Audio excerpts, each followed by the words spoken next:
Hello? Hello? Who's there? Hello? Are the people there? The people! Hello? I'm feeling like a real awkward guy. Wouldn't you believe that the house cleaning is scheduled on the same day as my birthday? Oh, and I feel like a little strange goober in my office, speaking to no one. Oops, it's fine. Dora is terrified and hiding under the desk. She's been there the whole time. Poor cat. And hello, Reese, how are we doing? That's true, I will have a clean house to enjoy. And honestly, the cats enjoy the clean house as well. As soon as the cleaning is done, they just start running around. I mean, Dora doesn't because Dora is the way she is, but Beans and Sprout, they just start running. They have nowhere to go. They're kind of like, sometimes they're not even playing. They're just running. And it's really cute. They're like, I give myself to my baser instincts. I shall run for as long as I can on these 4 legs. And it's really cute. Sprout was really worked up this morning, as though she could tell. She kind of looked at me, she saw how I was ordering my day, and she was like, the ladies cometh today, do they not? Though she's usually fairly chill. She was just like puffy. You know how cats do when they get freaked out or really excited, they puff out their fur to make themselves look larger. She was like that, just running around yelling at me. I'm like, I don't know what you want, girl. Thank you! My breadsticks will in fact be endless when Adderall Falls, my lovely partner, takes me to Olive Garden tonight to celebrate this eve, this day of Natalie's year 28. That's right, I'm 28 now. If you thought 27 was cool, just wait till you see me at 28. That's right, I'm only getting better. At least that's the goal. And also you may notice like, hey, like Nat, it says you're gonna play Doki Doki Literature Club. Why do you have Tomodachi Life open? Well, because yesterday someone informed me that cute, fun things may occur in Tomodachi Life on your birthday. They'll give you a little shout out. So I figured we had to experience the Tomodachi Life shout out. And also it seems like Dragon and Joey Wheeler have gotten into a fight, and we should probably take care of that. Oh god, they're throwing copies of Twilight? This is worse than I thought. But before we get into it, I'll be leisurely about it. Before we get into it, I do need to open this can of Pepsi. I need a Pebis of choice on this day of birth. I'm also very excited because I'm gonna go to my parents' house this weekend, and we're gonna watch the World Cup final and have a little birthday party, but just, you know, a small one. But okay, watch your ears. Pebis opening imminent. Watch your ears. Oh my god, wait, is Cal, like, trying to get the scoop on the fight between Dragon and Joey Wheeler? And Grandpa Muto is breakdancing? It's already a blessed day. Thank you, Misty! Thank you, I appreciate you. Also, fellas, are we sharing the Pebis on this day of birth? Ah! My shoulder did a weird thing. Here, I'm sharing the Pebis on this day of birth. Take your portion of Pebis, make sure there's enough for everyone. Take a portion that's about equivalent to when in middle school they would do pizza parties, but the teachers were paying for stuff out of their own pockets because that's the American school system, so you got a slice of pizza about as thick as a ruler. That's the kind of portion of Pepsi I expect you to take. Alright, cool.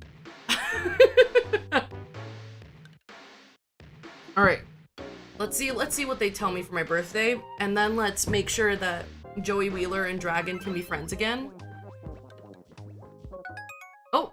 Boo-doo-doo-doo-doo! Someone wants to talk to me! It's Yuki! He's got a birthday cake?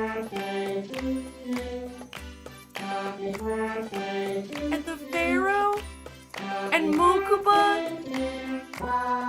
And Duke? And Kaiba? And Mai? And Joey? And Grandpa? And Scarlet? And Taya? Happy birthday, boss! Oh, thank you!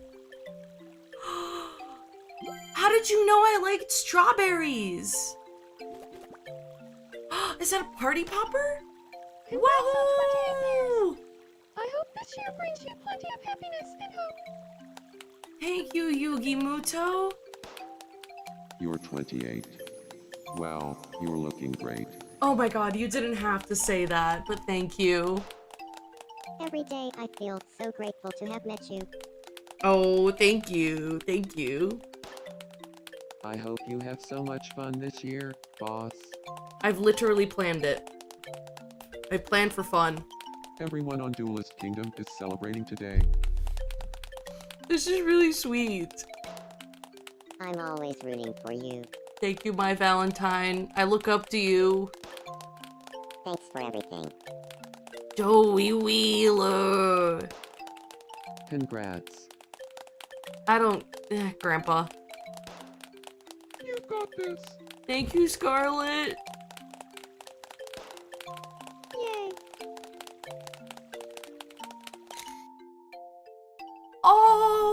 Oh, that's so sweet. Yeah, I want to save the photo. Oh, my little guys. And obviously we're going to take their money. A birthday is a great day to take people's money. Alright, now we just, the only thing we gotta do in here is put a stop to this. Hey, what's going on? I'm in the middle of a fight. Yes, I can tell. Oh, we gotta get someone to help? Who, you know what? I feel like Duke would be, What? wait, he's just, okay, wait, no, stay here. He's looking at grass. He doesn't like how it feels. Who knows both of them? Shoot. Wait, does Yugi is really good friends with Joey. Yugi, come here. Does Dragon know Yugi? You say that. Alright, we'll put Yugi here to step in and try to mediate with Joey. Exactly. Holding grudges is never worth it. Now let's talk about Winged Karibo. Oh, Oh, that's sideways. That's a less effective persuasion strategy. Yep. Come on, Yugi.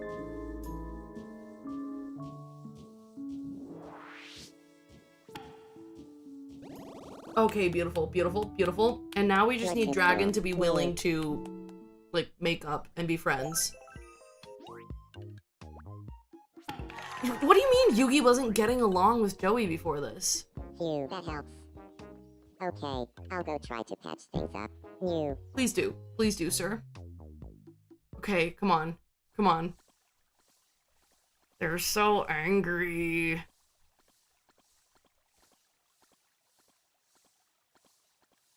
Sorry about before. You. Come on. I'm sorry. Oh, okay, good.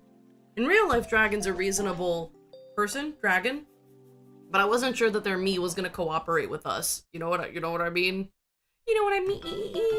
Oh, they're doing a weird little dance. Cool.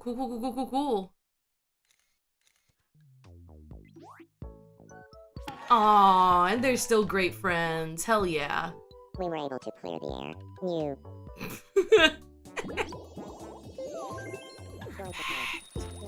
Okay. I mean, now that I'm here, I might as well get the foods and the clothes, but then I gotta go. Oh, banana pizza, smoked salmon, very important. Okay. I know I can get lost in this game. I'm not gonna get lost in this game.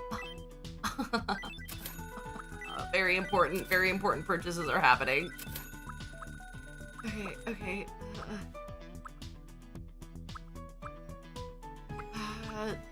Oh, yep. Oh, very important. Yep. Birkenstocks. Okay. Perfect. I can leave now. Leave? Oh, wait! Apologies, I cannot leave. Yep, we will hit me up. I'll take it. Be sure to stop by again tonight. Also, I should perhaps see if I can get Dora to come out of hiding. Hey, Dora?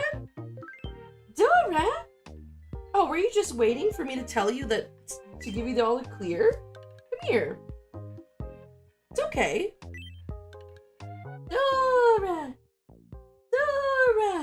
Oh, she's still very wary. I touched her and she did not put her tail up. She's not interested in what I have to say. She's like, you trick me all the time. Why would I listen to you? Buddy? There you are. She's gonna sniff the whole room now. All right.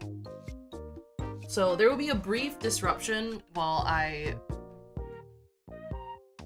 transition over to Doki Doki Literature Club. I need to put back to my HDMI 1. Do. Come on. Oh my god, computer, it's not that difficult. Good job, bud. All right. And then do. There we go. Hello, Dora. Hey, baby. Oh, it's okay. It's okay, baby. You're a good girl. You gotta be here for the birthday celebrations, huh? Yes. Good girl. Yeah, you're not ready to settle? I understand. Understandable, sweet Meeves. Okay, my computer is attempting to launch Doki Doki Literature Club. Hopefully it'll succeed. Do.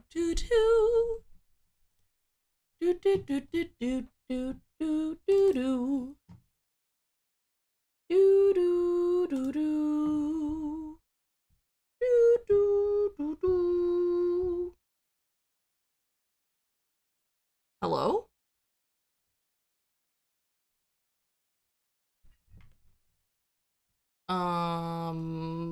Oh, there we go. Whoa, it's huge. It's huge, Yug. Damn, okay, hold on. We're fixing it. Do. Oh my god. Hold on, Dora. I'm figuring this out. Do do do. Do do do do do do do do do. Hey. Oh my god. Hey, keyboard? No, did my keyboard die? No. Don't play with me. Oh, I'm being played with. I'm being played with, and I... Okay, hold on. Emergency situations call for emergency solutions. I have the cable somewhere. No, that's USB-C. It's not a USB-C. It's a very particular shape. Okay. Yes! It's the mini... What the hell is this guy called? The one that is... It's not a mini, it's a mini something. It's the... Oh, it's okay. It's okay. Oh, buddy. The door's shut. No one's coming in here. Don't worry. Don't worry. Do do do. Do do do do do do do do do. Okay.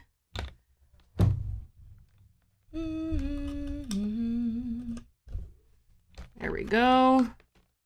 And now can I... There we go. Do do do do. There we go. There we go.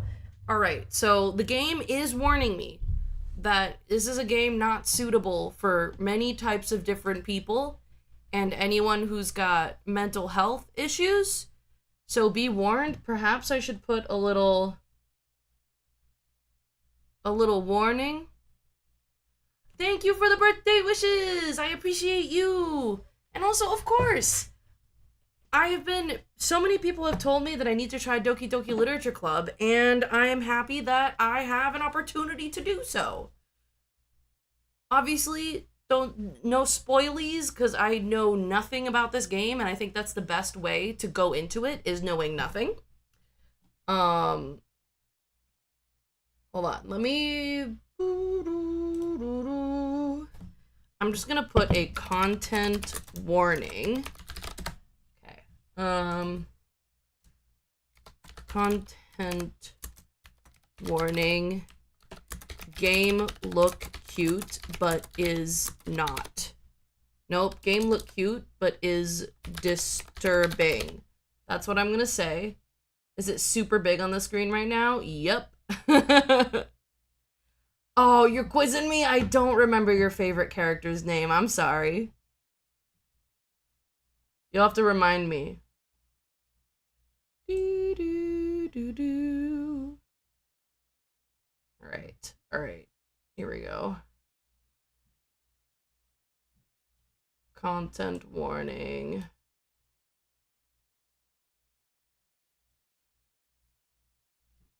Okay, I feel like that's pretty good. Game look cute, but is disturbing. Oh, I am... Okay, purple hair. I'm gonna try to remember. Oh, yeah. Girl, I am so much older than 13. Let's go. Like, purple hair, like this. Oh. Understood. Is... Sound? Sound? Are y'all hearing sound? Is there sound at all? Oh yes, there's sound. I just don't see it on my thing yet. Okay, hold on. I'm gonna hide the Elgato sound for now because I don't need to see that. I can't hear it, so...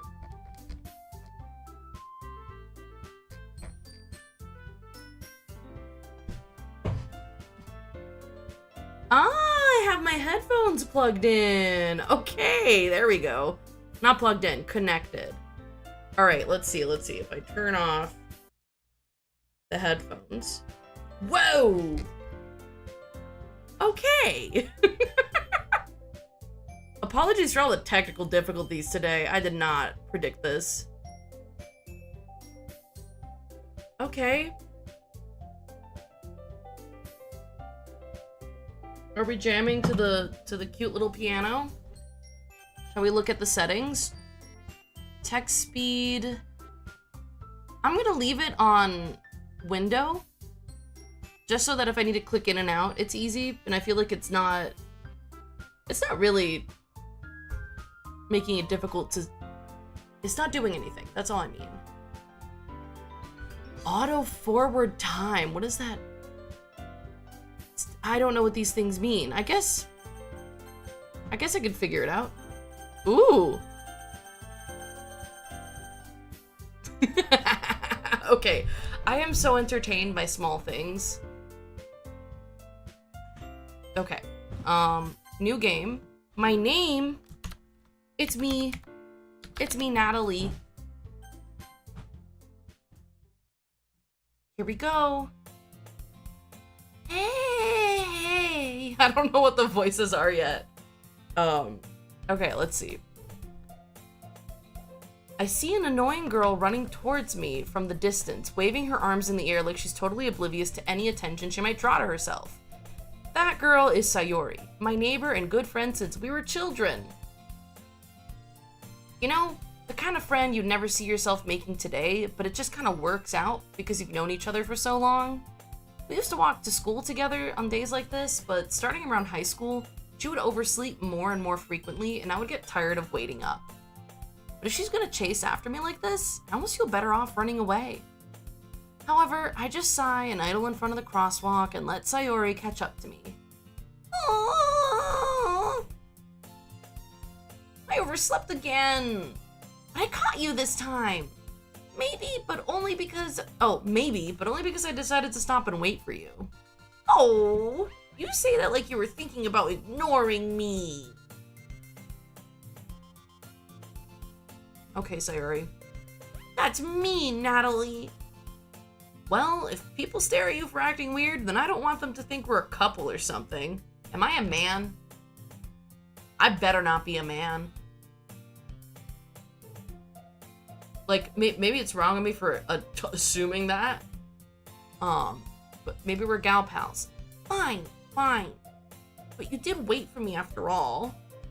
I guess you don't have it in you to be mean even if you want to. Whatever you say, Sayori. No, I'm not. I'm a man. Oh.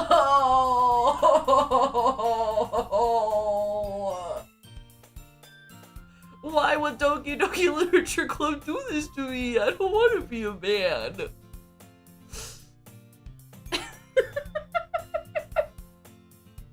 We cross the street together and make our way to school. As we draw near, the streets become increasingly speckled with other students making their daily commute. By the way, Natalie, have you decided on a club to join yet? A club? I told you already. I'm really not in— oh, that's me. I need to look at the names. I told you already. I'm really not interested in joining any clubs. I haven't been looking either. Huh? That's not true. You told me you would join a club this year. Did I? I'm sure it's possible that I did in one of our many conversations where I dismissively go along with whatever she's on about. Why are we— not only are we a man, we're a mean man. What's wrong with us? Also, take note of the proportions of the characters. Her hands are tiny, like tiny, and her head is gigantic. Like her head's almost as wide as her shoulders. The character model freaks me out a little bit. Also, I'm a picky bitch, so don't. I hope you don't take offense to me saying things like this. Okay, so we're a dismissive— I guess we're a teen boy. Sayori likes to worry a little too much about me when I'm perfectly content just getting by on the average while spending my free time on games and anime. Uh-huh. I was talking about how I'm worried that you won't learn how to socialize or have any skills before college. Dude, she's right to worry. Like, Sayori's trying to help me. Sayori's trying to help me. I should let her. Your happiness is really important to me, you know? And I know you're happy now, but I die at the thought of you becoming a NEET in a few years because you're not used to the real world. If any of you are unfamiliar, a NEET is someone who is extremely socially withdrawn and they don't leave their home. Typically speaking, like they have trouble leaving their home, and all they do, like everything they do is online. And there are a lot of different ways and reasons you can become a NEET. I know the term from, oh, what the hell is the name of that show?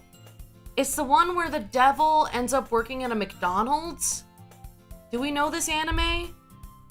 Anyway, I watched that, like, you know, back in the day. You trust me, right? Don't make me keep worrying about you. All right. I'll look at a few clubs if it makes you happy. No promises, though. Will you at least promise me you'll try a little? Yeah, I guess I'll promise you that. Yay! Why do I let myself get lectured by such a carefree girl? More than that, I'm surprised I even let myself relent to her. I guess seeing her worry so much about me makes me want to ease her mind at least a little bit, even if she does exaggerate everything inside her head. Alright, so we've met Sayori. The school day is as ordinary as ever, and it's over before I know it. After I pack up my things, I stare blankly at the wall, looking for an ounce of motivation.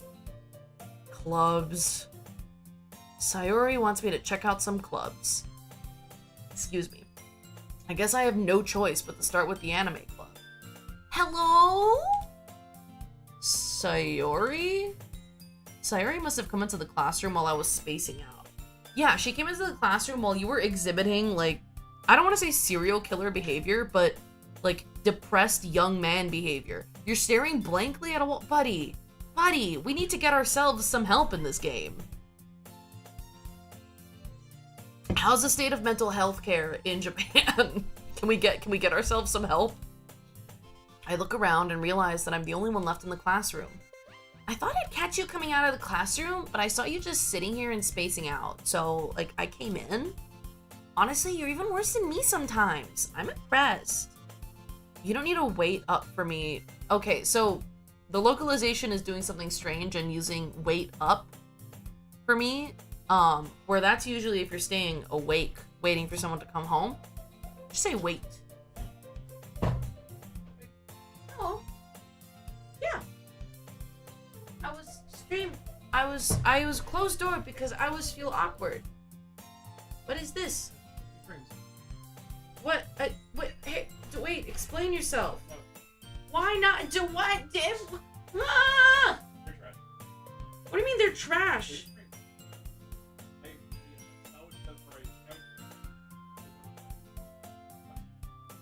Oh, okay. Oh, okay. Sorry, if you confuse me too much, I lose my shit. Okay. My partner came in here and just handed me these frames. They don't have any glass in them, but it's because they took the lenses out of them and to put them in the Oculus for gaming. I feel like, hey Dora, you want to wear glasses? Dora, baby's cat. Are you feeling brave now? Oh, she's putting her tail up. She's happy again. Are you happy? Where'd you go? Are you a happy's cat? Now that there's no vacuum sounds. Okay, good girl. She'll come up eventually. You don't need to wait for me if it's gonna make you late to your own club. Nope, I said that. Never. Anyway. Well, I thought you might need some encouragement, so I thought, know what? Well, that you could come to my club. Sayori. Yeah? There is no way I'm going to your club. Hi, baby's cat. It's the baby. I'm gonna be the most traumatized person ever after this. Oh no. Hi. Here's Dora. Good girl. I assume that Sayori's club is the literature club? Oh, Mimi. Sayori is vice president of the literature club. Not that I was ever aware that she had any interest in literature. In fact, I'm 99% sure she only did it because she thought it would be fun to help start a new club. Since she was the first one to show interest after the one who proposed the club, she inherited the title Vice President. That said, my interest in literature is guaranteed to be even less. Don't believe these lies. Apparently, Natalie as a high school boy hates lit, but Natalie the real person is super into lit, okay? Don't believe the propaganda. Yeah, I'm going to the anime club. Oh, come on, please. Why do you care so much anyway? Well, I kind of told the club yesterday I would bring in a new member. And Natsuki made cupcakes and everything. Don't make promises you can't keep. I can't tell if Sayori is really that much of an airhead, or if she's so cunning as to have planned all of this out. Fine. I'll stop by for a cupcake, okay? Yes! Let's go! We love and lit. And thus, today marks a day I sold my soul for a cupcake. Does he mean it literally? I dejectedly follow Sayori across the school and upstairs, a section of the school I rarely visit, being generally used for third-year classes and activities. Sayori, full of energy, swings open the classroom door. Everyone, the new member is here! I told you, don't call me a new member. Huh? I glance around the room. Is this purple hair girl? Welcome to the literature club. It's a pleasure to meet you. Sayori always says nice things about you. Seriously? You brought a boy? Way to kill the atmosphere. Oh, Natalie, what a nice... I can't do this. This is too many voices for Natalie. Oh, Natalie, what a nice surprise. Welcome to the club. All words escape me in this situation. Here. Come here, little kitty. Buddy. Come here. Dora. Are you part of the literature club?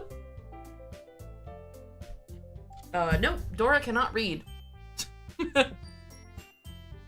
This club is full of incredibly cute girls. Oh my god, on top of being a man, we're also a perv.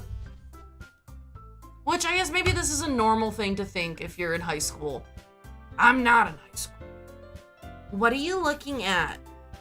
If you want to say something, say it. Oh, sorry. Natsuki. The girl with a sour attitude, whose name is apparently Natsuki, is one I don't recognize.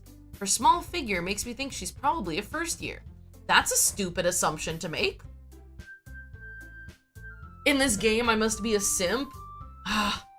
Okay, I'll try, but I don't think I'll succeed.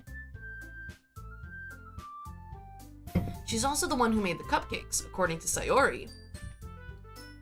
You can just ignore her when she gets moody. Sayori says that quietly into my ear, then turns back toward the other girls. Anyway, this is Natsuki, always full of energy. And this is Yuri, the smartest in the club.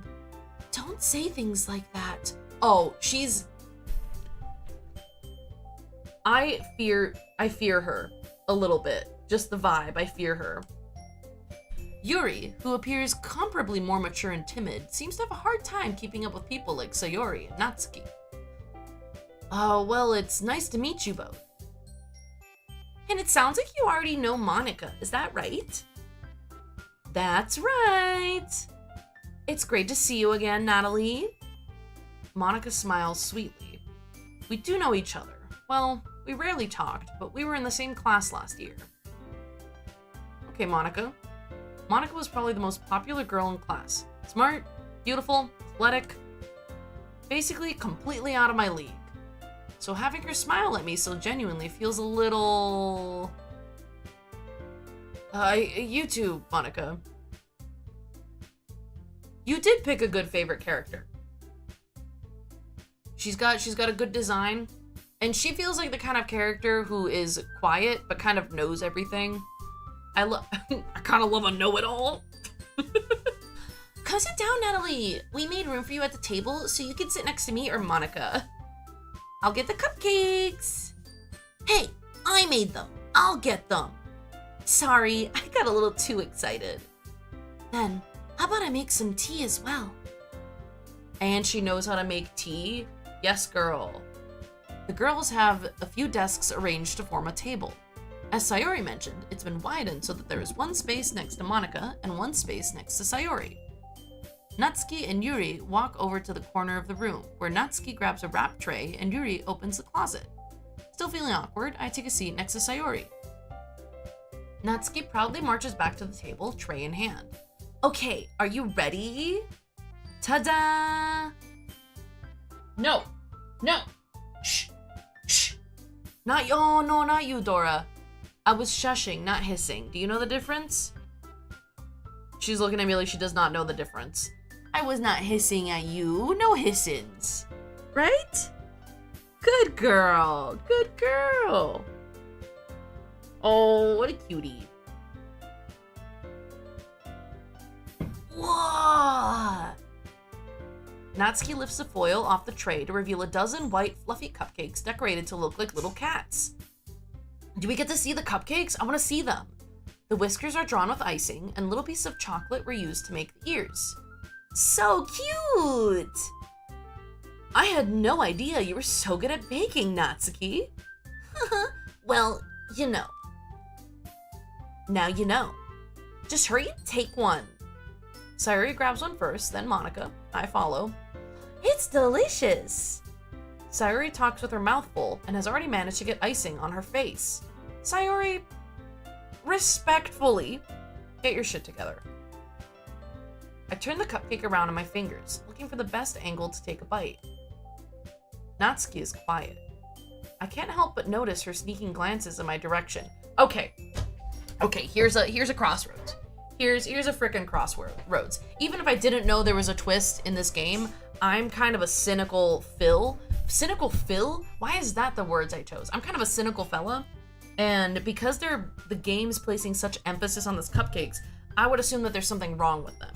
So either it's a very normal thing where Natsuki has made a treat to share with her club and with the new member, and she feels awkward around, new people and boys, and she's really hoping that this new member likes the cupcake.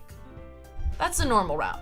The abnormal route is that the cupcakes are laced with something, and they need to make sure that the new member consumes one of the cupcakes so that he is entrapped. Like maybe becomes addicted to a specific substance that only they can provide. I don't know. Anyway, is she waiting for me to take a bite? I finally bite down. The icing is sweet and full of flavor. I wonder if she made it herself. This is really good. Thank you, Natsuki. Why are you thanking me? It's not like haven't I heard this somewhere before? Made them for you or anything? Huh? I thought you technically did. Sayori said? Well, maybe. Oh, she's being all tsundere? Okay, girl. But not for you, you dummy. That's where you can see the baka? All right. I give up on Natsuki's weird logic and dismiss the conversation. Yuri returns to the table carrying a tea set. She carefully places a teacup in front of each of us before setting down the teapot next to the cupcake tray. You keep a whole tea set in this classroom? Don't worry, the teachers gave us permission. After all, doesn't a hot cup of tea help you enjoy a good book?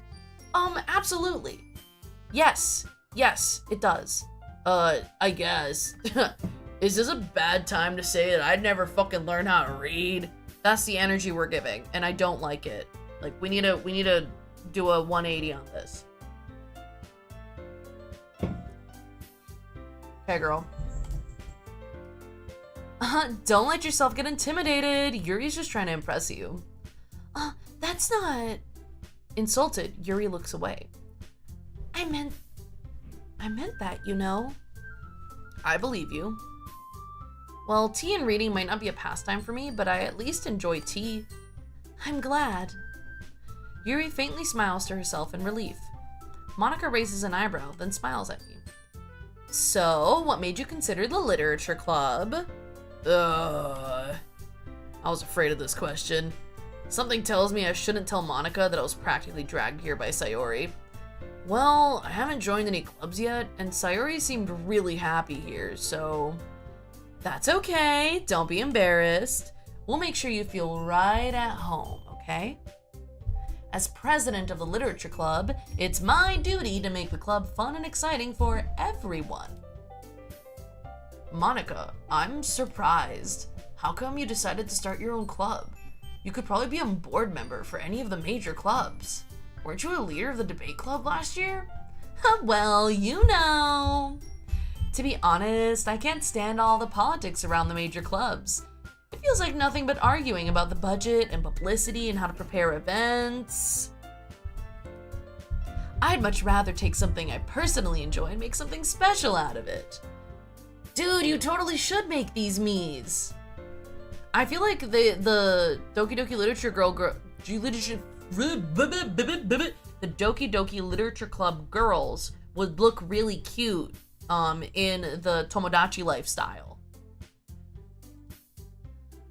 And if it encourages others to get into literature, then I'm fulfilling that dream. Monica really is a great leader. Yuri also nods in agreement. Then I'm surprised there aren't more people in the club yet. Must be hard to start a new club. You could put it that way. Not many people are interested in putting out all the effort to start something brand new. Especially when it's something that doesn't grab your attention, like literature. Speak for yourself, Monica. You have to work hard to convince people that you're both fun and worthwhile. But it makes school events like the festival that much more important. I'm confident that we can all really grow this club before we graduate. Right, everyone? Yeah! We'll do our best. You know it. Everyone enthusiastically agrees. Such different girls, all interested in the same goal. Monica must have worked really hard just to find these three. Maybe I'm falling into the land of scat. Help. Maybe that's why they were all so delighted by the idea of a new member joining. Though I still don't really know if I can keep up with their level of enthusiasm about literature. So, Natalie, what kinds of things do you like to read? Considering how little I've read these past few years, I don't really have a good way of answering that. Manga! I mutter quietly to myself, half joking. Natsuki's head suddenly perks up. It looks like she wants to say something, but she keeps quiet. Not much of a reader, I guess. Well, that could change. What am I saying? I spoke without thinking after seeing Yuri's sad smile. Anyway, what about you, Yuri? Well, let's see. Yuri traces the rim of her teacup with her finger. My favorites are usually novels that build deep and complex fantasy worlds. The level of creativity and craftsmanship behind them is amazing to me. Oh, girl, she likes shit like Stormlight Archive? Same. Yeah, okay. Okay, so Yuri's big on, like, complex fantasy. Which, honestly, I love a complex fantasy as well. And telling a good story in such a foreign world is equally impressive. Yuri goes on, clearly passionate about her reading. My birthday's on me, News! Hey! Hell yeah, dude! That's right, we're making big waves. Hey! How's it going? We're just starting up Doki Doki Literature Club. We're meeting the ladies. We're talking about what Yuri likes to read. I'm having a birthday day. My cat has finally stopped freaking out, except she's probably gonna get scared again at some point. We're having a good time. And I'm having a little Pepsi. I have not played this game before, so do not tell me anything. And thank you, I appreciate the birthday wishes. I'm going into the game blind. All I know is that there's gonna be a twist at some point, but I don't know anything else. Oh, thank you for the follow. I appreciate you. She seems so reserved and timid since the moment I walked in, but it's obvious by the way her eyes light up that she finds her comfort in the world of books, not people. But you know, I like a lot of things. It's not for a while? Okay. Okay. We're just gonna keep going. Look, I love like visual novel style games. And I also love plot twists, so this seems like exactly my cup of tea. Stories with deep psychological elements usually immerse me as well. Oh, really? Isn't it amazing how a writer can so deliberately take advantage of your own lack of imagination to completely throw you for a loop? Oh, I gotta find Mr. Mouse. Pardon me a moment.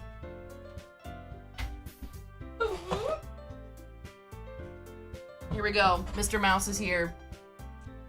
Mr. Mouse is here to join us. He's got rocks in his butt. My mother made this for me as a gift. Mr. Mouse is the star of the stream. Okay, I trust. He's gonna help us with the voice acting. Go on. Oh, you know what? Okay, maybe he's not the voice actor. He's just gonna hang out. Hello!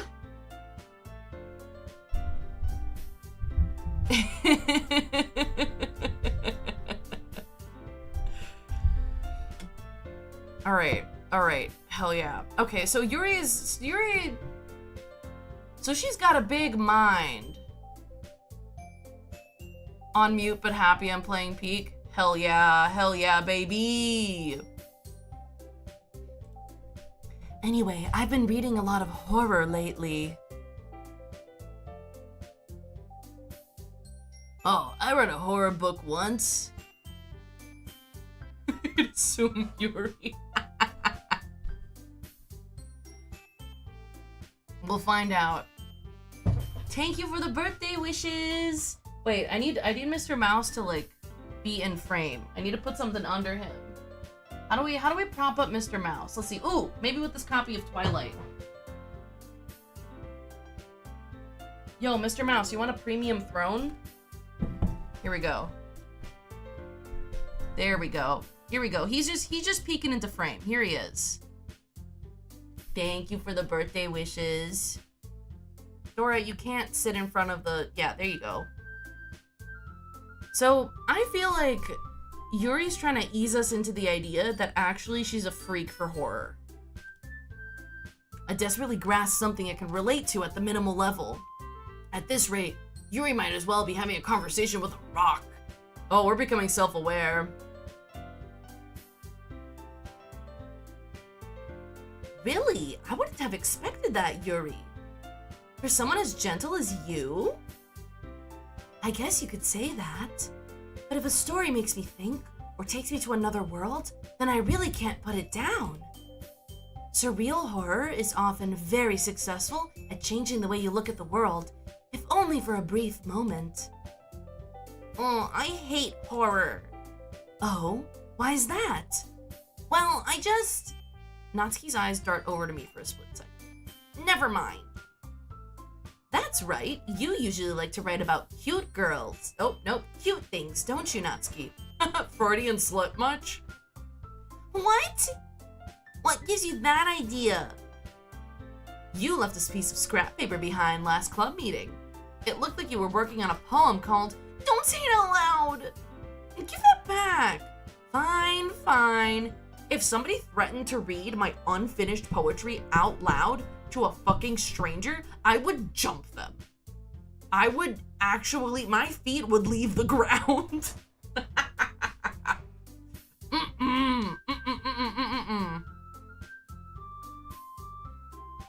Oh, Beans is begging at the gate. I'll see if she settles down. If she doesn't, I'll have to get up and let her out. Yeah, exactly. That's when you throw hands. Your cupcakes, your poems, everything you do is just as cute as you are. Sayori saddles up behind Natsuki and puts her hands on her shoulders. I'm not cute! Natsuki, you write your own poems? Huh? Well, I guess sometimes. Why do you care? I think it's impressive. Why don't you share them sometime? No! Natsuki averts her eyes. You wouldn't like them. Oh, not a very confident writer yet? I understand how Natsuki feels. Sharing that level of writing takes more than just confidence. The truest form of writing is writing to oneself. You must be willing to open up to your readers, exposing your vulnerabilities, and showing even the deepest reaches of your heart. Damn, Yuri. That's bars. Do you have writing experience too, Yuri? Thank you for the birthday wishes, Ponyo, Nora. I'm very excited for my birthday. Also, if they've been in this club together, like for how long have they been in this club together? They don't seem to know each other very well. Like they didn't know that Natsuki like wrote poetry, and they didn't know that that Yuri writes. Later on, you get to make a poem. Ooh, and the words you choose affect how the girls like it. Oh, I'm so excited. I'm so ready. Maybe you should share some of your work. You can set an example and help Natsuki feel comfortable enough to share hers. I guess it's the same for Yuri. I wanted to read everyone's poems. We all sit in silence for a moment. Okay, I have an idea, everyone. Natsuki and Yuri look quizzically at Monika. Let's all go home and write a poem of our own. Oh, thanks for the sub. I appreciate that. The next time we meet, we'll all share them with each other. That way, everyone is even. Yeah, let's do it. I love that Sayori is happy-go-lucky. You've never heard anyone say the word quizzically outside of Doki Doki Literature Club? I feel like that's a word I hear a lot. I see it a lot in writing, but I don't hear people just like say it out loud in conversation. It's totally not a conversation word.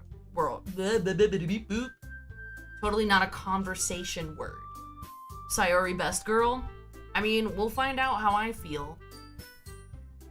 Like, I'm a little bit wary of Monika because I feel like she's putting on a very even face for us. Like, I feel like she's very polished and we don't know that much about her. Whereas, like, Natsuki and Sayori really wear their hearts on their sleeves. And then Yuri has been very conversational. But I don't know. Monika is like holding the cards to she's holding her cards to her chest. I'll see on Monika. Okay. Quizzical is a word best not thought about too much. Dora, why are you sniffing the... Okay. It implies the existence of pop, quizzical, and testicle. Let's not get into testicle, okay? Plus, now that we have a new member, I think it will help us all get a little more comfortable with each other and strengthen the bond of the club. Isn't that right, Natalie? Monika smiles warmly at me once again. Hold on, there's still one problem. And what's that? Now that we're back to the original topic of me joining the club, I bluntly come forth with what's been on my mind the entire time. I never said I would join this club. You didn't even give me a literacy test. Oh, you finished the Yuri me! Yeah! Sayori may have convinced me to stop by, but I never made any decision. I still have other clubs to look at, and I lose my train of thought. All four girls stare back at me with dejected eyes.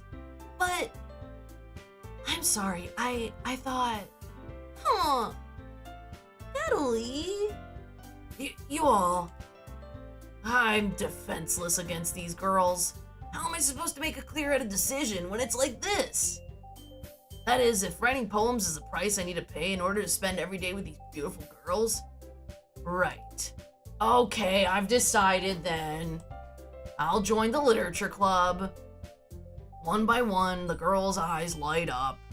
Yay! I'm so happy. Sayori wraps her arms around me, jumping up and down. Hey!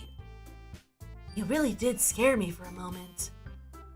If you really just came for the cupcakes, I'll be super pissed. Hey, buddy. Hey, Dora. He's a baby. Hey, little baby's cat. Are you looking for lap time?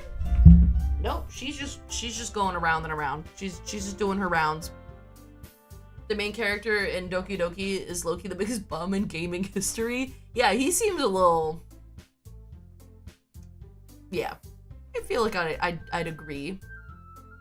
And that makes it official. Welcome to the Literature Club. Thanks, I guess. Okay, everyone. I think with that, we can officially end today's meeting on a good note. Everyone remember tonight's assignment. Write a poem to bring to the next meeting so we can all share. Monica looks over at me once more. Natalie, I look forward to seeing how you express yourself. Haha. Yeah. Can I really impress the class star Monica with my mediocre writing skills? Ugh, I already feel the anxiety welling up inside me. Meanwhile, the girls continue to chit-chat as Yuri and Natsuki clean up their food. Hey, Natalie, since you're already here, do you want to walk home together? That's right. Sayori and I never walk home together anymore because she always stayed after school for clubs. Sure. Might as well. Yay! With that, the two of us depart the club room and make our way home. The whole way, my mind wanders back and forth between the four girls. Sayori, Natsuki, Yuri, and of course, Monica. Will I really be happy spending every day after school in a literature club? Perhaps I'll have the chance to grow closer to one of these girls. Alright, I'll just need to make the most of my circumstances, and I'm sure good fortune will find me. And I guess that starts with writing a poem tonight. Oh shit, do we get to write a poem, dude? Oh yes, yes, yes!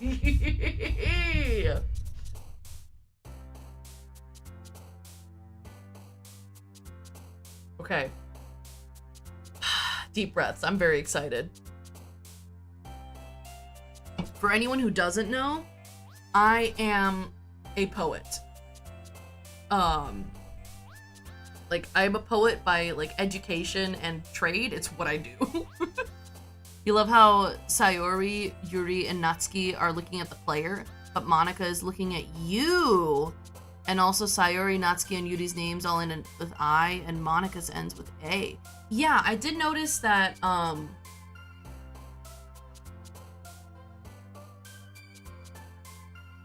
yeah, I figured that I was picking words, but still, picking words is part of the process.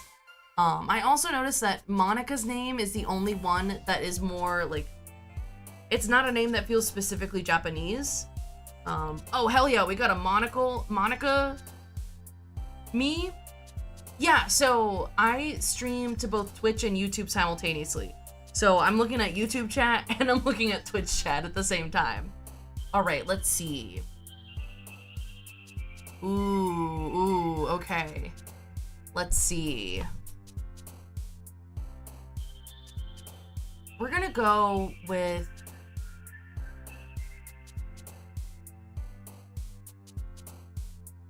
What would I write about? Maybe essence? Oh, okay. Essence.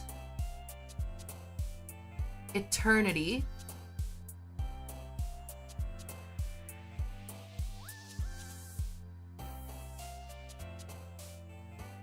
You're joining on Twitch? Hell yeah. Monica's here on stream.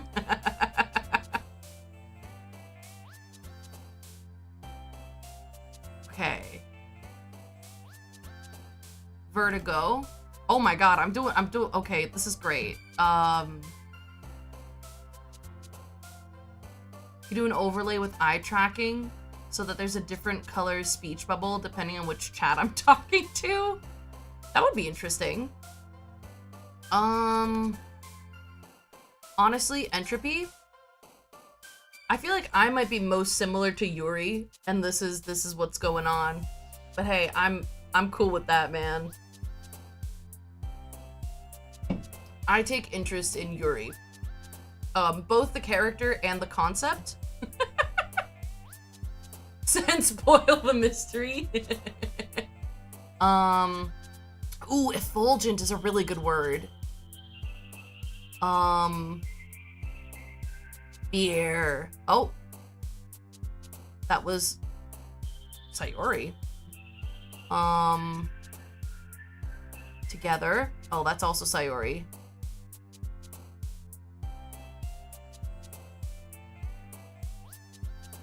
Termination. Catling ARG? Who the hell are they talking to? Promise. Oh, no, not Sayori.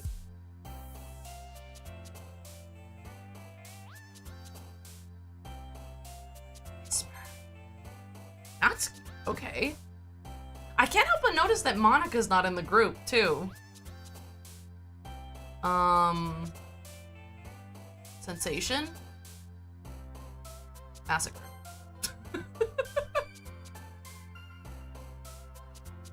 Raindrops. Disoriented. Intellectual. Heartbeat? Okay, that's Natsuki, but it's fine. Philosophy. Vivacious. Embrace. Okay, Sayori. Meager. I think we did it.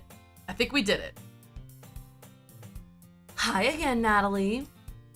Glad to see you didn't run away on us. She's crazy. It's fine. Nah, don't worry.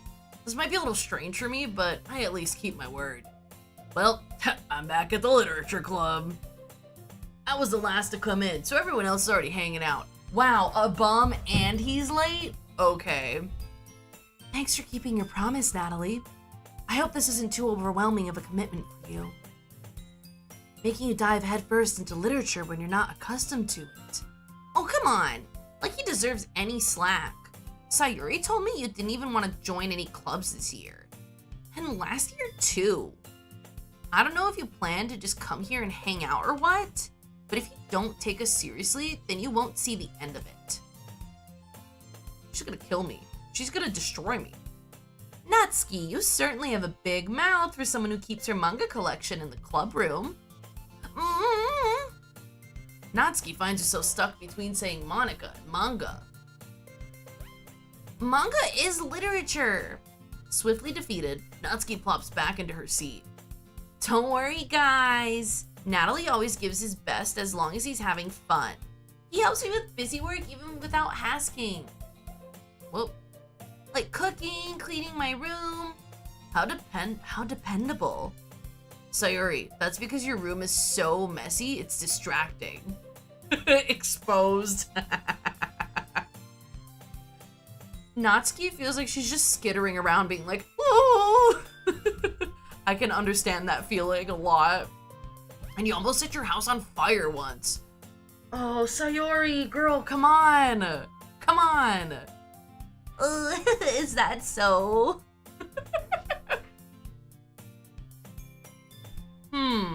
What, is there like an arsonist angle with Sayori? You two are really good friends, aren't you? I might be a little jealous. How come? You and Natalie can become good friends too. Oh, Sayori! As usual, Sayori seems oblivious to the weird situation she just put me into. Oh! Yuri even brought you something today, you know. Wait, Sayori. I went through all of the different voices in my head being like, who am I right now? I did the thing that parents do when they're trying to call a specific kid and they're like, huh? Me? Not really. Don't be shy. It's really nothing. What is it? Oh, never mind. Sayuri made it sound like a big deal when it's really not. Oh, what'd I do? Huh? Oh, I'm sorry, Yuri. I wasn't thinking. I guess that means it's up to me to rescue this situation. Hey, don't worry about it. First of all, I wasn't expecting anything in the first place. So any nice gesture from you is a pleasant surprise. It'll make me happy no matter what. Oh, is that so? Yeah, I won't make a big deal if you don't want it to be. Alright. Well, here. Yuri reaches into her bag, pulls out a book.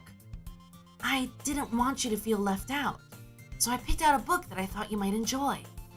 It's a short read, so it should keep your attention even if you don't usually read. And we could, you know, discuss it if you wanted to. How is this girl accidentally being so cute? She even picked out a book she thinks I'll like, despite me not reading much. Oh god, that's the kind of shit I would do too. I relate to Yuri a little too much. Like when I first met my partner and we were like becoming friends, we talked about one of their favorite authors being Brandon Sanderson and their favorite book being Yumi and the Nightmare Painter, which I haven't read yet. I've been reading through the Brandon Sanderson books and I just haven't gotten to that one yet. And maybe it had only been a week or two after we'd met that I went on a trip to New York City. Oh, hello from YouTube. Oh, thank you for the follow. But I went to the Strand, which is this huge bookstore. If you're ever in New York, you should go to the Strand. Like if you're in New York and you like books, you should go to the Strand. It's a really cool bookstore. It's got a lot of stuff. It's got new books, it's got used books, it's got it all. And I was like, ooh, maybe I should pick up a cool edition of Yumi and the Nightmare Painter if they have it, like in the used book section. And I didn't know I had a crush. It's crazy, right? Unique New York? Unique New York? What are we doing with this? And yes, we share a favorite character so far. So far, Yuri is my favorite. But we'll see. I am afraid of the twist. Yuri, thank you. I'll definitely read this. I enthusiastically take the book. Ooh. Well, you can read it at your own pace. I look forward to hearing what you think. Now that everyone's settled in, I expect Monica to kick off some scheduled activities for the club. But that doesn't seem to be the case. Sayuri and Monica are having a cheery conversation in the corner. And Dora has sat up and put her face, her little kitty face, in front of the dialogue again. I should be afraid. Despite stumbling over New York City, that tongue twister doesn't even faze you. Unique New York, unique New York, unique New York, unique New York. That's a tongue twister? Unique New York? Okay.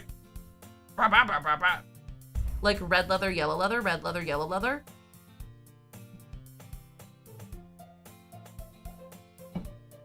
Yuri's face is already buried in a book. I can't help but notice her intense expression, like she was waiting for this chance. Meanwhile, Natsuki is rummaging around in the closet. Yeah, Natsuki's grabbing her manga. I'm really curious to talk to Yuri a little bit more. But at the same time, I would feel bad for distracting her from reading. I catch a glimpse of the cover of her book. It looks like the same book that she lent to me. More than that, she seems to be on the first few pages.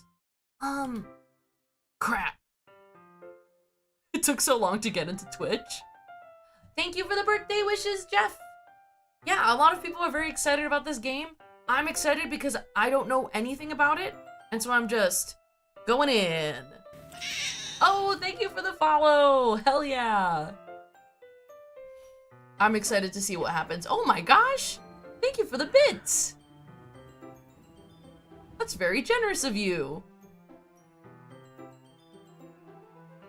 Oh my god, we've got Natsuki and Monica in YouTube chat. Incredible. We're gonna have to gather up the entire club, dude.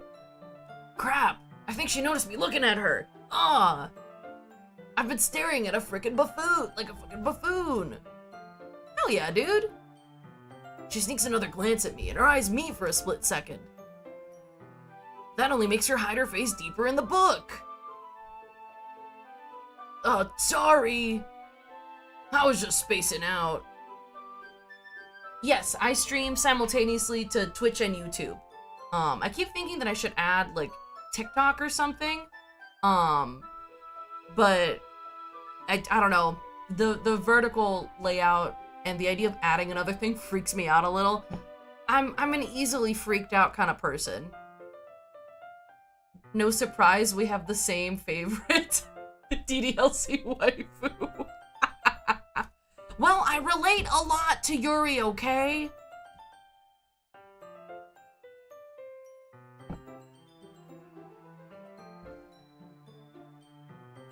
I mutter this, sensing I made her uncomfortable.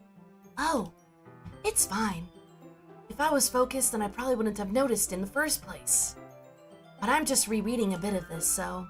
That's the book you gave me, right? Mm-hmm. I wanted to reread some of it. Not for any particular reason. It's totally not because I just got you this book, and I want you to read the book, and I want us to discuss the book together or anything.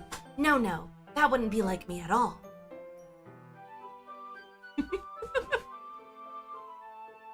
Just curious, how come you have 2 copies of the same book? Well, when I stopped at the bookstore yesterday... Oh, that's not what I meant. I mean... I just happened to buy 2 of them.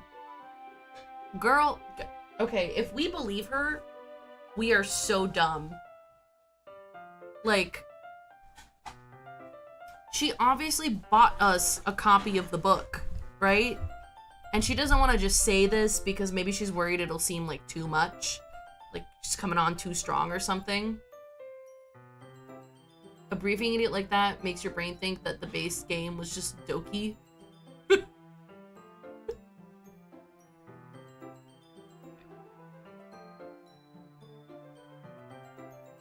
That's true, Doki DLC. I didn't buy the game.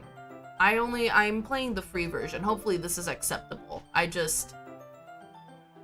figured I shouldn't spend money if I don't have to. You know how it is. Alright, we must carry on. Oh, I see. There's something fairly obvious here that Yuri isn't telling me, but I decide to let it go. Okay. I'll definitely start reading it soon. I'm glad to hear.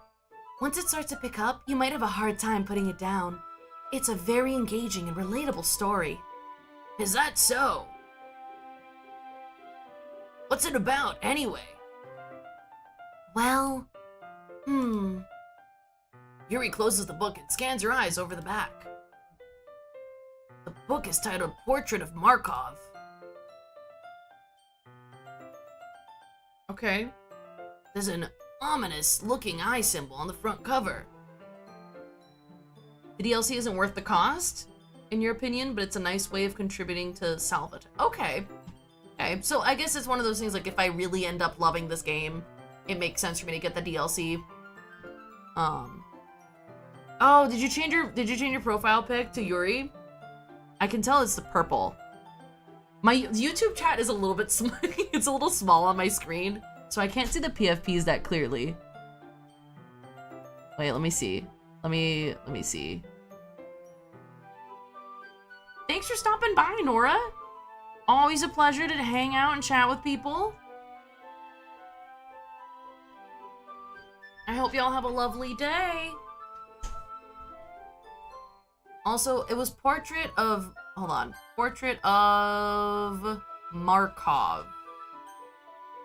I'm the kind of guy who likes to take notes, so thanks for hanging out, Natsuki. Okay, Portrait of Markov. I wonder if it's meant to elicit. There's a few different books that have portrait in the title. You have obviously it's not the portrait of Dorian Gray. Is it the painting? We've got Dorian Gray. We've also got Portrait of the Artist as a Young Man, which I have not read. Portrait of a Lady on Fire. We've got a lot of different stuff. Oh man, Fox, you're on a 25 stream streak? Dude, that rules. Thank you. Started reading Flypaper. You just can't put it down. Alright. So we've got Portrait of Markov, and it's got an ominous-looking eye symbol on the front cover. Yuri, are you inducting me into a cult right now, girl? Also, how are we doing, Fox? Feel like we haven't chatted in a second. Alright. I just wanted to make sure I don't accidentally give anything away. Basically, it's about this girl in high school who moves in with her long-lost younger sister. But as soon as she does so, her life gets really strange. She gets targeted by these people who escaped from a human experiment prison. And while her life is in danger, she needs to desperately choose who to trust. No matter what she does, she ends up destroying most of her relationships and her life starts to fall apart. Whoa, that's wild. I'm doing great.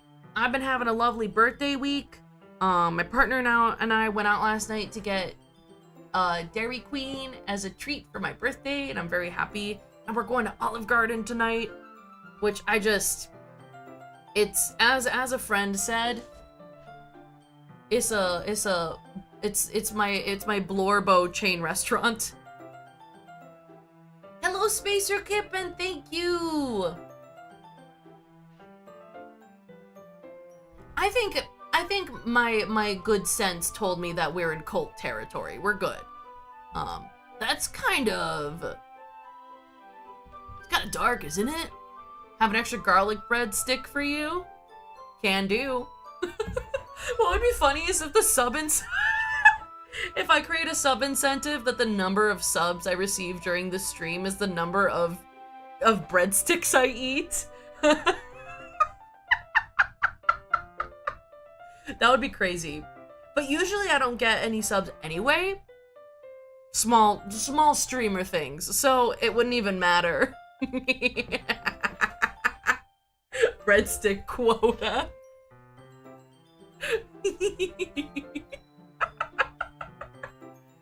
That would be crazy.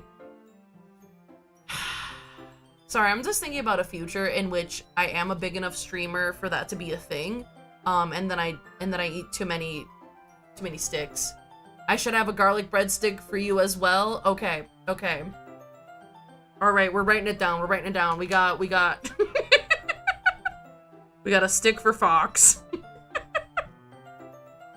We got one from Hex. Yeah, we're doing it. It's great. I don't know what I'm gonna order tonight either. So if y'all have like Olive Garden opinions, you should share with me, so that maybe I'll try something new. I gotta have one for Monica too. All right. Count myself. Oh, of course. Okay, duh. We need a stick for Nat. Great. We're at four breadsticks. You've only been once. You don't remember what you got. Fair enough. I just know that I've had the lasagna and I'm like, lasagna's not the best. Should have had a schnitzel. Oh man, schnitzel's so good. Do I have a buka? A buka? Can we go for 2 baskets? I don't know what buka. Is this also a chain restaurant? Not me here taking notes. Oh, buca di pep. Oh, I don't know. Hold on. Okay, wait, hold on. We're opening a second tab. Pardon for the pause on the Doki Doki. We need to do a little bit of Olive Garden research. Okay, wait. Oh. Ooh, I wonder if I have one near me. Hold on. Let's see. Let me look at the locations.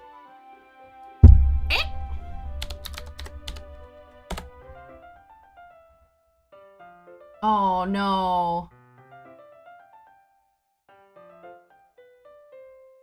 Oh, hello? What are you opening things up? Whoa.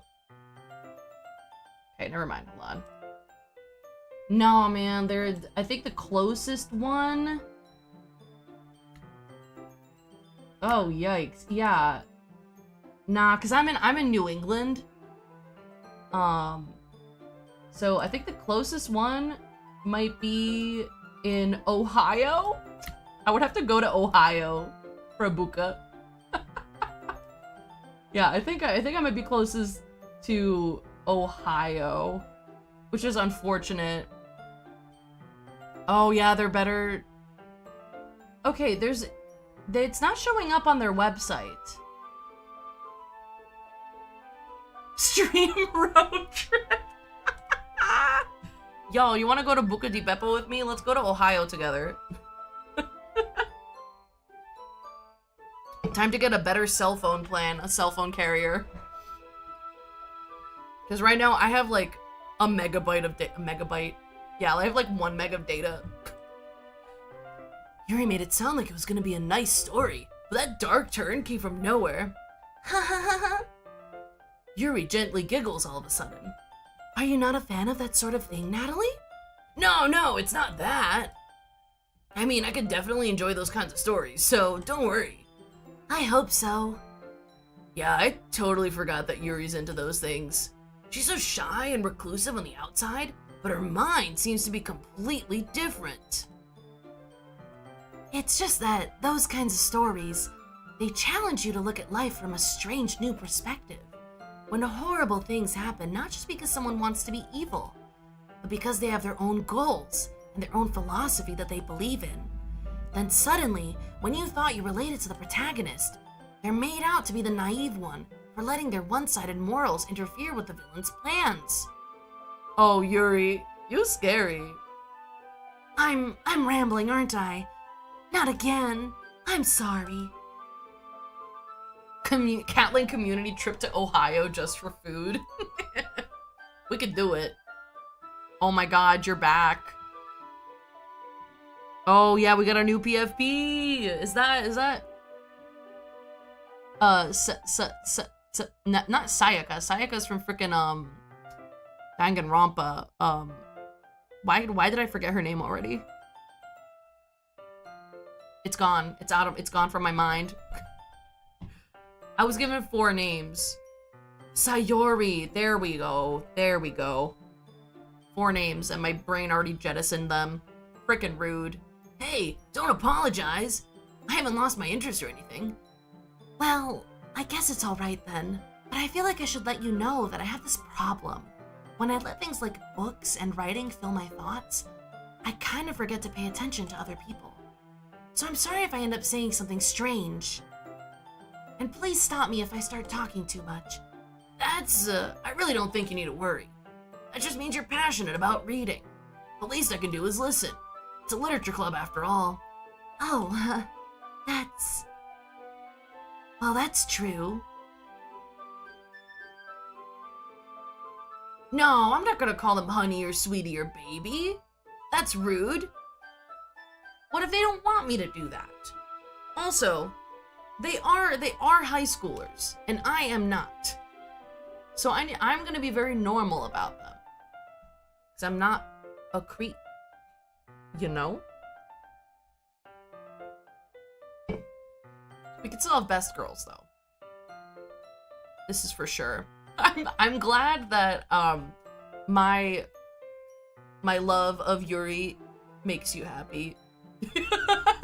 You're not a creep, but MC is. Fair enough. Okay. I might as well get started reading it, right? Oh, you don't have to. What do you say? Just a moment ago you said you were looking forward to it. Let me just get the book. I quickly retrieved the book that I'd put into my bag. Alright, it's fine if I sit here, right? I slip into the seat next to Yuri's. Yeah. Are you sure? You seem a little apprehensive. I'm sorry. It's not that I don't want you to. It's just something I'm not very used to. That is, reading in company with someone. I see. Well, just tell me if I end up distracting you or anything. Dora? Hold on. Let me see if Dora will come over if I move Mr. Mouse over. Buddy, where are you going? Come here. What's up? You're acting so funky, buddy. What you doing? Baby, She moved my microphone closer to my mouth. Hey, what you doing? Good girl. I think she's just a little worked up because we had people come over to help clean the house and stuff like that, and Dora's like, please, please. She's afraid of people. I would say she's afraid of strangers, but she's also afraid of my partner, and we've lived together for years. Well, just tell me if I end up distracting you or anything. Oh, alright. I open the book and start the prologue. I still understand what Yuri means about reading in company. It's as if I can feel her presence over my shoulder as I read. It's not a particularly bad thing. Maybe a little distracting, but the feeling is somewhat comforting. Yuri is in the corner of my eye. I realize that she's not actually looking at her own book. I glance over. Looks like she's reading from my book instead. Oh, sorry. I was just... Yuri, you really apologize a lot, don't you? I do? I don't really mean to. Sorry. I mean... Here, this should work, right? I slide my desk until it's up against Yuri's, then hold my book more between the two of them. Oh my god, guys, you each have a copy of the book. Guys, come on. And okay, I won't look at your profile pic. Don't worry, I won't spoil myself.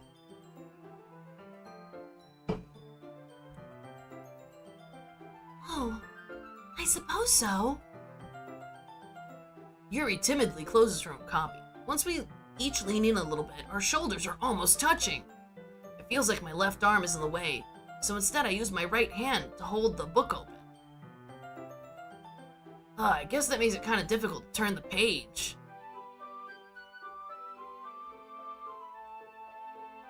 Here. Oh my god. Yuri takes her left arm and holds the side of the book between her thumb and forefinger. Holds the left... They describe how she's holding the book between... like this. Like this, right? Like this, not like this. Whatever. I'm nitpicking. Also, the angle on the... Natalie, stop nitpicking.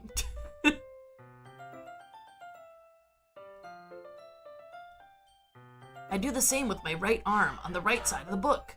That way, I turn a page and Yuri slides it under her thumb after it flips to her side. But in holding it like this, we're huddled even closer together than before. It's actually kind of distracting me.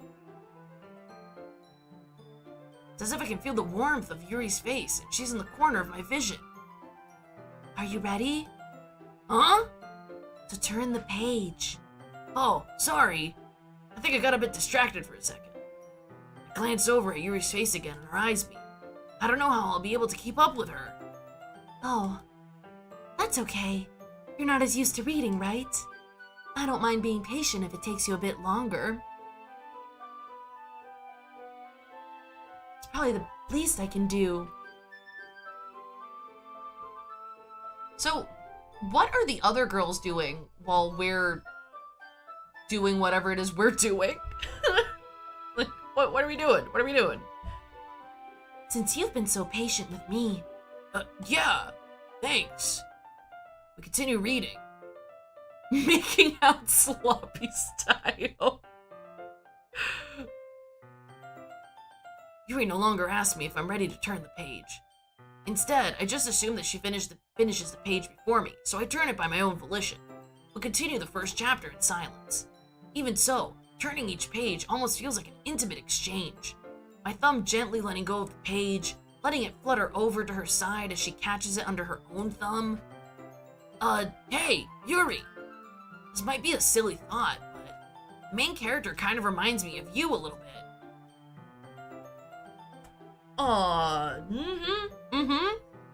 Yeah, the main character of Portrait of Markov with the scary eye on the cover. Great, okay, that's not scary at all. I'm 0% worried. 0%. Oh! Jesus, Dora! Dora just jumped onto the desk, and it scared me. Startled me, buddy. You think so? How does she remind you of me? Well, I guess she's more blunt in a lot of ways, but she also second guesses all of the things that she says and does. Like she's afraid she'll do something wrong. It's not like I can see into your head or anything. What you doing, Dora? Buddy? Alright, she's sniffing. It's fine. But they're kind of reminiscent of some of your mannerisms. Oh, I see. Yuri remains silent for a moment. But Natalie, that's probably a terrible thing to have in common with her. You're sad that in the end I might not like Yuri that much? But you just ignore the plot? Oh, that's so embarrassing embarrassing that you think that. Wait, I didn't mean it in a bad way or anything. Sorry, I really didn't know you were self-conscious about that sort of thing. I guess I more meant that it's kind of cute. Oh, okay. What are you saying all of a sudden? Okay, everyone. I think it's about time we share today's poems with each other.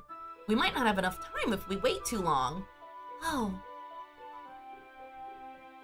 Yuri exhales, spared from finishing her thought. is that all right, Yuri? You look kind of down. I'm sorry if you haven't been looking forward to this.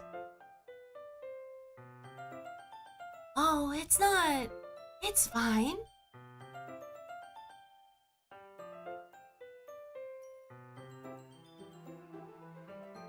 Twitch is doing a thing that makes it seem like someone subscribed.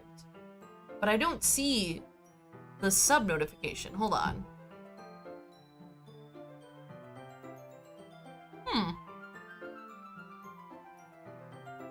Okay.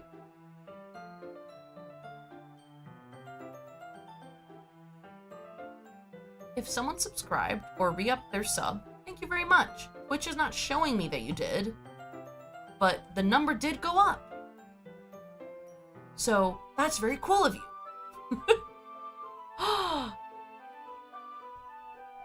Have a nice lurk. It's fine. Yuri releases her hand from the book, causing it to close on top of my thumb. Alright, I guess I'll do some more reading tonight. Or would you prefer I only read it with you? Oh, I guess I don't have too much of a preference either way. In that case, I'll read a little more tonight. It'll be fun to read with you after it picks up a bit, you know? That's good reasoning. In that case, feel free to finish the first 2 chapters in your own time. Alright. Stand up. Make a mental note of where I left off in the book, then slip it back into my bag. Dude, just use a bookmark. I use bookmarks. As a big reader, I'm into bookmarks, man. Alright, here we go. By the way, did you remember to write a poem last night? Yeah. My relaxation ends. I can't believe I agreed to do something so embarrassing. Couldn't really find much inspiration since I've never really done this before. Hot girls, gender neutral, use bookmarks. Yeah. Like, there are a lot of book habits that I think are fine. I don't like when people dog-ear the pages. Like, that's just not really my thing. But writing in books, fine. Most other stuff, fine. But the folding the pages, I don't like. Well, now that everyone's ready, why don't you find someone to share with? I can't wait! Sayori and Monica enthusiastically pull out their poems. Sayori's is on a wrinkled sheet of loose leaf torn from a spiral notebook. On the other hand, Monica wrote hers in a composition notebook. I can already see Monica's pristine handwriting from where I sit. Natsuki and Yuri reluctantly comply as well, reaching into their bags. I do the same myself.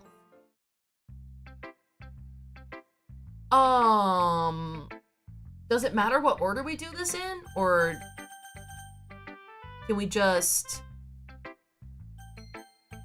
Like, do we want to save Yuri for last? Or do we want to, like, be excited and do that first? What notification is this, Twitch? Okay, whatever.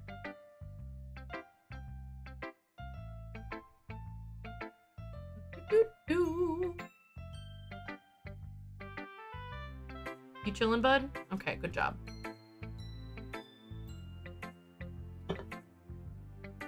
Okay, I will not look at your new profile pic.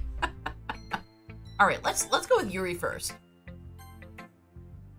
Yuri seems the most experienced, so I should start with her. I can trust her opinion to be fair.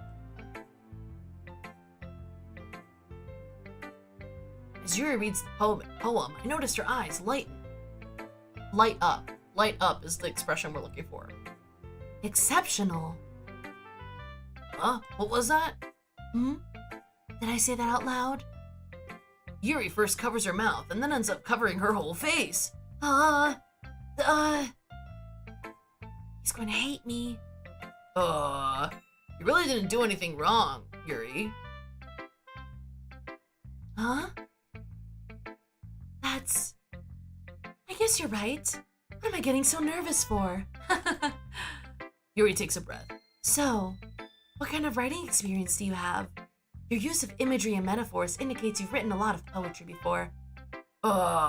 Really? Wow, that's a huge compliment coming from you. This is actually my first time, really. Huh? Yuri stares at me blankly, then looks at my poem again. Well, I know that. I just meant, Yuri trails off, unable to find an excuse. She traces her finger along the words in the poem, as if breaking it down more thoroughly. Yeah, okay. This is the reason I was able to tell. It's just that there are specific writing habits that are usually typical of new writers. And having been through that myself, I kind of learned to pick up on them. I think the most noticeable thing I recognize in new writers is that they try to make their style very deliberate. In other words, they tend to pick a writing style separate from the topic matter, and they form fit the two together. The end result is that both the style and the expressiveness are weakened. Once Yuri finds her train of thought, it's as if her demeanor totally changes. Her stammering is completely gone, and she sounds like an expert. Of course, that's not something you can be blamed for. There are so many different skills and techniques that go into writing even a simple poem. Not just finding them and building them, but getting them to work together is probably the most challenging part. It might take you some time, but it all comes with practice and learning by example and trying new things. I also hope that everyone else in the club gives you valuable feedback. Natsuki can be a bit biased, though. Biased? How? Well, never mind. I shouldn't be talking about people like that. Sorry. It's fine. I'm not sure if Yuri is apologizing to herself, to me, or to Natsuki. Do you mind if I read your poem now? Please do. I'd love to share my thought process behind it. Yuri smiles dreamily, as if that's a rare opportunity for her, which itself is kind of funny. After all, isn't this supposed to be a literature club? Alright. Oh my god, we got double Yuris in chat.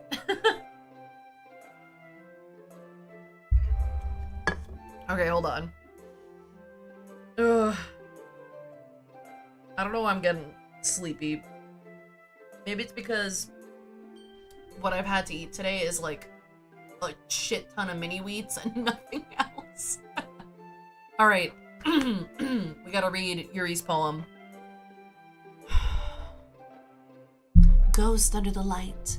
The tendrils of my hair illuminate beneath the amber glow, bathing. It must be this one, the last remaining streetlight to have withstood the test of time, the last yet to be replaced by the sickening blue-green hue of the future. I bathe, calm, breathing air of the present but living in the past. The light flickers. I flicker back.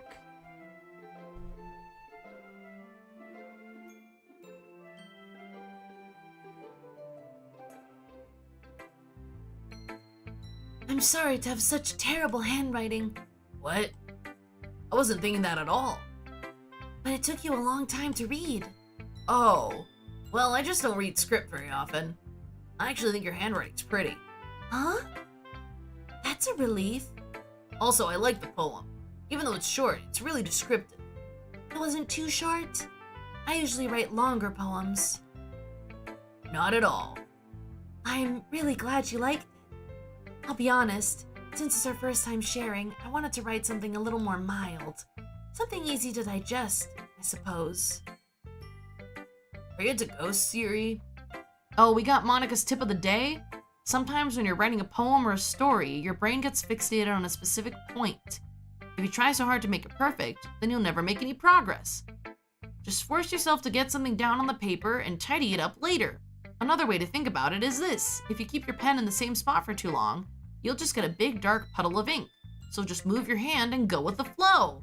Honestly, that's pretty decent writing advice. Like, truly, the blank page is your worst enemy. You won't know what you need to do until you have something down. Actually, the story isn't about a ghost at all, Natalie. Really? I must have totally missed the point. Well, I suppose you did only glance over it after all. But remember that poets often express their own thoughts, feelings, and experiences in their work. They usually do more than tell a simple story or paint a picture. In this case, perhaps the subject of the poem is only being symbolically compared to a ghost, lingering in her last remaining place of comfort, unable to let go of the past, and soon to be left with nothing. That's a lot more solemn, putting it that way. Monica is calling you out right now. Yeah, I feel like Monica's calling a lot of us out right now. I hadn't even thought of that. That's impressive. Huh? It's nothing, really. Yours was impressive too, so... Nah. If anything, I could probably learn a thing or two from you. You think so? Yeah, of course. Oh, You know, I was really nervous about doing all this, but in the end, I enjoyed it. I'm gonna keep doing my best for you, Natalie. Oh. Me too. Alright, let's next go to Monica. Hey, Natalie. Having a good time so far? Yeah. Good, glad to hear it. By the way, since you're new and everything, if you ever have any suggestions for the club, like new activities or things we can do better, I'm always listening. No, really, I'm always listening. You should be afraid. I'm always listening. Anyway. You really need to write your own book now? You absolutely should. I encourage anyone, everyone, to get into writing. Writing fucking rules. It's awesome. And you know, I need to keep writing my own stuff. And actually, I have a meeting with my writing group today, tomorrow, and I'm excited to go because usually it's a really productive environment. Writing slaps and you can use it to slap. Truer words have never been said. Writing rules, it's the cheapest way to ruin your life. Yeah. Oh shit, you're writing on your lunch break today? Fuck yeah, dude. Like, the Peebus is fighting back. Okay.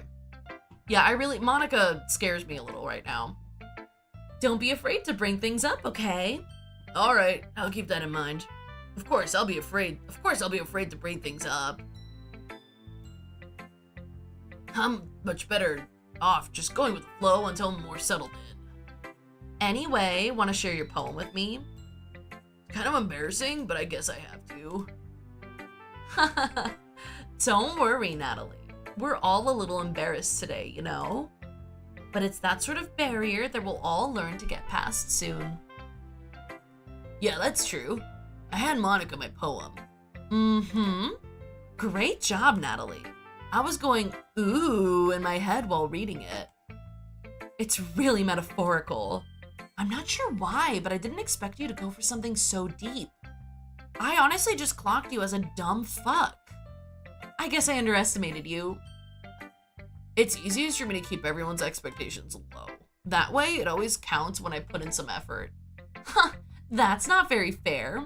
Well, I guess it worked anyway. You know what? You know that Yuri likes this kind of writing, right? Writing that's full of imagery and symbolism. Unlike Sayori, who likes using simple and direct words to describe happiness and sadness. Yuri likes it when readers are left to derive their own meaning out of it. It's very challenging to write like that effectively, both allowing people to get something out of it just by feel, or letting them deeply analyze all of the nuances. It can take years of practice, which I'm assuming Yuri has at this point. Lunch break is for writing because home is Final Fantasy XIV time again. You're ruined! Oh no! Damn. Hey, I need to get back to Final Fantasy XIV. Cause I just need to find a way to play it when I'm not in my office. And I'm sure that Adderall Falls can help me with that, actually. Because I was having fun. Forsooth, I was having fun. And maybe we'll do a little bit more on Wednesday next week. We'll do some Final Fantasy XIV. And obviously in August, we're gonna do Fields of Mystria, duh.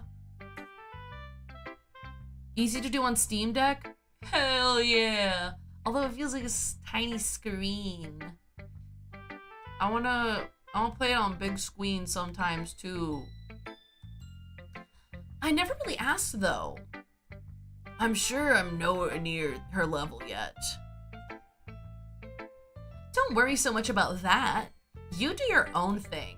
Just keep exploring and learn by trying new things. I'm sure I'll end up trying different things a lot. It could take a while before I feel comfortable doing this. That's okay. I'd love to see you try new things. Again, scary thing for you to say, Monica. Can Adderall Falls help me find the main scenario quest? Nah. No, you're right. You're right.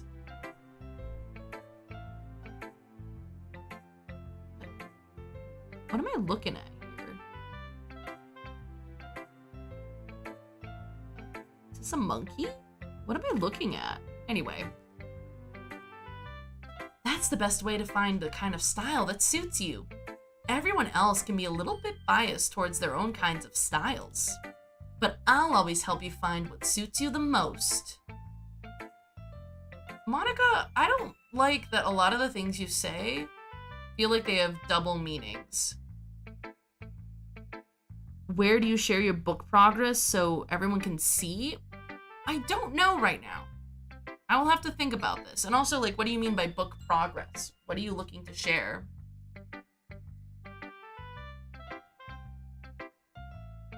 Oh, thank you for the birthday wishes. Drive safely and get home in one piece so you can Final Fantasy XIV to your heart's content. So don't force yourself to write the way everyone else wants you to write. It's not like you have to worry about impressing them or anything. Anyway, do you want to read my poem now? Don't worry, I'm not very good. You sound pretty confident for someone who claims to not be very good. Thanks for hanging out, Nora. Well, that's because I have to sound confident. That doesn't mean I always feel that way, you know? I see. Well, let's read it then. All right. All right. No! After she just said she's always watching. Hole in wall. It couldn't have been me. See, the direction the spackle protrudes. A nosy neighbor? An angry boyfriend? I'll never know. I wasn't home. I peer inside for a clue. No, I can't see. I reel, blind, like a film left out in the sun. But it's too late. My retinas, already scorched with a permanent copy of the meaningless image. It's just a little hole. It wasn't too bright. It was too deep, stretching forever into everything. A hole of infinite choices. I realized that I wasn't looking in. I was looking out. And he, on the other side, was looking in. Girl, that's creepy. Ah! So, what do you think? It's very freeform, if that's what you call it. Sorry, I'm not the right person to ask for feedback. It's okay. Yeah, that kind of style has gotten pretty popular nowadays. I can't stop thinking about this hole was made for me. I don't like it, Monica. You are a scary lady. That is, a lot of poems have been putting emphasis on the timing between words and lines. When performed out loud, it can be really powerful. What was the inspiration behind this one? Well, I'm not sure if I know how to put it. I guess you could say that I had some kind of epiphany recently. It's been influencing my poems a bit. It totally has nothing to do with the fact that I probably poked a hole into your fucking wall and I'm watching you. Don't worry about it. I'm not weird. An epiphany? Yeah, something like that. I'm kind of nervous to talk about deep stuff like that because it's kind of coming on strongly. Maybe after everyone is better friends with each other.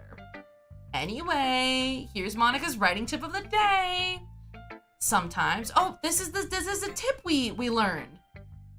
Sometimes when you're writing a poem or a story, your brain gets too fixated on a specific point. If you try so hard to make it perfect, then you'll never make any progress.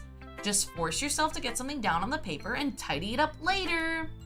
Another way to think about it is this. If you keep your pen in the same spot for too long, you'll just get a big dark puddle of ink. So just move your hand and go with the flow. That's my advice for today. Thanks for listening. All right, let's talk to Natsuki next. Natalie, if you're not gonna take this clip seriously, then go home. What? Harsh. What, you expect me to believe they actually put effort into this? You think I'm stupid? I'm not a writer. Maybe it's not very good, but yeah, I did put in effort. We all start somewhere, right? If you're still proud of the first poem you ever wrote, then I'd like to read it. Painful to think about? Fine. Well, sorry. You'll get better anyway. I tell you what to improve, but you're better off just trying again. Fair enough. Well, to each their own, I guess. Anyway, I guess I gotta share mine now. Knowing you, you'll probably think it's stupid.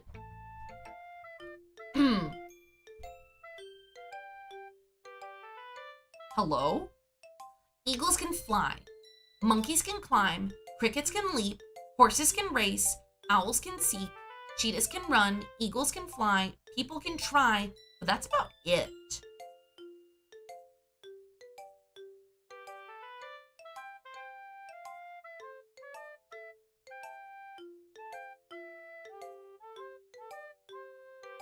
I can't help but feel like there's something secret buried in here, and I just can't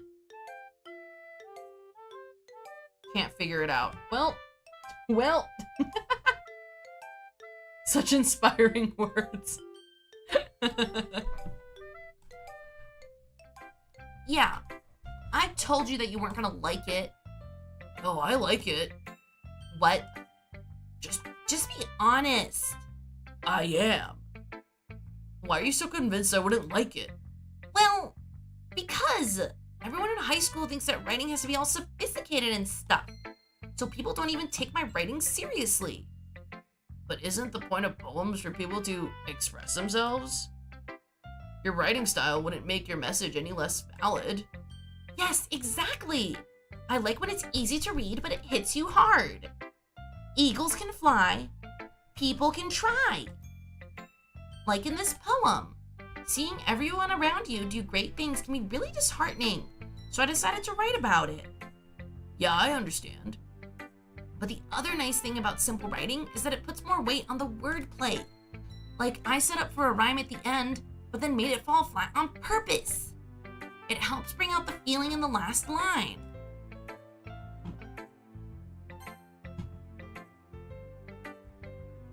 Oh, you're not gonna put the poem in here? Okay. Fair enough. So you did. I guess more went into it than I realized.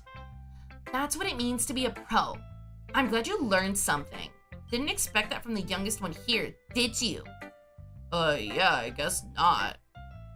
I decided to humor her with that last comment. I don't really care how old everyone is, but if Natsuki is feeling proud, then I won't take that away from her. Jeez, Natsuki. Alright, let's see what Sayori has to say. This is a good Natalie? Are you sure it's your first one? Of course. It's not that good. Am I the kind of guy who would be writing poems in his spare time? Huh, I guess you're right. But that's why it impressed me.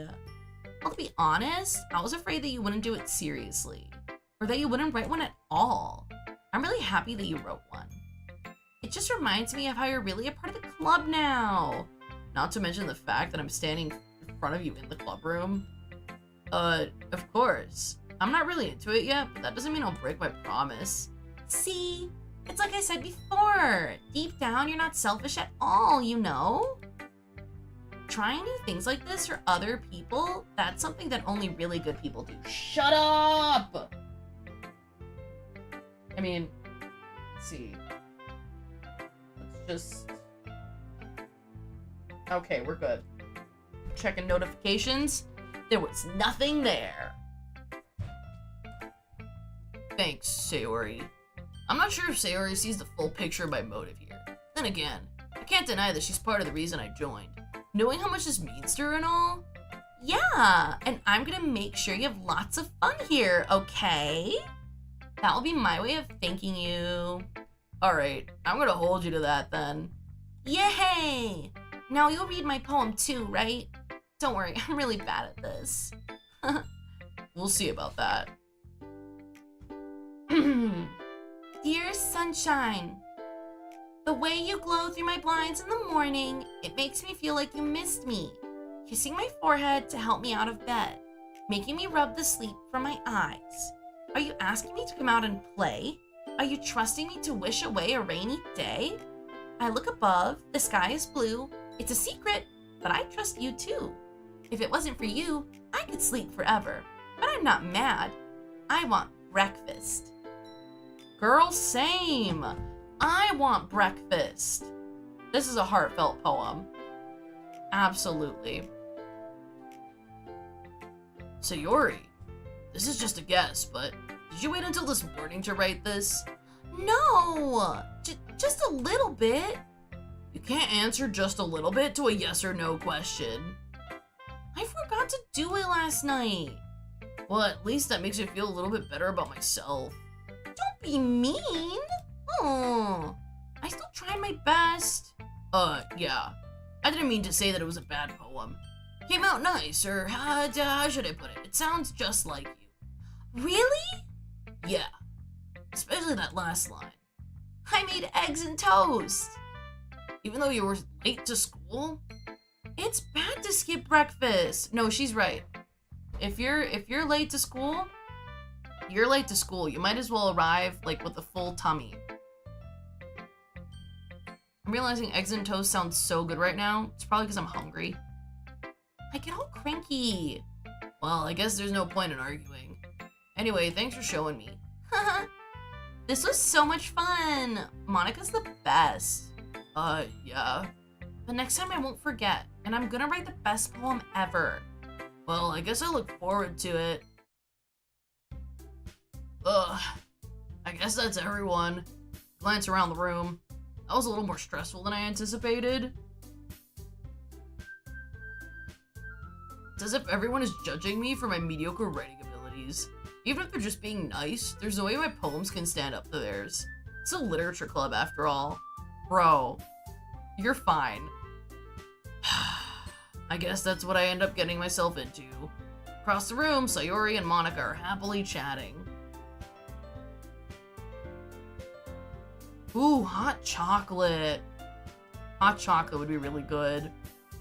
Do you do like hot cocoa with cocoa powder and sugar and milk? Or do you do actual hot chocolate with chocolate you gotta melt? I also don't know of Glitch Productions. My eyes land on Yuri and Natsuki. They gingerly exchange sheets of paper, sharing their respective poems. As they read in tandem, I watch each of their expressions change. Natsuki's eyebrows furrow in frustration. Meanwhile, Yuri smiles sadly. What's with this language? Huh? Did you say something? Oh, it's nothing. Natsuki dismissively returns the poem to the desk with one hand. I guess you could say it's fancy. Oh, thanks. Yours is cute. Cute? Did you completely miss the symbolism or something? It's clearly about the feeling of giving up. How can that be cute? I know that. I just meant the language, I guess. I was trying to say something nice. Huh? You mean you have to try that hard to come up with something nice to say? Thanks, but it really didn't come out nice at all. Well, I do have a couple suggestions. If I was looking for suggestions, I would have asked someone who actually liked it. Which people did, by the way.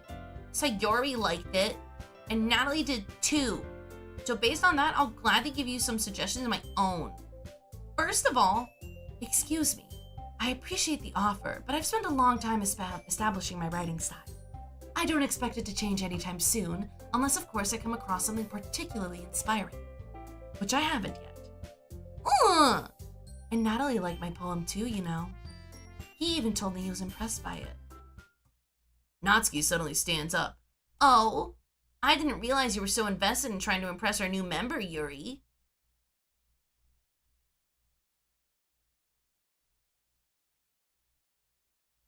Murder Drones is your favorite show. You've mentioned Murder Drones before. Oh, and you were a cocoa powder mix girly yourself. I don't know if I've ever made hot chocolate by melting chocolate. I just know that technically speaking, like, oh, you call it hot cocoa when it's with cocoa powder and hot chocolate when it's with chocolate powder. I don't even know what the other kind tastes like. Also, Natsuki and Yuri are about to throw hands, and I'm afeared. I fear for my safety. Huh? That's not what I... You're just... Yuri stands as well. Maybe you're just jealous that Natalie appreciates my advice more than he appreciated yours. And how do you know he didn't appreciate my advice more? Are you that full of yourself? Oh, no. If I was full of myself, I would deliberately go out of my way to make everything I do overly cutesy. Oh! Is everyone okay? Well, you know what? I wasn't the one whose boobs magically grew a size bigger as soon as Natalie started showing up. Natsuki! Natsuki, that's a little... This doesn't involve you. I don't like fighting, guys. Suddenly, both girls turn towards me as if they just noticed I was standing there. Natalie, she's just trying to make me look bad. That's not true. She started it. If she could get over herself and learn to appreciate that simple writing is more effective, then this wouldn't have happened in the first place. What's the point of making your poems all convoluted for no reason? The meaning should jump out at the reader, not force them to have to figure it out. Help me explain that to her, Natalie. Wait! There's a reason we have so many deep and expressive works in our language. It's the only way to convey complex feelings and meaning the most effectively. Avoiding them is not only unnecessarily limiting yourself, it's also a waste. You understand that, right, Natalie? Well? How did I get dragged into this in the first place? It's not like I know anything about writing, but whomever I agree with, they'll probably think more highly of me. I mean, I feel, okay, here's the thing. There is merit to simplicity. Yes, that is a fact. There is merit to layered explanation. Yes, that is a fact. The way that Natsuki approaches poetry, however, is not my cup of tea, man. I don't think there's any, like, objective thing you can say, but I'm gonna side with Yuri on this one. Natsuki, you're right that I liked your poem. See? Wait. That's not an excuse for you to be so mean. You shouldn't pick a fight just because someone's opinion is different. That's not what happened at all. Yuri wouldn't even take my poem seriously. You could go for some of Natsuki's cupcakes right now. I understand. Yuri, you're a seriously talented writer. It's no secret that I was impressed. Well, that's... But here's the thing. No matter how simple or refined someone's writing style is, they're still putting feelings into it, and it becomes something really personal. That's why Natsuki felt threatened when you said her poem was cute. I see. I didn't notice that I'm sorry. Ah. But Natsuki, you took it way too far. Yuri means well, and if you just told her how you felt, then this wouldn't have happened in the first place. Are you kidding? That's exactly what I did. It was her. Natsuki, I think that's enough. You both said some things that you didn't mean. Yuri apologized. Don't you think you should too? Natsuki clenches her fists. In the end, nobody has taken her side. She's trapped, at this point being defiant only because she can't handle the pressure. I end up even feeling bad for her. Sometimes when I'm hurt, it helps to take a walk and clear my head. Sorry, she doesn't need to. You know what? I'm gonna do that. It'll spare me from having to look at all your faces right now. Without warning, Natsuki snatches her own poem up from the desk and storms out. On her way out, she crumples up the poem with her hands and throws it in the trash. Oh no! No, that wasn't the intention. No. Natsuki! She really didn't need to do that. I look across the room. Yuri has her chin buried in her hands while she stares down at her desk. I gingerly approach her and sit in an adjacent chair. Everything all right? I'm so embarrassed. I can't believe I acted like that. You probably hate me now. Why is there assumption? Okay, I was gonna say, this is probably a manipulative tactic to some extent to make me really fall for her or something. No, Yuri, how could anyone not have gotten frustrated after being treated like that? You handled it as well as anyone could. I don't think any less of you. Well, all right, I believe you. Thanks, Natalie. You're too kind. I'm thankful to have you a part of this club now. Oh, it's nothing. One more thing. That one thing that Natsuki said about, I would never do anything so shameful. So... Huh? What thing did Natsuki say? Oh my god, don't make her repeat it. The thing about stuffing her bra, bro. Well, never mind that. I'm gonna make some tea. Oh, good idea. Make enough for more than one person, okay? Yeah. Actually, I could use some tea. This is wearing on my throat a little. So, I'm gonna take a quick break to make some tea and also eat a little snack. If you've been here for a while, you should probably make sure that you've had something to drink, that you've had like a couple good meals today, and if you haven't, get yourself a good meal. Get up and stretch. Have you taken all your meds? Meds check. Oh, thank you so much for the follow. I appreciate you. All right, so I'm gonna take a break. It'll be a couple minutes, maybe like 5 minutes, give or take. I'll make some tea and I'll let y'all take a sip. I'll let you know what kind it is when I come back. All right, I'll be right back, fellas. And we'll see what Monica does with us next. All right, see you in a sec.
Hello.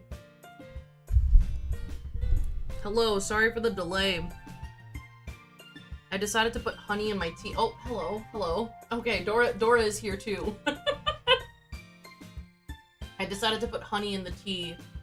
But cat in my ear. Okay. This is Dora. This is Miss Dora. Here she is.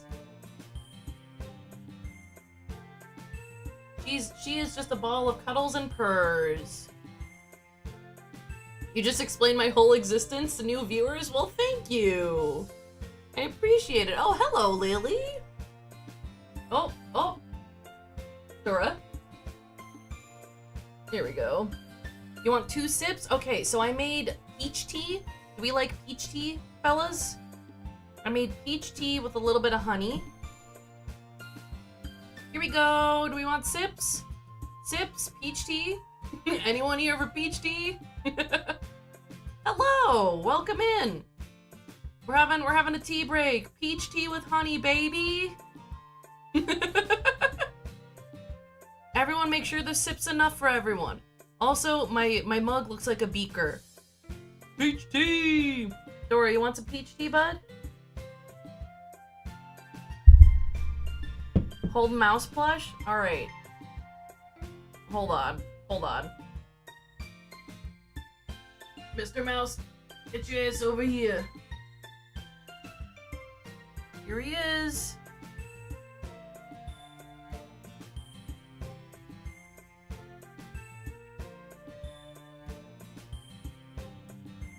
Dora!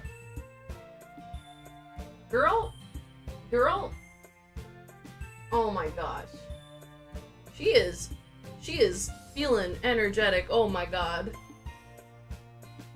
There we go. Yeah, peach tea is so good. Do y'all have other flavors you like?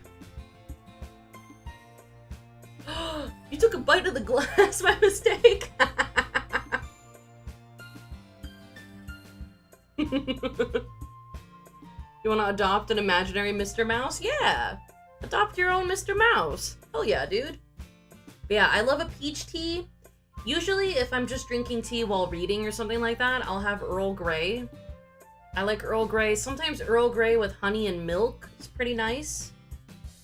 Although I don't drink like regular milk.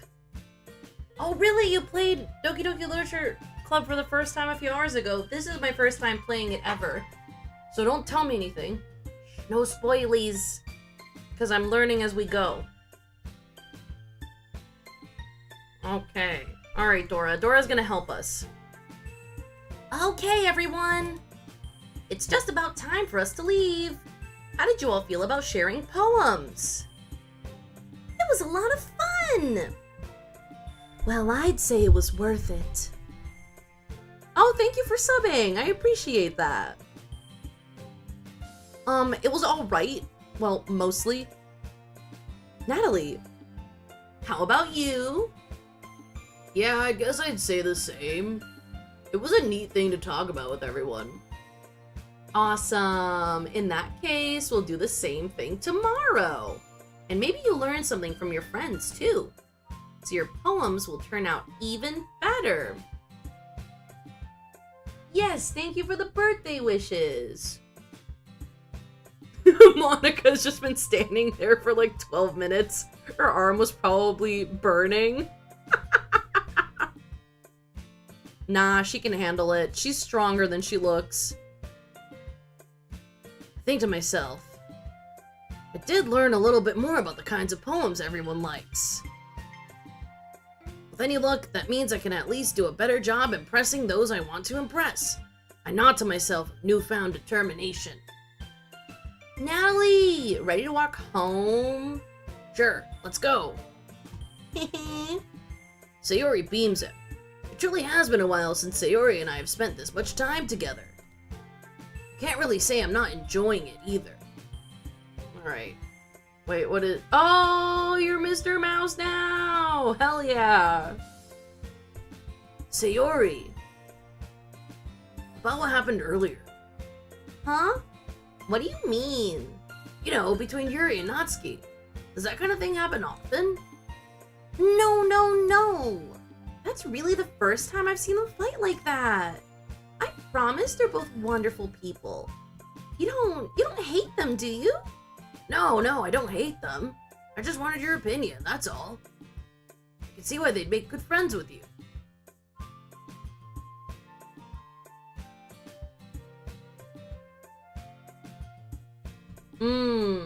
We'll have to try again, and maybe I can. Dora, please. Maybe I can post a picture of Mr. Mouse because his eyes are at the top of his head. I don't know. He kind of got forward-facing eyes like a predator. What if this mouse is secretly dangerous?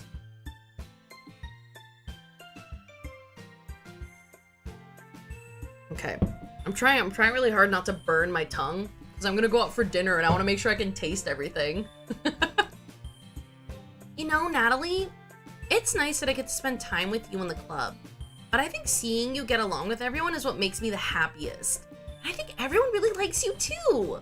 Oh, that's every day is gonna be so much fun.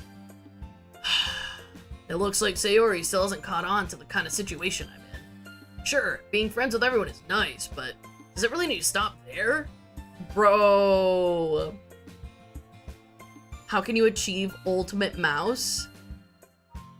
And is Mr. Mouse a purchasable item? So Mr. Mouse is not a purchasable item. He is a one and only made by Mother Catling. She knit him herself and stuffed him and put little stones in the bottom so that he sits upright. Look at the files.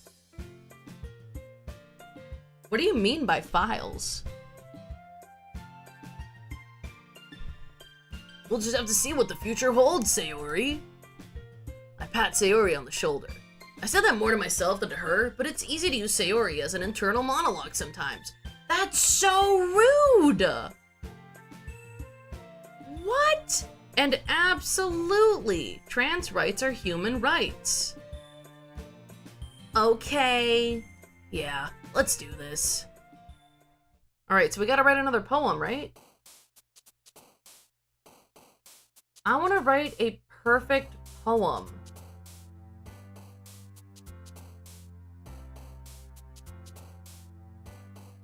Alright, what's the... Okay. Whirlwind?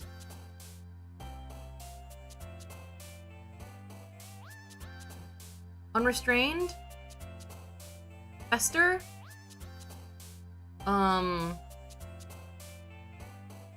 Judgment? Wrath? Fantasy? No! There's no autosave. Damn. Afterimage? Vertigo. Incongruent.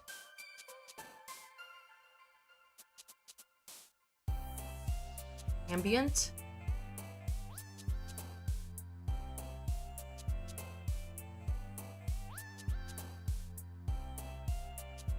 Tears? Damn it! We love Yuri. As long as it's mostly hers, it'll still go ahead as if it was perfect. Okay, good. Contamination. Termination. Secretive. Extreme. Intellectual. Misfortune. No! What? How is misfortune Sayori? Okay, girl. How about massacre? There you go. And philosophy. Damn! Damn! Another... Actually, should I save? Let me pop a save. We got Yuri enjoyers in chat? Hell yeah, dude. Another day passes, and it's time for the club meeting already. I've gotten a little more comfortable here over the past couple days. Entering the club room, the usual scene greets me. Hi, Natalie! Oh, the game could crash? Okay, good. Yo, Sayori. Looks like you're in a good mood today. I'm just still not used to you being in the club, that's all. Yuri's the best character? Wow, I love that we've cultivated a Yuri positive chat. Let's fucking go. I just think she's neat. I see. That's a pretty simple thing to get you in a good mood, but I guess it's always the simple things with you anyway. Damn, that was rude. Yuri enjoyer, what kind? Both? Both is good? Absolutely. Hello? My least favorite Doki? I feel like right now it might just be Natsuki because we haven't gotten to see her good side. I struggle with the tsundere trope. It's a little, like, I don't know. Wait, Amanasfell, who's your favorite character? Sayori's your second favorite? Sayori.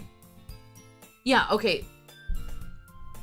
Mr. Mouse would totally know ham speak. Yes, you are absolutely correct, Mex. I think Sayori's pretty cool. I'm really curious about Monica.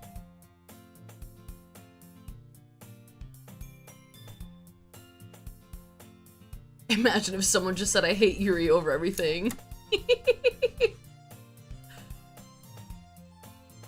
Speaking of which, I'm kind of hungry. Will you come with me to buy a snack? No thanks. Huh? That's not like you at all. Hey. Your friend in high school asks if you want to go buy a snack? I can't see a world in which I say no. You just finished Deltarune Chapter 5. I should definitely play Deltarune when another day is free. Okay. Hell yeah. I've heard a lot of good things, and it seems like the kind of thing I would enjoy. It seems definitely up my alley. I'm bad at the actual gameplay, but we'll see if I can hack it. Because I think I've gotten better at playing games as a whole as I've been streaming, so...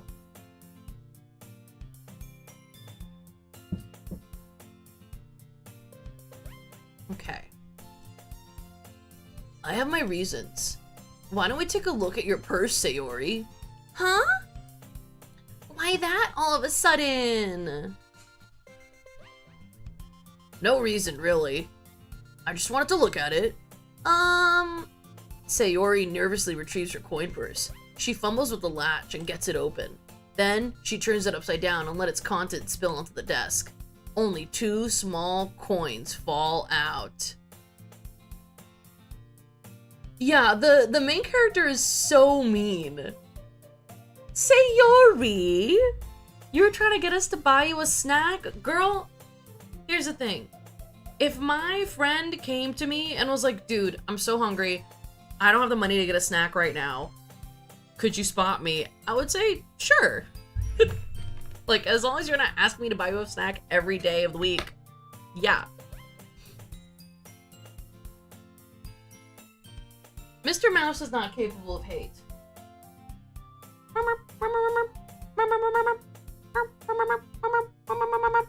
That's him saying that he does not hate you and the magic 8 ball is evil.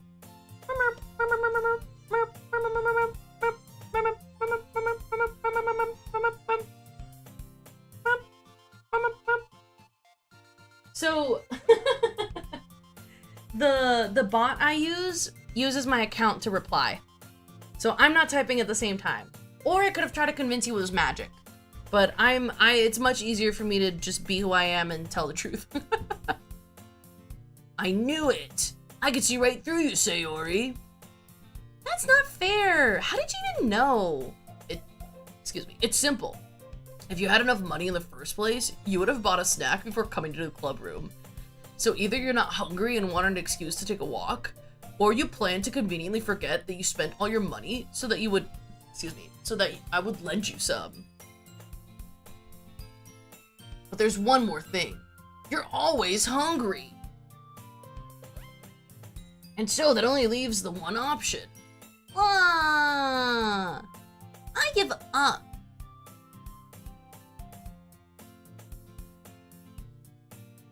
Don't make me feel guilty.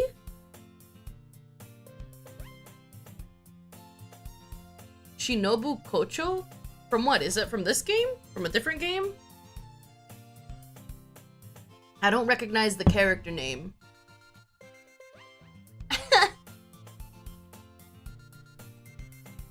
If you feel guilty, that means you deserve to feel guilty. Oh, hell yeah. Dora is proclaiming my graces.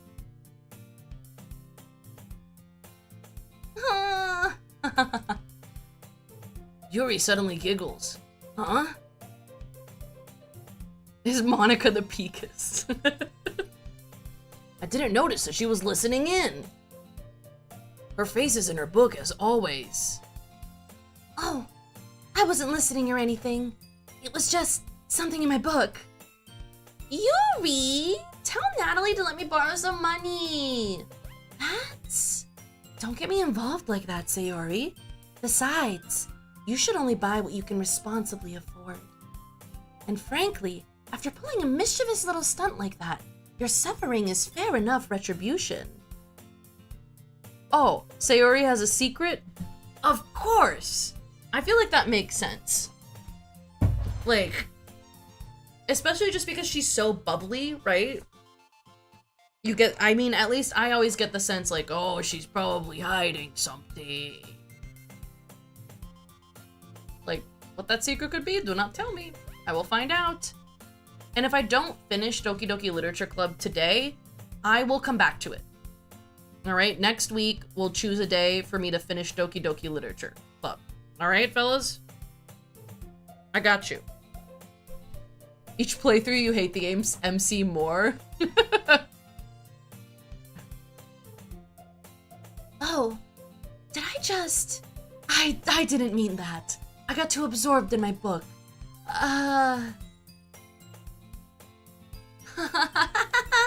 I really like when you speak your mind, Yuri. It doesn't happen much, but it's a fun side of you. There's no way you could think that. You were right, though. I did something bad, and now I have to accept the revolution. Retribution. That! You know... Okay.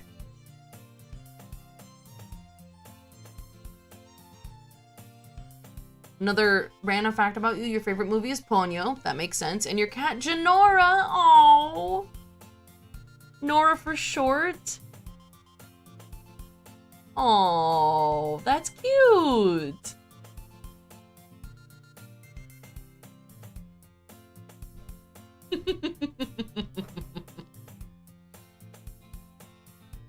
Yeah, Dora likes to sit on my laptop. Which is like over here in front of me on my desk.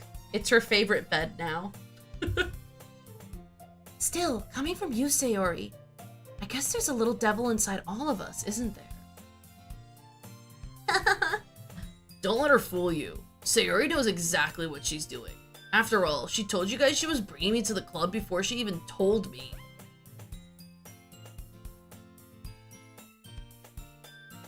Can we get DIY Mr. Mouse plush tutorial? Let me text Mother Catling. Oh. Ooh, I got a big text from my friend. Okay. Hold on. Let me... Can you get an amen or even an amen? Yo, Mom. Chat wants to know how you made Mr. Mouse. Do you still have the pattern you used? All right. We'll see if Mother Catling answers us. Oh, your cat's a granny, almost 12. Oh, cute. Cute, cute, cute.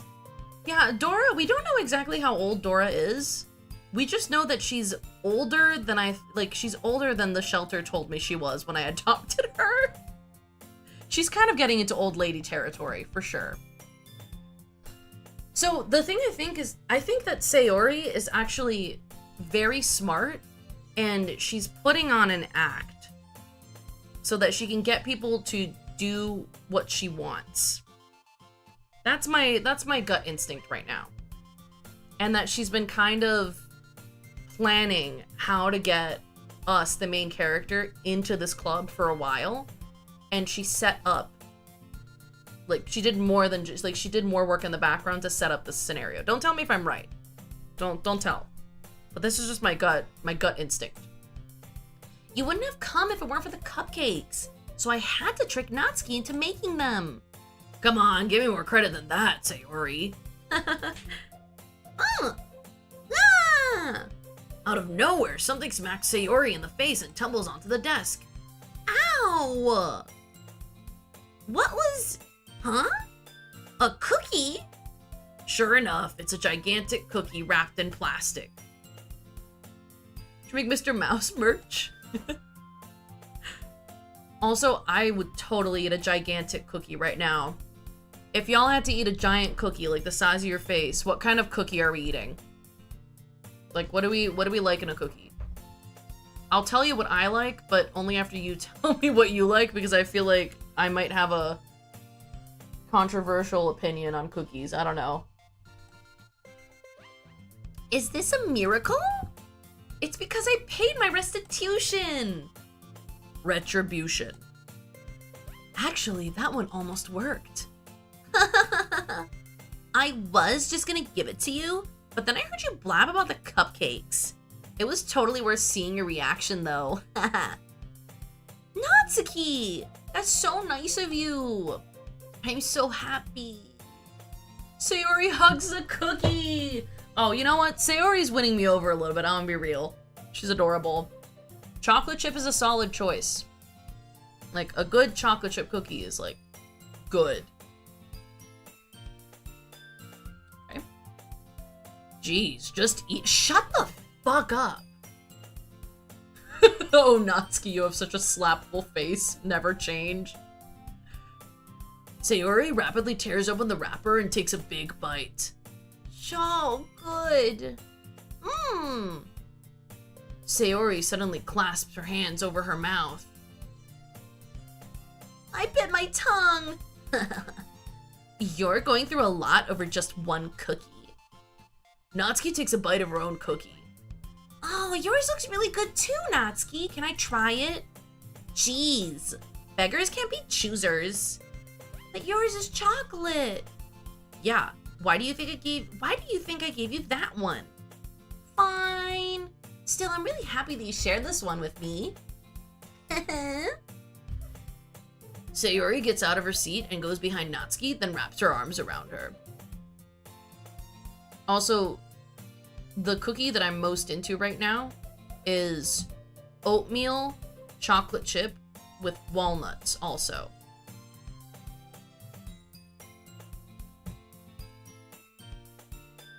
That's the vibe for me. I also like a white chocolate macadamia. It's pretty good, pretty tasty. Oh jeez. I get it. So the game is taking longer probably because I'm reading everything out loud. It's much faster to just read in your head than it is to read out loud. And also I keep talking to y'all. Oh yeah, you're into oats? Let's go! I just like the texture that it makes the cookie like chewier. I think it's good because you can get the crispy outsides and then the chewy inside. It's not gonna be a one-stream game at this pace. That's fine. Oh no, I have to play Doki Doki Literature Club again. Dang. Cookie still in hand, Natsuki reaches up to nudge Sayori off her.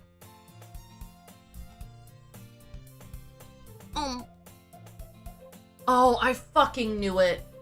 Sayori suddenly leans down and takes a bite out of Natsuki's cookie. Hey! Did you seriously just do that? Uh-huh. Mouthful, Sayori trots away to safety. Yuri and I laugh as well. Geez, you're such a kid sometimes. What a shame. It's not like you like this game. It's not like this game changed you literally forever or anything. Monica, can you tell Sayori? Huh? Natsuki glances around. Monica is in the club room. Where's Monica anyway? Good question. Have any of you heard anything about her being late today? Not me. Yeah, I haven't either. That's a bit unusual. I hope she's okay. Of course she's okay. She probably just had something to do today. She's pretty popular after all. Huh? You don't think she has a... Huh, I wouldn't be surprised. She's probably more desirable than all of us combined. Huh, that's true. Excuse me? Yeah, of course. When people leave comments on my shorts, I gotta give them a thumbs up. Except for that guy who asked me if my boobs were real. That one I didn't give a thumbs up. That one felt a little weird. Like, come on. We can all enjoy Boob Week without having a conversation about the big naturals or anything like that. Sorry, I just heard the words that came out of my mouth and I was like, who am I? Yes, Mex, on one of the shorts that I posted, this guy commented like, I see 2 big reasons to subscribe. Are they real? And I was like, whoa. Like, hold on, man. Chill out, dude. I'm like, dude. That's a crazy thing to say. Yeah, it was truly like a what the fuck? This is why people say it's not all men, but it's always a man. It's that kind of behavior. Exactly. Post button, completely optional. We don't have to say stuff like that. You could have inside thoughts, right? It's an incredible concept of having thoughts.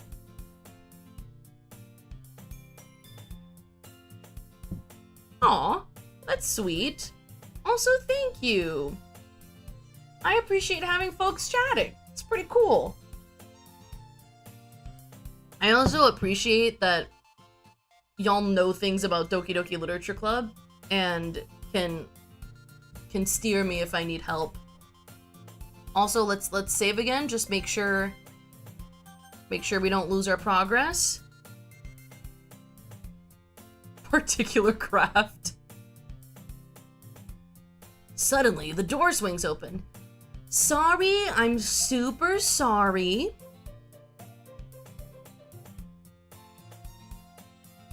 Oh, there you are. I didn't mean to be late. I hope you guys weren't worried or anything. Huh? Monica chose the club over her boyfriend after all. You posted a video about Natsuki and Sayori and someone said smash? Bro, calm down. Whoa, time waits for no one. Even if someone is swift, don't waste time. Wind yourself up and simply follow the clock's footsteps. That's a very profound thing to say in a YouTube chat. How are you doing today? You've watched this gameplay like 5 times? Damn. The addiction phase a couple years ago was bad. No, I feel the same way. There was a while where I was like only watching Dark Souls like speedrun content. And so I was just watching people speedrun Dark Souls 1 just over and over again. You might use that line at some point, but you have a ring at least. Yeah, minimum requirement, damn.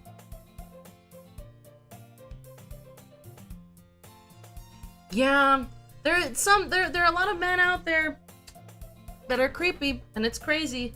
But that's why, if you are also a man out there and you see men acting weird, you gotta be like, hey dude, that's not cool.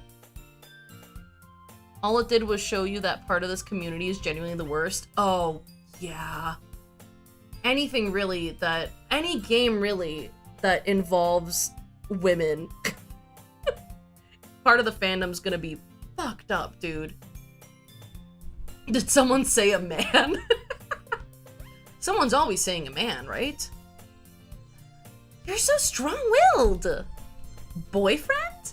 What on earth are you talking about? Monica quizzically glances at me. There they go again with the quizzically. Never mind that. What held you up anyway? Oh, well, my last period today was, study hall. I got the hiccups, gosh damn. Come on. Okay, are we living? Okay, oh. Oh shit, okay. So, my mom sent me the knitting pattern for Mr. Mouse. Now the thing is, she knit Mr. Mouse, so it's a little difficult to make him.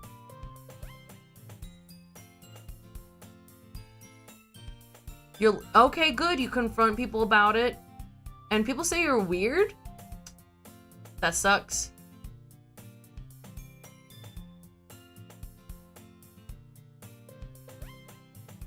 What is, I don't know what this chatter is on about.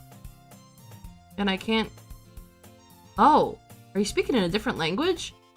Is it auto Google translating you? Damn, okay. Strange.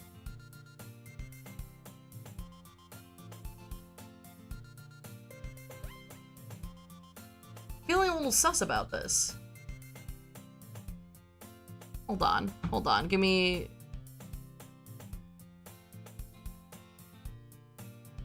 a sec.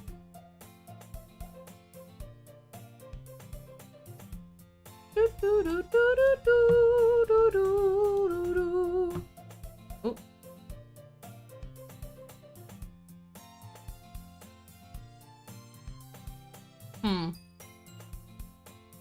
Yeah, that's what I'm thinking.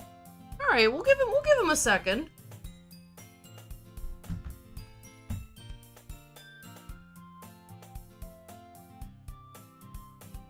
Well, it's automatically translating. I wish it would tell me from what language it's translating.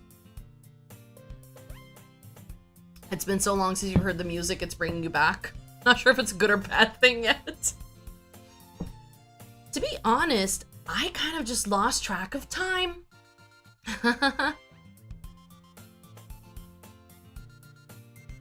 That makes no sense, though.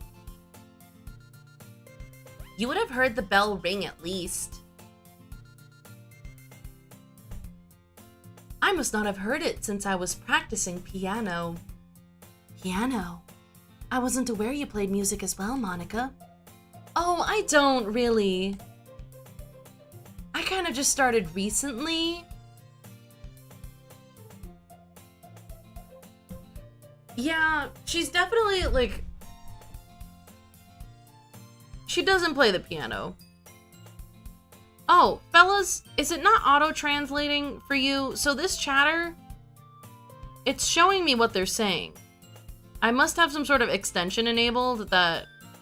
Or maybe it's because I'm the streamer. It translates automatically. But they said they can't hear anything. They don't have sound. Yeah, okay, girl. She's standing there with, like, her fists clenched, like, I started playing the piano recently. Like, girl?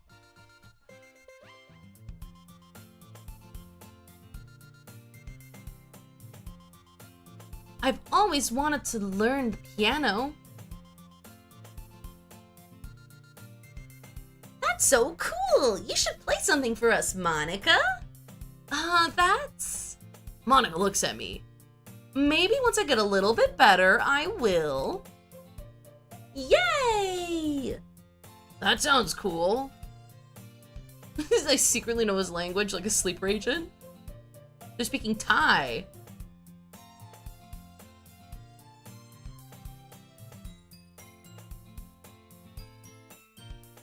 She also sings soprano. Natalie doesn't get the reference, but maybe soon. I'd also look forward to it. Is that so? In that case, I won't let you down, Natalie. Monica smiles sweetly. I didn't mean to any pressure or anything like that. Huh, don't worry. Okay. Okay. You always found the pose so odd? Yeah. I've been practicing a whole lot recently. I do, so her phrasing always freaks me the fuck out. The double meanings, girl? And I'd really love the chance to share once I'm ready.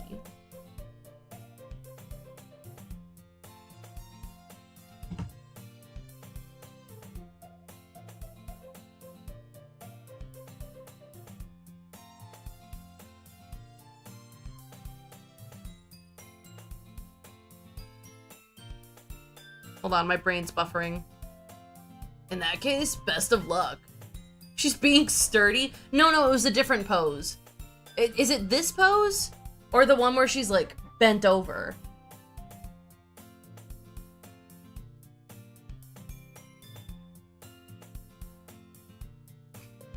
Oh, and YouTube's on songs. Let's go. So, I didn't miss anything, did I? Not really. I chose to leave out Sayori's mischievous escapade. I'm sure Natsuki will end up complaining to her anyway. Looks like everyone's already settled down. Sayori somehow already finished her entire cookie. Yuri is back to her book, and Natsuki disappeared into the closet.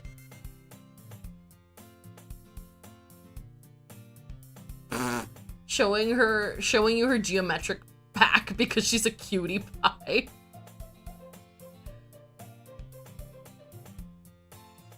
Okay.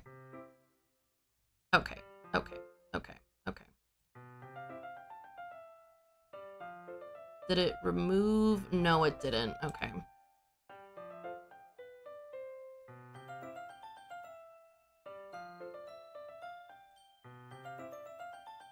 All right.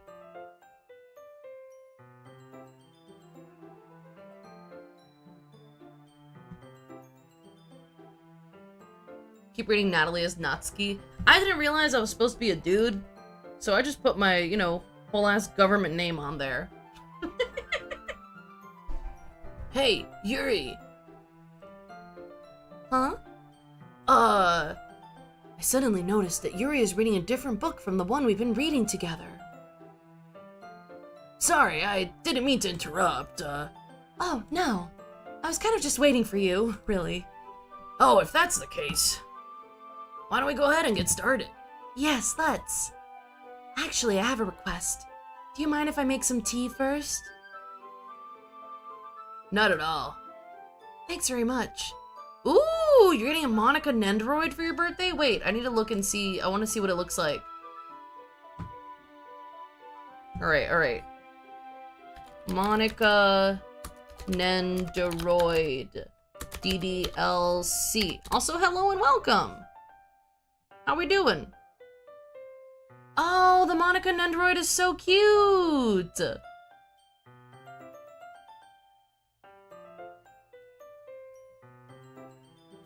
Really cute.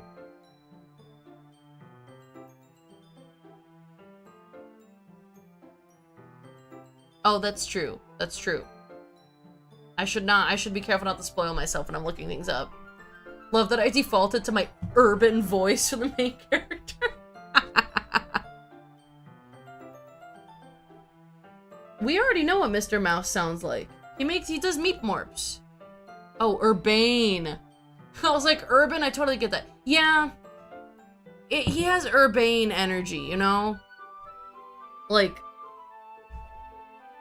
But Urbane's not a piece of shit, you know? Thanks very much. If there's one thing that can make my reading time here any better, it's a nice cup of tea. Not to mention for yourself as well. Yuri stands up and makes her way to the closet. I follow and watch as she retrieves a small water pitcher from the shelf, the kind with a filter inside. Can you hold this for a second? Sure. Yuri hands me the water pitcher and also fetches an electric kettle. I'm gonna plug this in at the teacher's desk and then we'll go get some water. She walks past me and sets the kettle down on the teacher's desk. I simply watch her movements. To my surprise, the way she moves really contrasts her speaking mannerisms.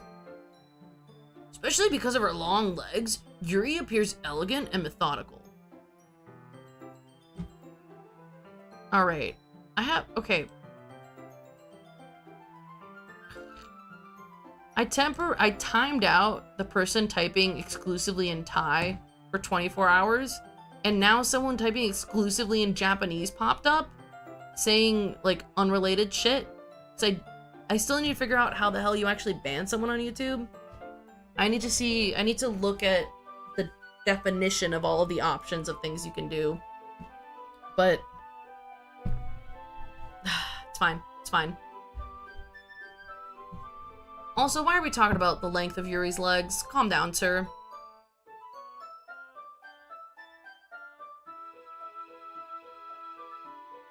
Why is there another one now?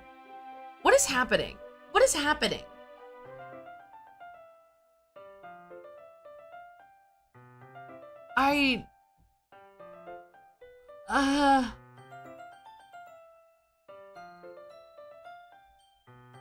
Okay, hold on. Let me open up the channel. Like, there's no way this is a real person, right?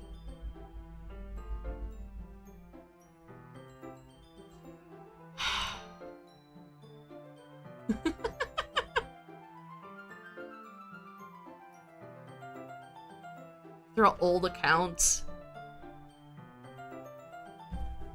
What?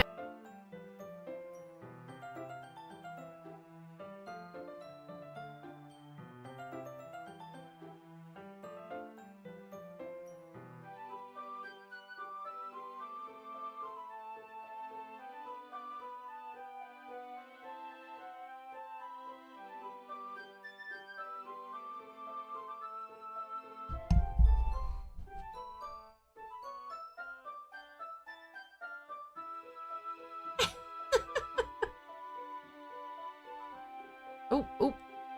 All right, yeah, we're gonna try to as best we can ignore this. All right, there we go. Put him in timeout. We'll continue on with our doki doki doki doki dokiing. Okay, may I have the water pitcher? Thanks, I'll be right back. I might as well walk with you. Yeah, why not? Shall we go then? Yeah. Where are you two off to?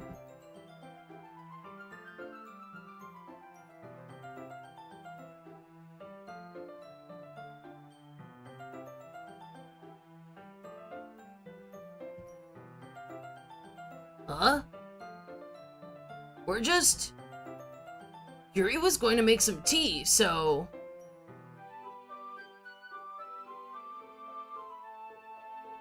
Yeah, it's fine. If they're trolling, they're looking for a reaction, so we gotta continue playing our game. As my partner likes to say, I'm a mark. I get pulled in too easily. Just ignore. They're sending random messages, whatever. We're talking about Doki Doki Literature Club. It's pretty fucking cool. I suddenly realize how weird it sounds to explain this to Monica. We're just filling the pitcher, the water pitcher. Oh, okay. Sorry, I was just a bit curious. That's kind of a one-person job, isn't it? That's... Monica, please mind your own business for once. Or do you want to tell me there's something wrong with helping involve Natalie in club activities?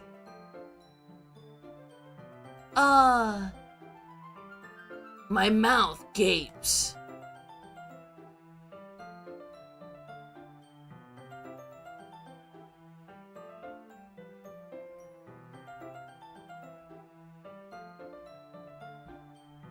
I suppose there's nothing wrong with that.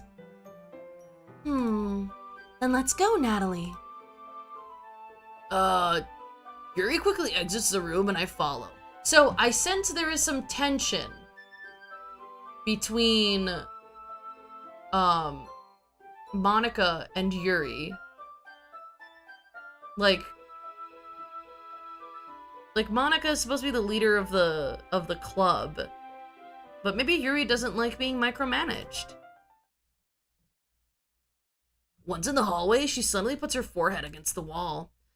I spoke without thinking. How could I say something like that? Yuri! Something about the way she said that. It made me feel so irritated. What's wrong with me? No, Yuri!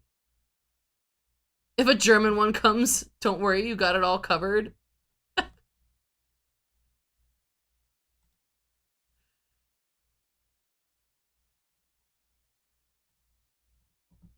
I think you did the right thing.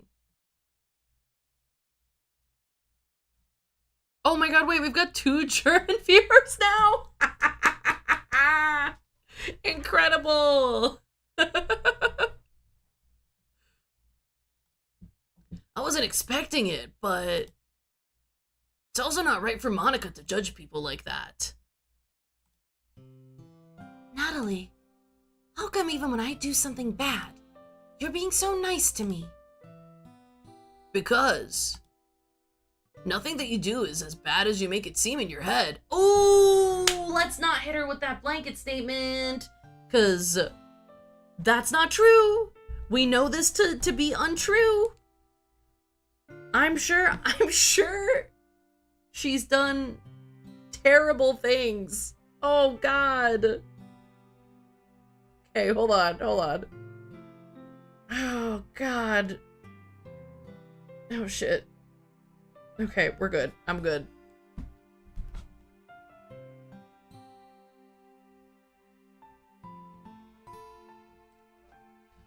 Nobody's perfect. We have emotions and we can't always hide them away. But you always amplify things in your head.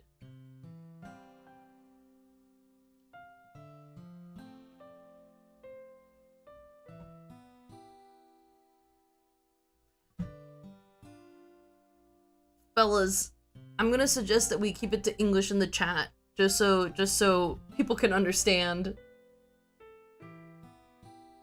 I would love to say, you know, I'm like you, but I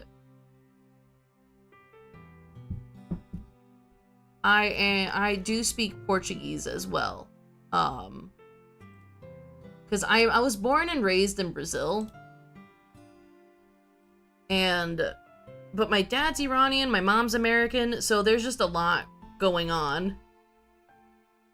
Yeah, I'm working on it.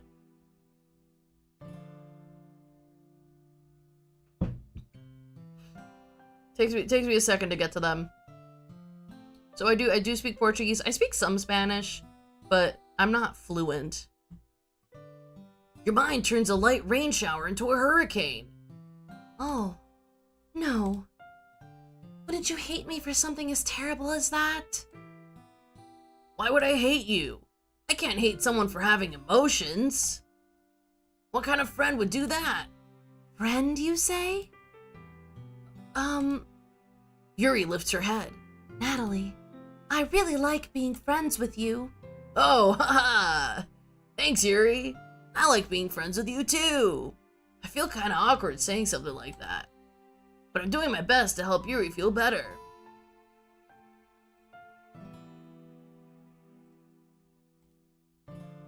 Anyway. Yeah. Shall we go? You speak German, English, a little bit of French, and the same with Chinese. Wow. That's great.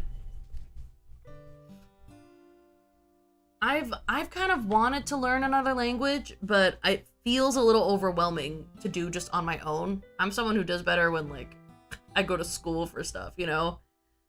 But it is what it is. Yeah. Yuri and I walked to the nearest water fountain. Speak German, English, and a tiny bit of Scottish. Oh, that's very cool.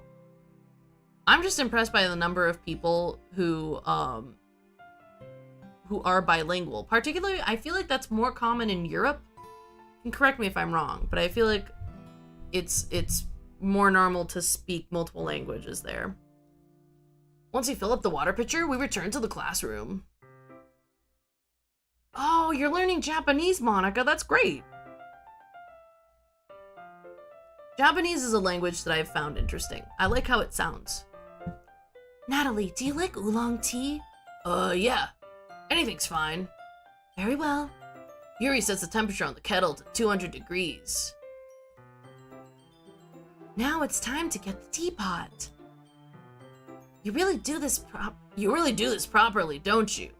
Hello, welcome. Of course. I shouldn't do any less when I'm making tea for others. Even if I'm not an expert on tea or anything? Mm-hmm. In that case, you'll only be even more impressed. And perhaps I will. Yuri fetches a teapot and begins measuring the tea leaves. To my surprise, she even starts humming a little to herself.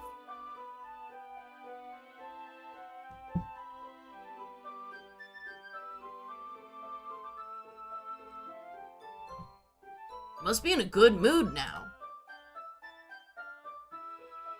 You definitely haven't been learning it, so you don't have to read the subtitles anymore. For anime episodes. Okay. Look, I feel like most reasons to learn a language are valid. Like, unless it's a creepy reason, you know? But otherwise, you're good, dude. Like, it just makes you a better citizen of the world in general to know more languages. You can connect with more people. It's cool. I was letting it show, and you noticed. I was doing a bit of thinking, and I decided that I would try expressing myself a little bit more. Let's go, Yuri. Turns out it's not very hard for me to do.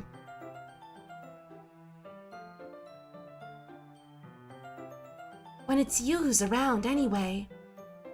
That's great, Yuri. Just don't push yourself too much. You're always worrying about me, Natalie. It's very endearing. That's... Yuri wasn't kidding. I don't even know if I can keep up with this. I watched Yuri pour a cup of tea for each of us. Natalie, I have another request. Do you mind if we sit on the floor today? Huh? Why's that? It's a little bit easier on my back. Explain? I can read with my back against the wall rather than bending over at my desk. Oh, sorry, I didn't realize. No worries. I just have back pain fairly regularly, so I do my best to manage it. Okay, so she has back pain fairly regularly? That's really concerning, because I feel like that comes not necessarily from her reading, but from her doing something more nefarious. I can share the link that my mom sent me in the community tab on YouTube. The one thing to know is that it's through a website called Ravelry, and you do need to make an account. It's free to get the pattern, but you need an account. So it's gonna ask you to make an account if you want the pattern.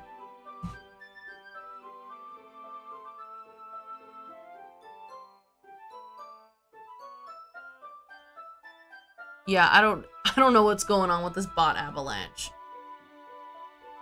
Yeah. I'm just hiding the messages. It's fine. Worry not. I'll see also I could try to tweak the moderation or whatever. I don't want the moderation to come down on any of you all, you know what I mean? Because y'all are just doing normal chatting things.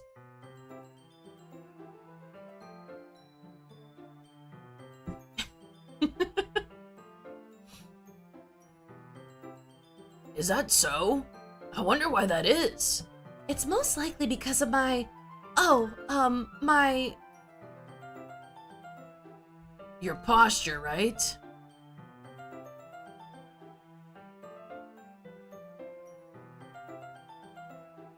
Always hunched over like that while reading? Yes. I have terrible reading posture.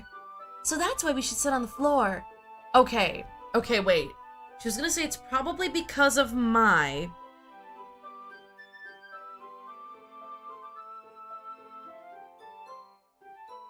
I'm trying to imagine what could possibly be happening with her back, and I have no idea. It's the first time a streamer has noticed you? Oh.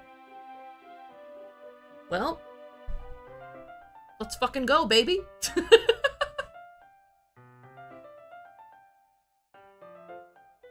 Honestly, part of the joys of streaming is being able to talk to people, at least in my opinion. And I'm a fairly small guy, so here we go. It can be difficult if you're going to, like, a streamer who's got a really big audience, and so then they've got messages just rushing by. Okay, I'm curious but also concerned about the nature of whatever's going on with Yuri's back. Fair enough. I'll go ahead and get the book. I retrieved the book from my bag. Oh, I have some chocolate as well.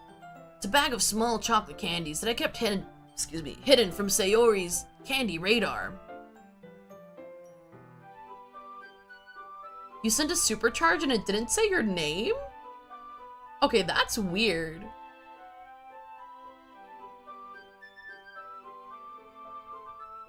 Did we get a new chance for Mr. Mouse PFP? Yeah, dude, let's do it. You want to get his eyes in there? Kind of like this?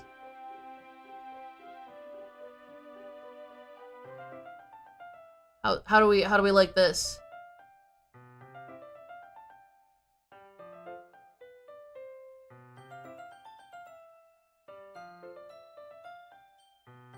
We're doing a Mr. Mouse pause? Mr. Mouse PFP pause? We got him? We got him, the boy? Every time he subbed, it also didn't say your name? Yeah, that is super weird. Because I know sometimes Twitch, like, bugs out. And, like, I can tell that someone resubscribed during my stream, but it doesn't show me. It doesn't tell me who at all. And I don't understand why. Actually, I just need to take a look.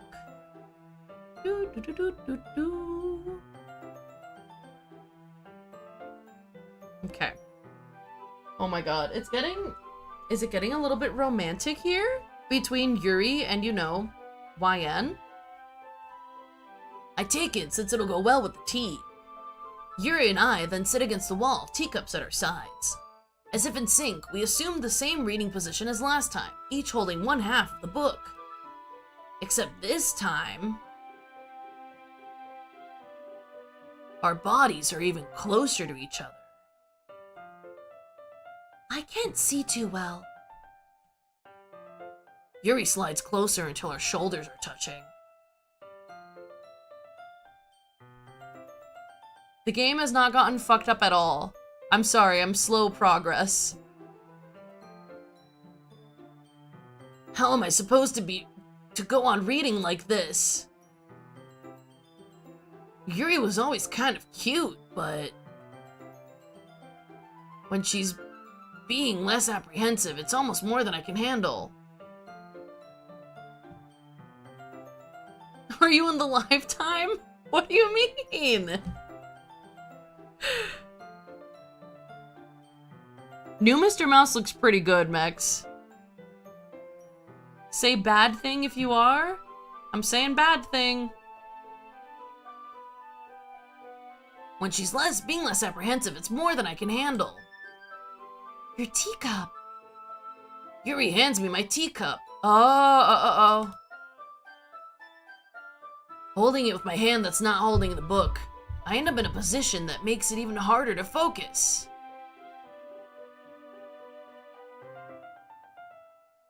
Because now I need to worry about making sure I don't accidentally touch her chest! No! Meanwhile, Yuri hasn't noticed a single thing. She wears her intense reading expression, and I can only presume the world around her has faded away. I use all of my willpower to focus on reading. After a few minutes, I finally manage to relax a little. I put the teacup between my legs and fumble with the chocolate wrapper. Oh, sorry. I briefly let go of the book to finish opening the wrapper. You can have as much as you want.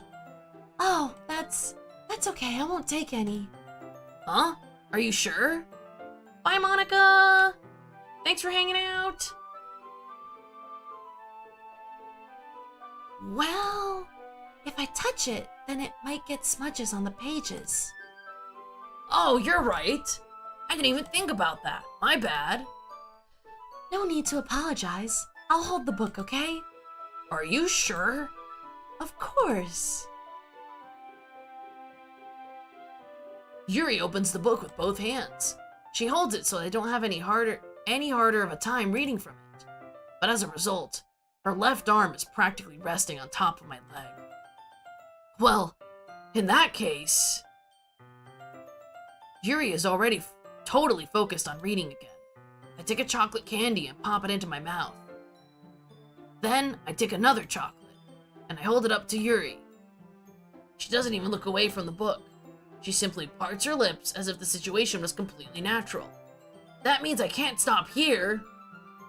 Buddy, how are y'all at feeding chocolates to each? Oh God.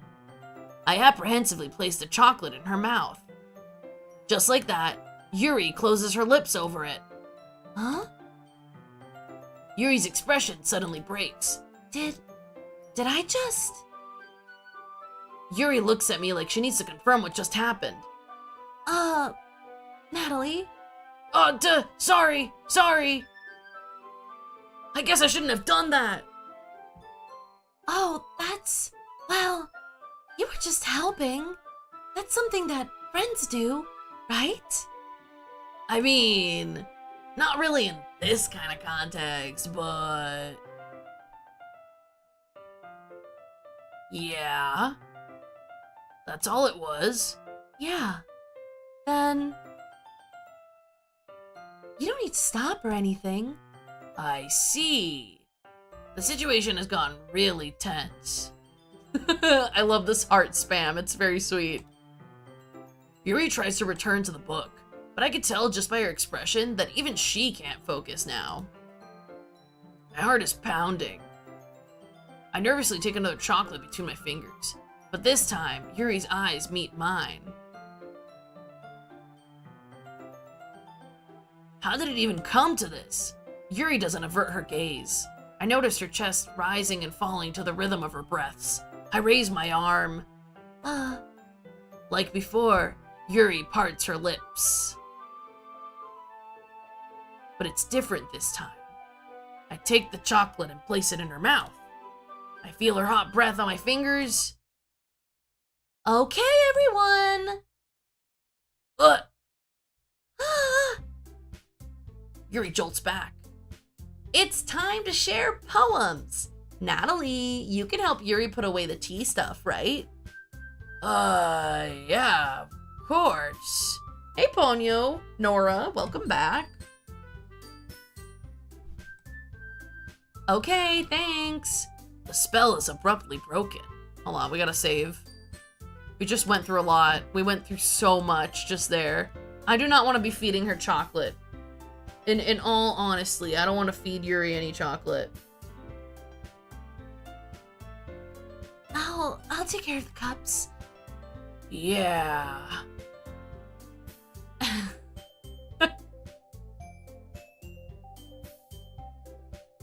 I appreciate that y'all think I am an underrated streamer. That is very kind of you. Yuri picks up the teacups from the floor.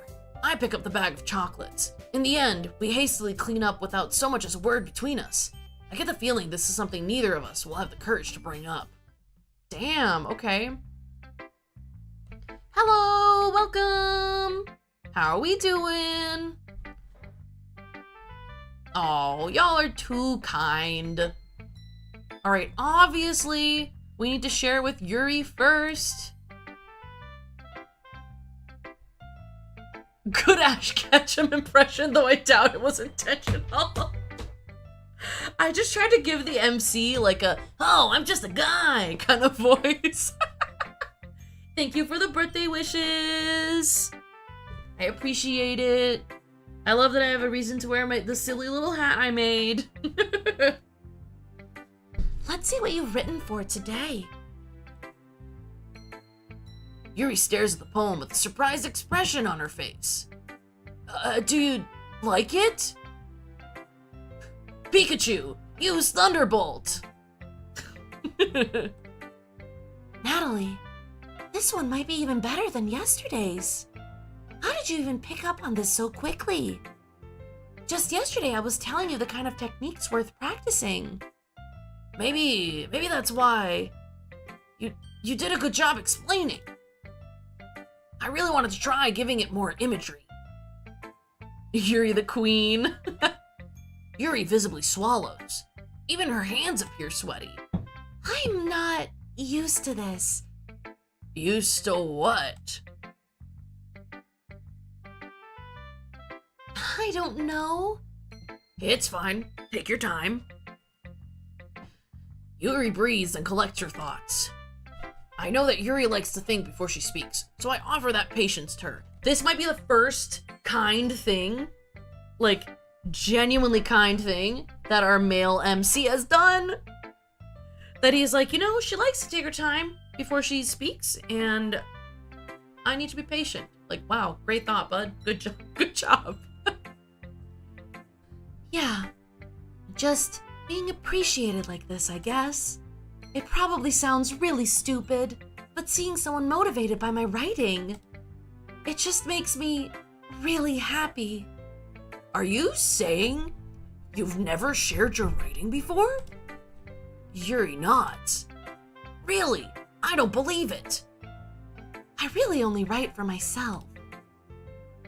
And besides, people would just laugh at me. Do you really think that? Again, Yuri nods. Huh. Even your close friends. Yuri doesn't respond to that. I wonder why. Anyway, do you want to share the poem you wrote today? Yeah, I do. If it's with you. Oh no, it's long. Oh no, it's long. Okay, hold on. Oh, the raccoon? I swear to God, if she kills this raccoon in this poem, I'm gonna have a problem with her. Okay.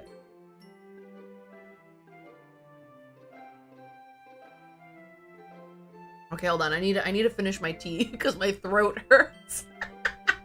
I've been doing the MC voice too long. All right. Let's get hyped. We've got a Yuri poem to read. The raccoon. It happened in the dead of night while I was slicing bread for a guilty snack. My attention was caught by the scuttering of a raccoon outside my window. That was, I believe, the first time I noticed my strange tendencies as an unordinary human.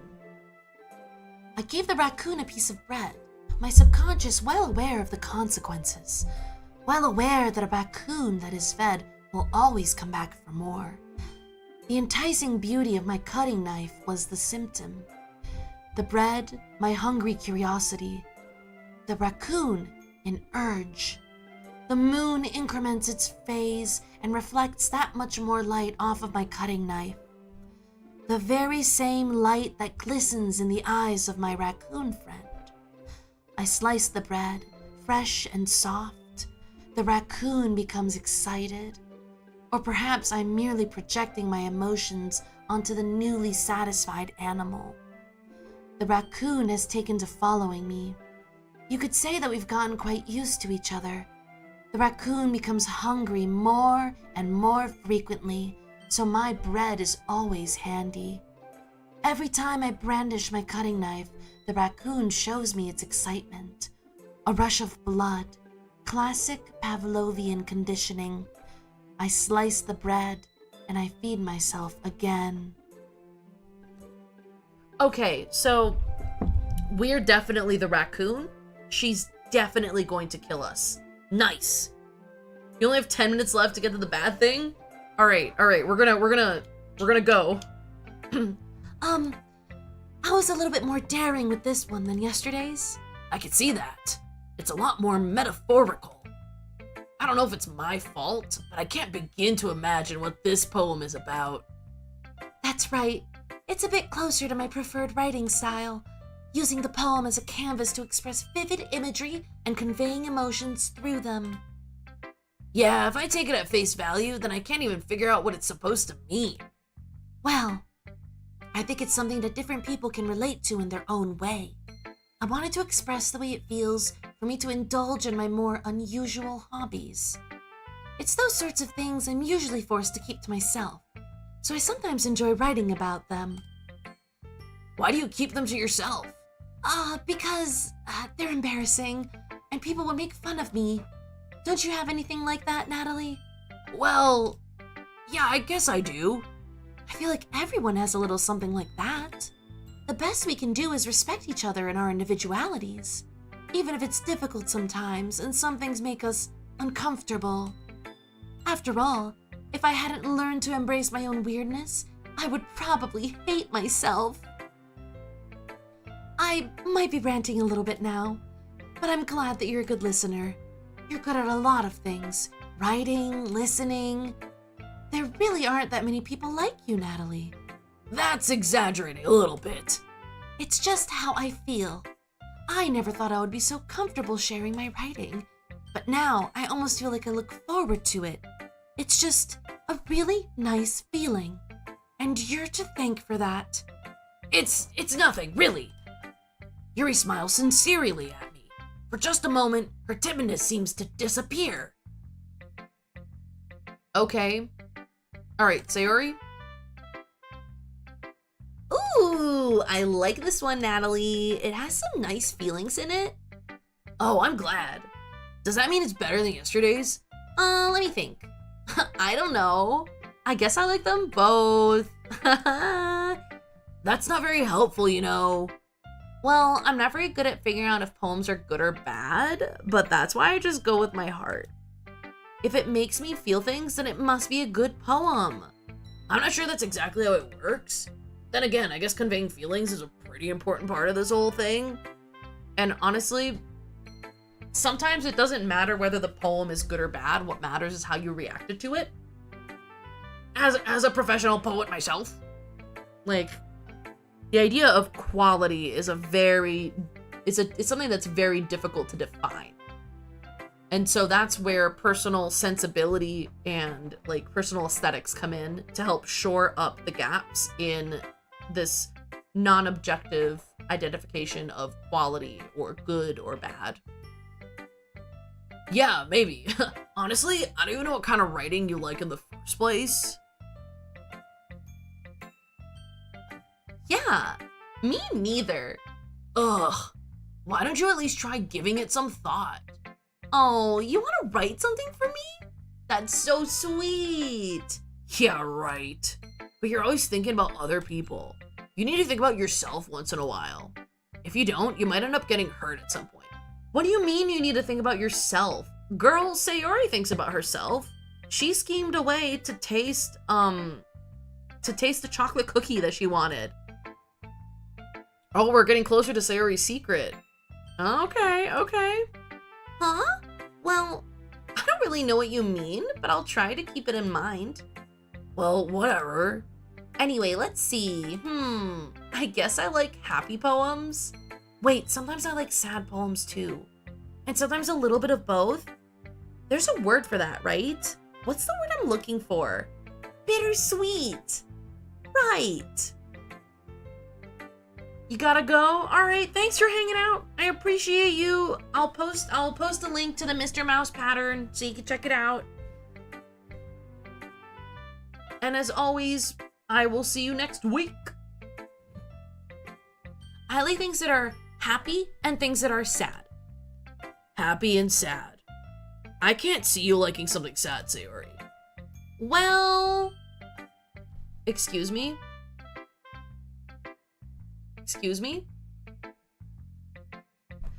I like happy the most. But sometimes when you have a little rain cloud in your head, a sad poem can help give the rain cloud a little hug and make a nice, happy rainbow. Sayori, that's unexpectedly poetic. Oh, it is? Maybe I'm getting better at expressing my feelings after all. Thanks, Natalie. She spoiled a little of her secret? Is she secretly, like, mega depressed? Don't tell me, I'll find out, but this seems plausible now. I should go write that down then. You can read my poem now, okay? Bottles. I pop off my scalp like the lid of a cookie jar. It's a secret place where I keep all my dreams. Little balls of sunshine, all rubbing together like a bundle of kittens. I reach inside with my thumb and forefinger and pluck one out. It's warm and tingly, but there's no time to waste. I put it in a bottle to keep it safe, and I put the bottle on the shelf with all the other bottles. Happy thoughts, happy thoughts, happy thoughts in bottles, all in a row. My collection makes me lots of friends. Each bottle a starlight to make amends. Sometimes my friend feels a certain way. Down comes a bottle to save the day. Night after night, more dreams. Friend after friend, more bottles. Deeper and deeper, my fingers go. Like exploring a dark cave, discovering the secrets hiding in the nooks and crannies, digging and digging, scraping and scraping. I blow dust off my bottle caps. It doesn't feel like time elapsed. My empty shelf could use some more. My friends look through my locked front door. Finally, all done, I open up and in come my friends. In they come in such a hurry. Do they want my bottles that much? I frantically pull them from the shelf, one after the other, holding them out to reach to each and every friend, each and every bottle. But every time I let one go, it shatters against the tile between my feet.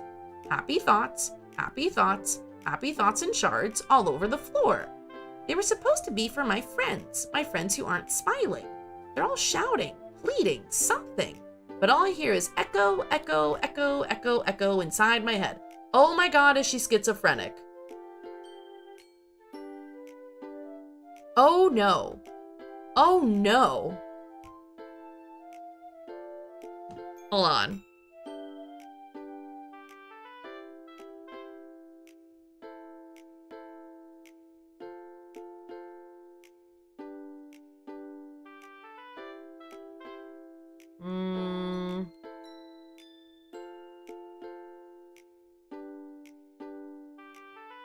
Yeah, this doesn't feel great. This doesn't feel great. Sayori? Sayori, girl?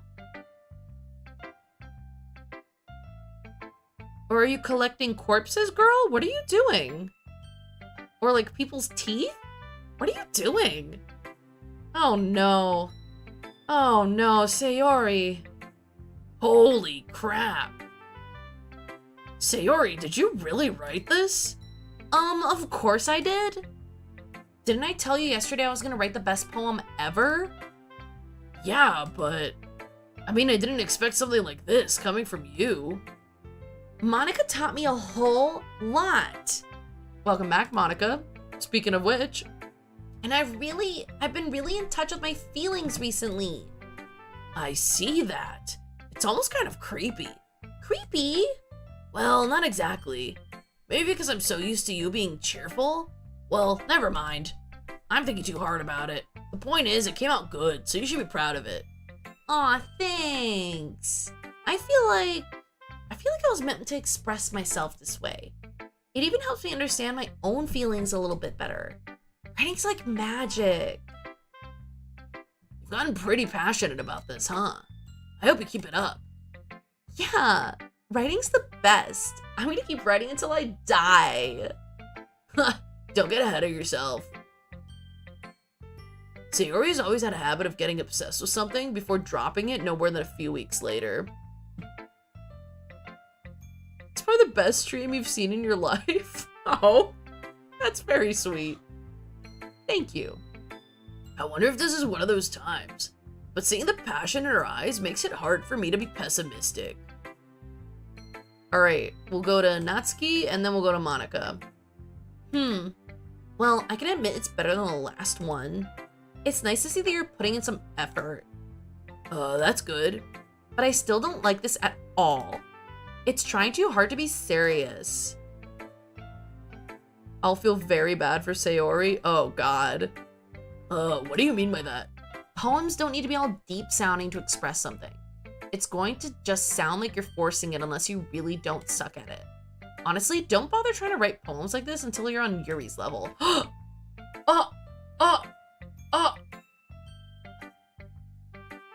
Natsuki, she actually likes Yuri's poetry and thinks Yuri is talented.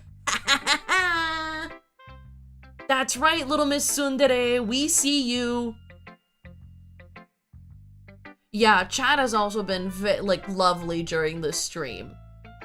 Y'all have been cool and funny.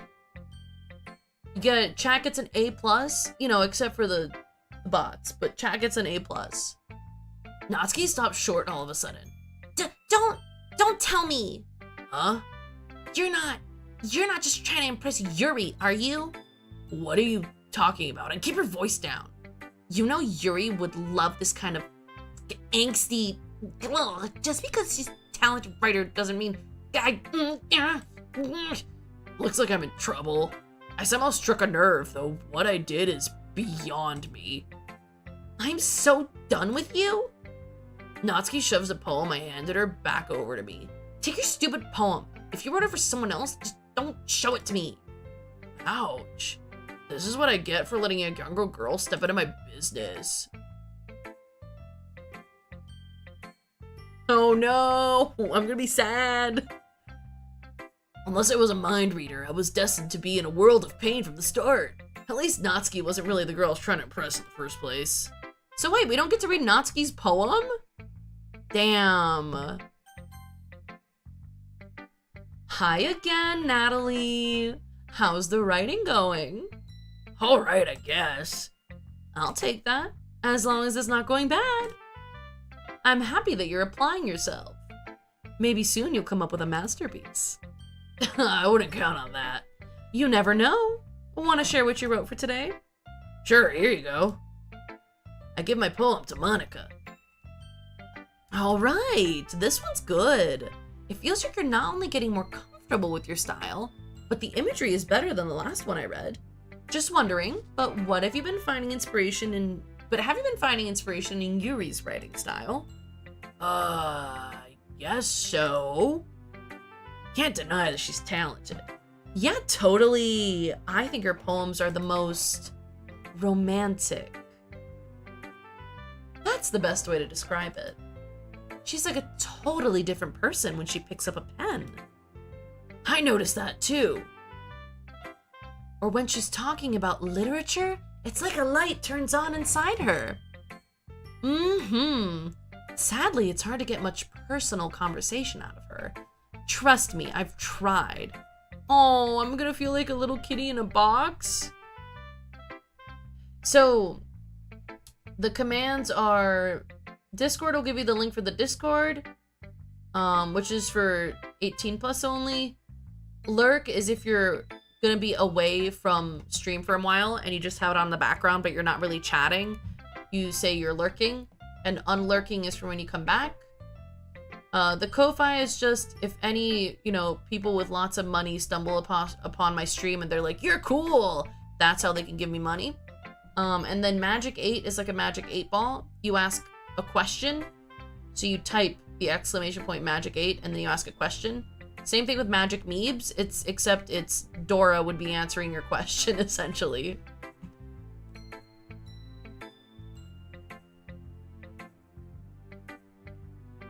Who knows what goes on in that head of hers? I hope you don't mean that in a bad way. No, of course not. I just meant that I wish she didn't keep so much to herself. You're welcome. But still, defending her like that, you must be pretty into her. Hey, Socks.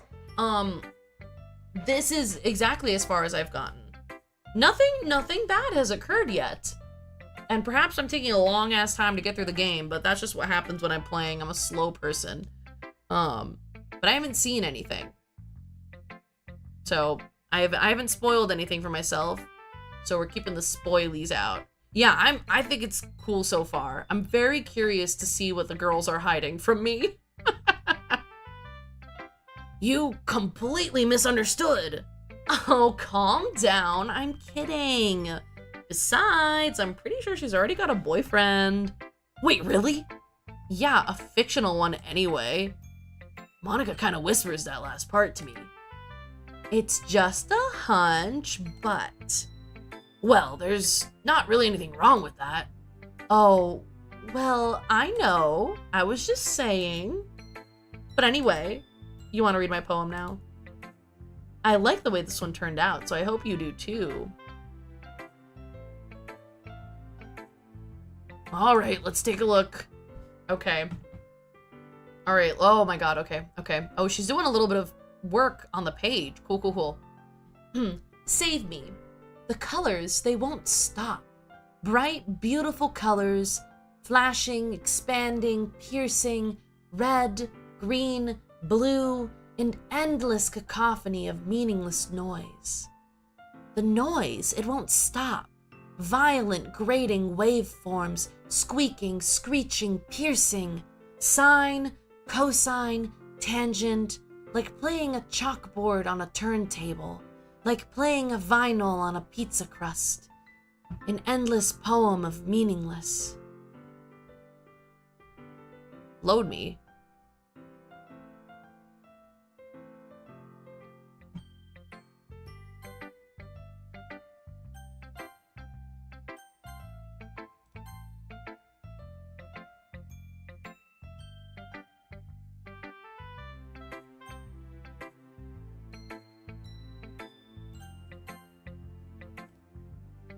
Okay.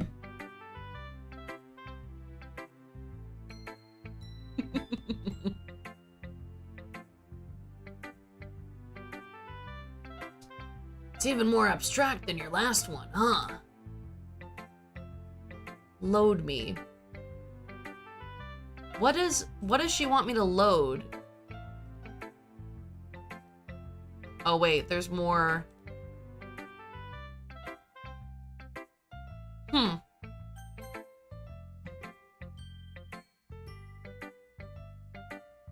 What?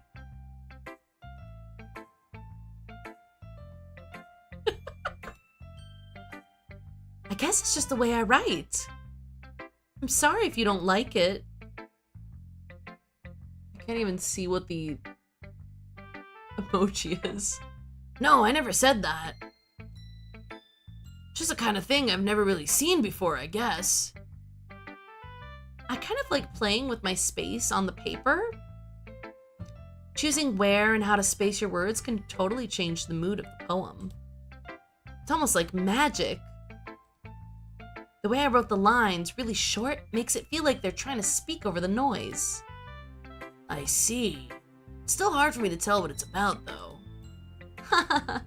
Sometimes asking what a poem is about isn't the right question. A poem can be as abstract as a physical expression of a feeling, or a conversation with the reader. So putting it that way, not every poem is about something.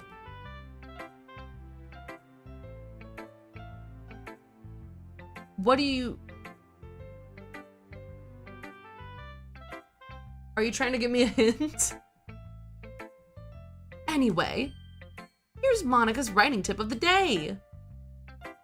Oh yeah, Yuri. We've been trying to become closer with Yuri. Sometimes you'll find yourself facing a difficult decision. When that happens, don't forget to save your game. You never know when you might change your mind, or when something unexpected may happen. Wait, is this tip even about writing? What am I even talking about? That's my advice for today. Why does Monica know that she's in a game? Why does Monica know that I'm playing a game? Monica? Oh God, she's looking at me. Monica? Monica? Oh, okay. Okay, Monica scares me. Oh God. Oh god. Hey, Monica. Is Monica gonna come for me? Hello? Monica? Okay. It's fine. I'm not intimidated. Okay, everyone. We're all done reading each other's poems, right? Sorry, Monica. It's just true. I have something extra planned today, so if everyone could come sit at the front of the room. Is this about the festival? Well, sort of. Do we really have to do something for the festival? It's not like we can put together anything good in just a few days. We'll just end up embarrassing ourselves instead of getting any new members. That's a concern of mine as well. I don't really do well with last-minute preparations. Don't worry so much. We're gonna keep it simple, okay? We won't need much more than a few decorations. Sayori has been working on posters, and I've designed some pamphlets we can give out during the event. So why does only two members of the club have been working on this? Odd. Very odd. Okay, that's great and all, but that doesn't tell us what we're actually going to be doing for the event. Oh, sorry. I thought you'd heard about it already. We're going to be performing. Performing? Oh, Monica? Yeah, we're going to be having a poetry performance. Each of us is going to choose a poem to recite during the event. But the cool part is we're also going to let anyone else come up and recite poems too. Oh, so they're doing an open mic night. I love an open mic night. Actually, I haven't been to one in a while, and it would be really nice for me to read my poetry to people. It's cool. If y'all have never been to an open mic night, they're pretty cool. Usually they're hosted in a place where you can get drinks and food and snacks and whatever. It's great. Yeah, where is Sayori? Why is she not part of the conversation? Sayori's putting it on all the posters in case anyone wants to prepare ahead of time. Oh, she hasn't been here the whole stream. Sayori, who's been coloring a poster, holds it up for us to see. Are you kidding me, Monica? You didn't already start putting those posters up, did you? Well, I did. Do you really think it's that bad of an idea? Well, no. It's not a bad idea.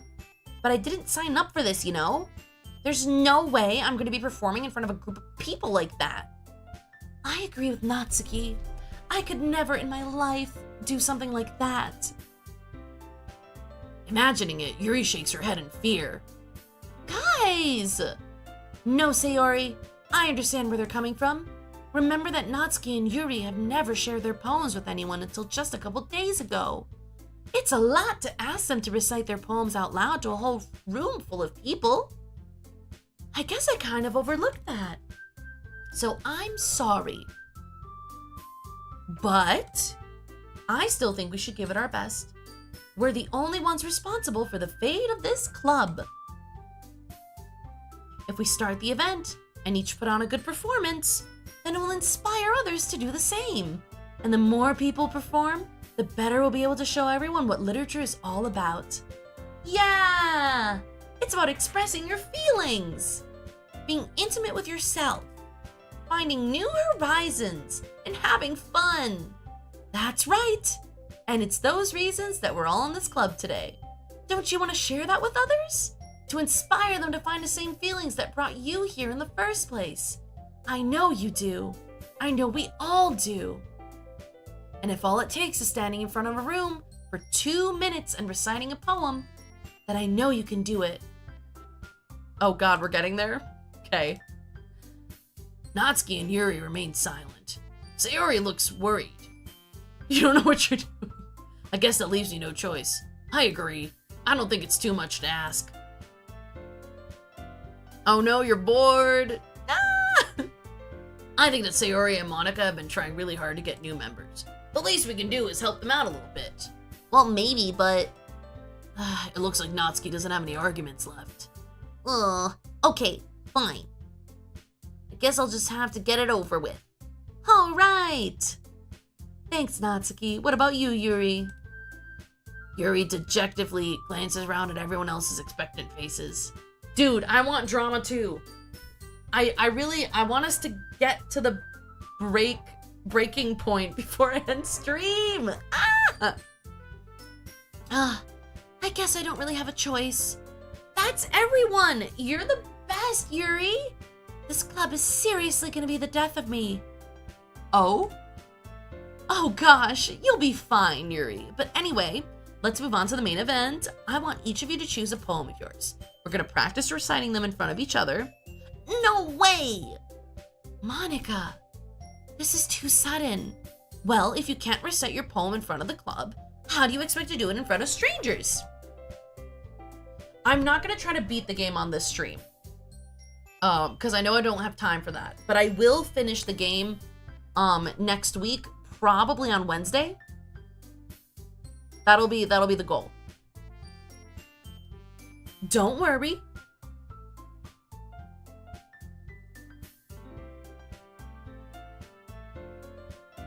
So I'm going out to dinner with my partner today.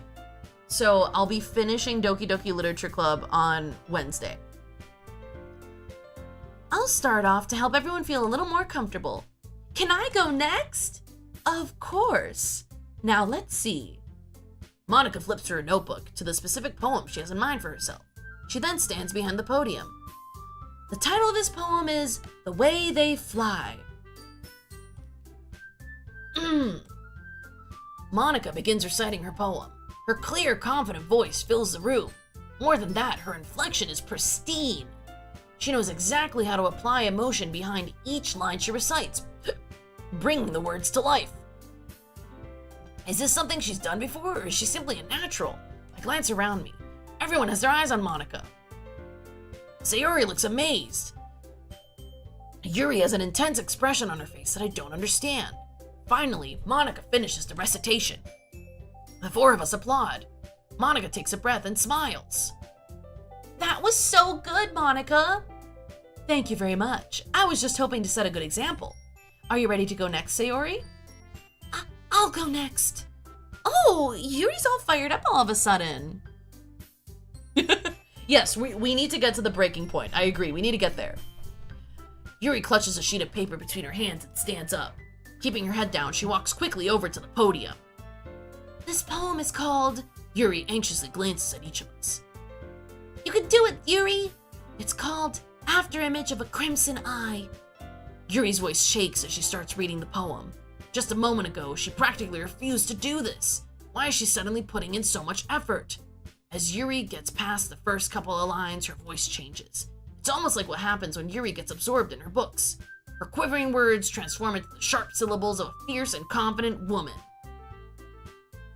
The poem is full of twists and turns in its structure that she enunciates with perfect timing. This must be a rare glimpse into the whirling fire Yuri keeps concealed inside her head. Suddenly, she's finished. Everyone is stunned. Yuri snaps back to reality and glances around her as if she bewildered even herself. Huh? It's up to me to save the situation. I'm the first to start applauding. Everyone joins me afterward, and we give Yuri the recognition she deserves. It's not we didn't want to applaud for her, but we were caught so off guard that we must have forgotten. As we applaud, Yuri holds the poem to her chest and rushes back to her seat.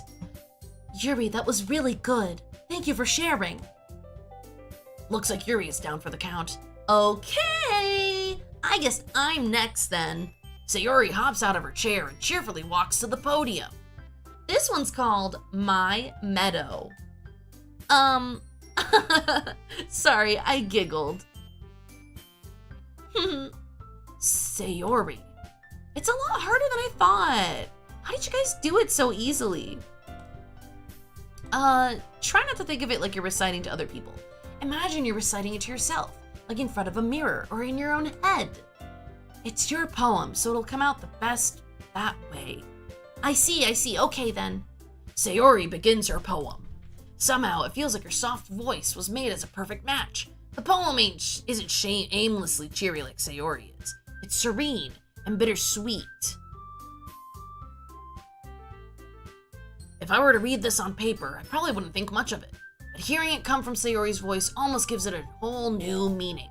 Maybe this is what Sayori meant when she said she likes my poems. It's like I get to reach more deeply into someone I thought I knew, through and through. Sayori finishes and we applaud. I did it! Good job, Sayori! Huh, even Natalie liked it. I guess that's a good sign. What does that even mean? It came out nicely, Sayori. The atmosphere of the poem fits you really nicely. But it might be that other poems wouldn't work quite as well with that kind of delivery. I don't really understand. In other words, I've seen poems of yours where that sort of gentle delivery wouldn't work as well. They might need a little more force behind them, depending on what you're reading. Oh, I know what you mean. I've been practicing that kind of thing. It's just embarrassing to do it in front of everyone. All right, so we got maybe like 20 minutes. I'm not ready. I'm scared. The next time, I'm gonna make you pick a poem that challenges you a little more. We don't have much time before the festival, you know? Okay. Now, who's next? Natsuki? Don't make me go before Natalie. It's not like I can compare to you guys anyway. Might as well let Natalie lower everyone's standards a little before I have to do it. Natsuki! It's fine. It's fine. I might as well get it over with. But it's not like I have much of a selection of what to read. I'll just have to go with what I wrote for today. I stand up and step in front of the podium. Everyone has their eyes on me, making me feel terribly awkward. I recite my poem. Since I'm not exactly confident in my own writing, it's hard to put energy into it. Despite that, once I finish, I receive applause anyway. Sorry I'm not as good as everyone else. Don't worry about it so much. I think it's less about your abilities and more about your lack of confidence in your writing. That's something that'll improve over time, though. Yeah, maybe. All right then, that just leaves you, Natsuki. Yeah, I'm going. Natsuki begrudgingly gets out of her seat and makes her way to the podium. What are we talking about, vomit? You telling me I'm gonna throw up? The poem is called... Why are you looking at me? Because you're presenting. Ugh. Anyway, the poem is called Jump. Natsuki takes a breath. Once she starts reciting the poem, her sour attitude disappears a little. While she's still a little unenthused, her poem has a rhythm and a rhyme to it. It's Natsuki's trademark style, and it works surprisingly well when spoken out loud. The words feel like they bounce up and down as if giving life to the poem. Natsuki finishes, and everyone applauds. Oh look, Magic 8 Ball is, like, wrong 90% of the time.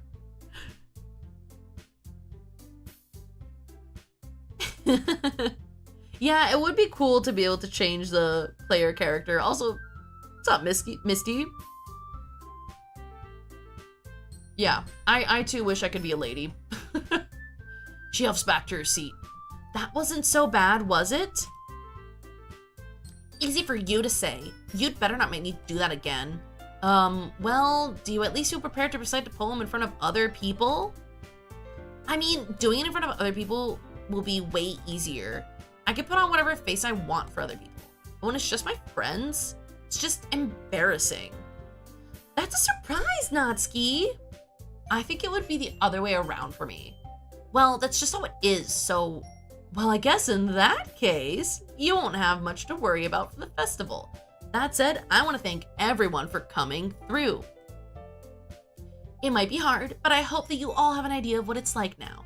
Make sure you pick a poem and get enough practice before the festival, okay? I'll be making pamphlets, so let me know ahead of time what you'll be reciting. Jeez, I should probably find some other poem to recite instead. That's fine too. It doesn't have to be your own. I'm already pleasantly surprised that you're putting in all this effort for the club. Picus in the multiverse? Damn, okay. It makes me really happy. Yeah, no problem. Okay, everyone, I think that's about it for today. I know the festival's coming up, but let's try to write poems for tomorrow as well. It's been working out really nicely so far, so I'd like to continue that. As for the festival, we'll finish planning tomorrow, and then we'll have the weekend to prepare. Monday's the big day. I can't wait. I can do this. I can do this. All right. Stand up. There's no way I'll be able to find the same enthusiasm as Sayori and Monica, but I'll do my best to get through it. it's for the sake of the club and impressing Monica, then I'll have to do my best. Ready to go, Sayori? Yep. Oh, I said that in the wrong voice. Is Monica controlling you? Also, thank you so much for the follow, Socks. I appreciate it. I'm trying to get to the breaking point. Apologies that my commentary isn't as incisive as usual. Look at you two, always going home together like that. It's kind of adorable, isn't it? Jeez, guys. Don't make such a big deal out of it. It must be a little nice, though. Well, how am I supposed to respond to that? It's okay, Natalie, you don't have to say it. Whatever, let's go already. I woke home with Sayori once more. Even though it's only been a few days, a lot of things have already changed. But today, Sayori's being a little quieter than usual on the way home. Hey, Sayori. Sorry, I was spacing out. Oh, no wonder. I was thinking about something from earlier. I like how we get to... Sayori fumbles with her words. So, let's just say that one day, Yuri asked to walk home with you? Huh? What would you do? What kind of question is that? You're kind of putting me on the spot here. Oh... Well, oh no. Oh no. Okay, well, I would walk home with Yuri.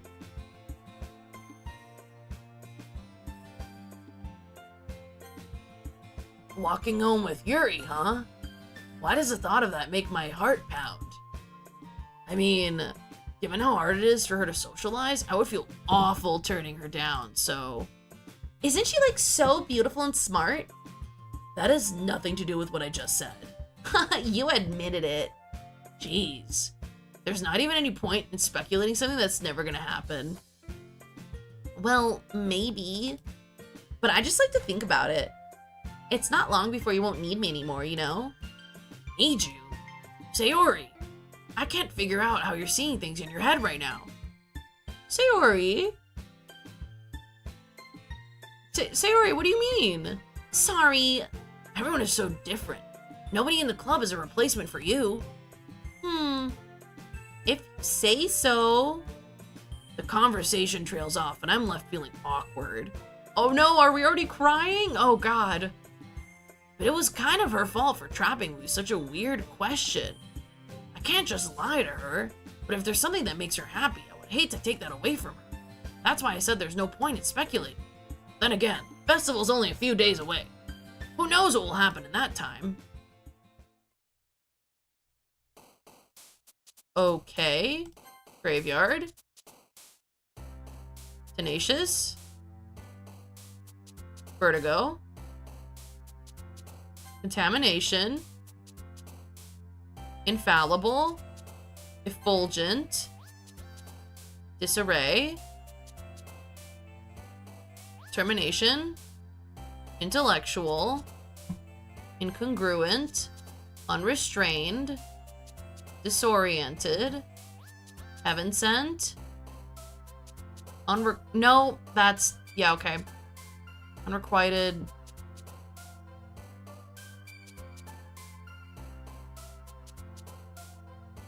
Nope. Okay. You should be sleeping right now? Portrait. Philosophy. Misfortune. Shit. Okay. Sorry. Afterimage.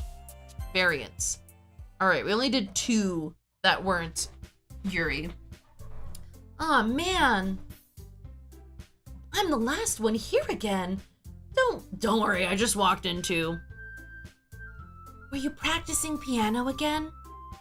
I won't tell him.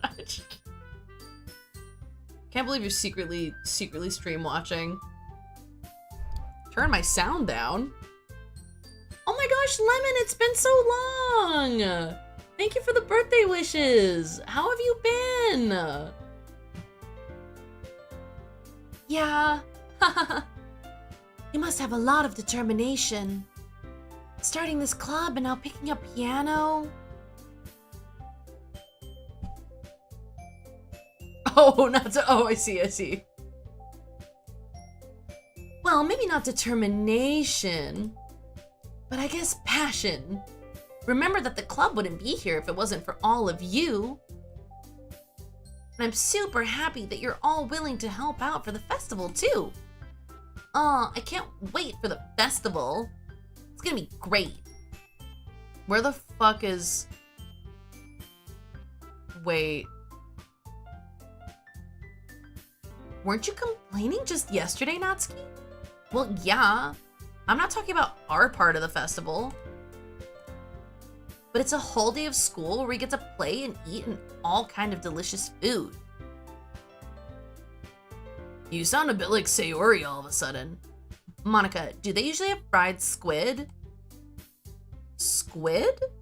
That's a pretty specific thing to look forward to. Oh, come on. Are you saying you don't like squid? You of all people? I didn't say I don't like it. Besides, what do you mean by you of all people? Full-time job means no daytime streams watching. Yeah, that makes sense. I can understand that. Because it's right in your name. Monica. Huh? That's not how you say my name at all. Also, that joke makes no sense in translation. Monica! Monica, why do you know that we're playing a game? Monica scares me. Monica scares me. Sorry, Monica, but you scare me. Oh, I'm glad you like the overlay. I did it for Boob Week, which you may or may not be familiar with. And then I decided to keep it. Oh, never mind. Let's just focus on our own event for now. Okay, so after club today is when things start going badly? Okay, good to know, good to know. Fine. Your reactions aren't as funny as Yuri or Sayori's anyway. Excuse me? Where is Sayori anyway? Oh, where is she? Oh, there you are. Sayori's sitting at a desk in the corner of the room, looking down at nothing. I walk over to her. Hey, Sayori. I wave my hand in front of her face. Huh? You're spacing out again. Oh, sorry. Don't mind me. You can go talk to everyone else. Is everything all right? Of course. Why wouldn't it be? Look at stream for a sec. What?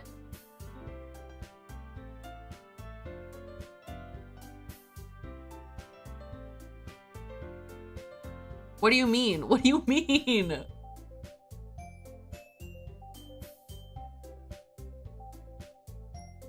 In the disc?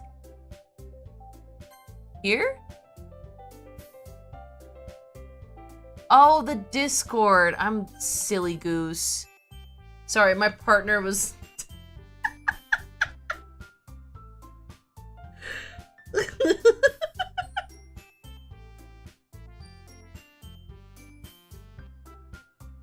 What do you mean? Oh, in the description? What do you...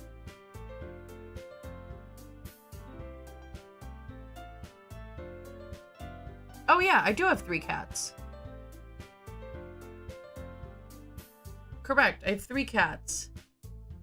Is this what we mean? Yeah, so Dora is the one that you usually see on stream. And then there are 2 others, Beans and Sprout. They're black cats.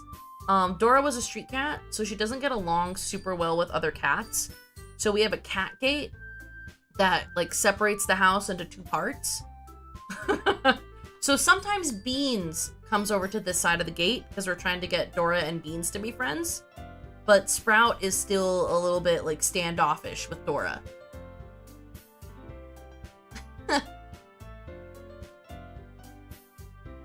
Okay. Feels like you're a little off. Sorry for assuming things. Jeez, you worry too much about me. I'm fine, see? Ta-da! Sayori shows me a big smile. Don't let me distract you from having fun with everyone. Well, alright. If you say so. I worriedly glance at Sayori before turning back toward everyone else. No, you cannot take Sprout. Wait, what? What do you mean ignore it?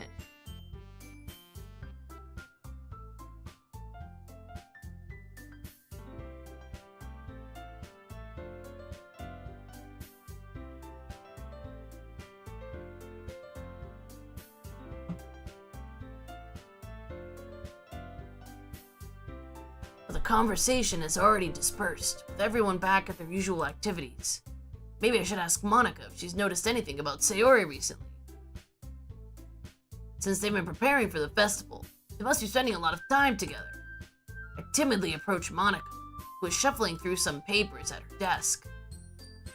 Natalie, what's up? Hey, this might sound a little strange, but have you noticed anything up with Sayori recently? Anything up with her?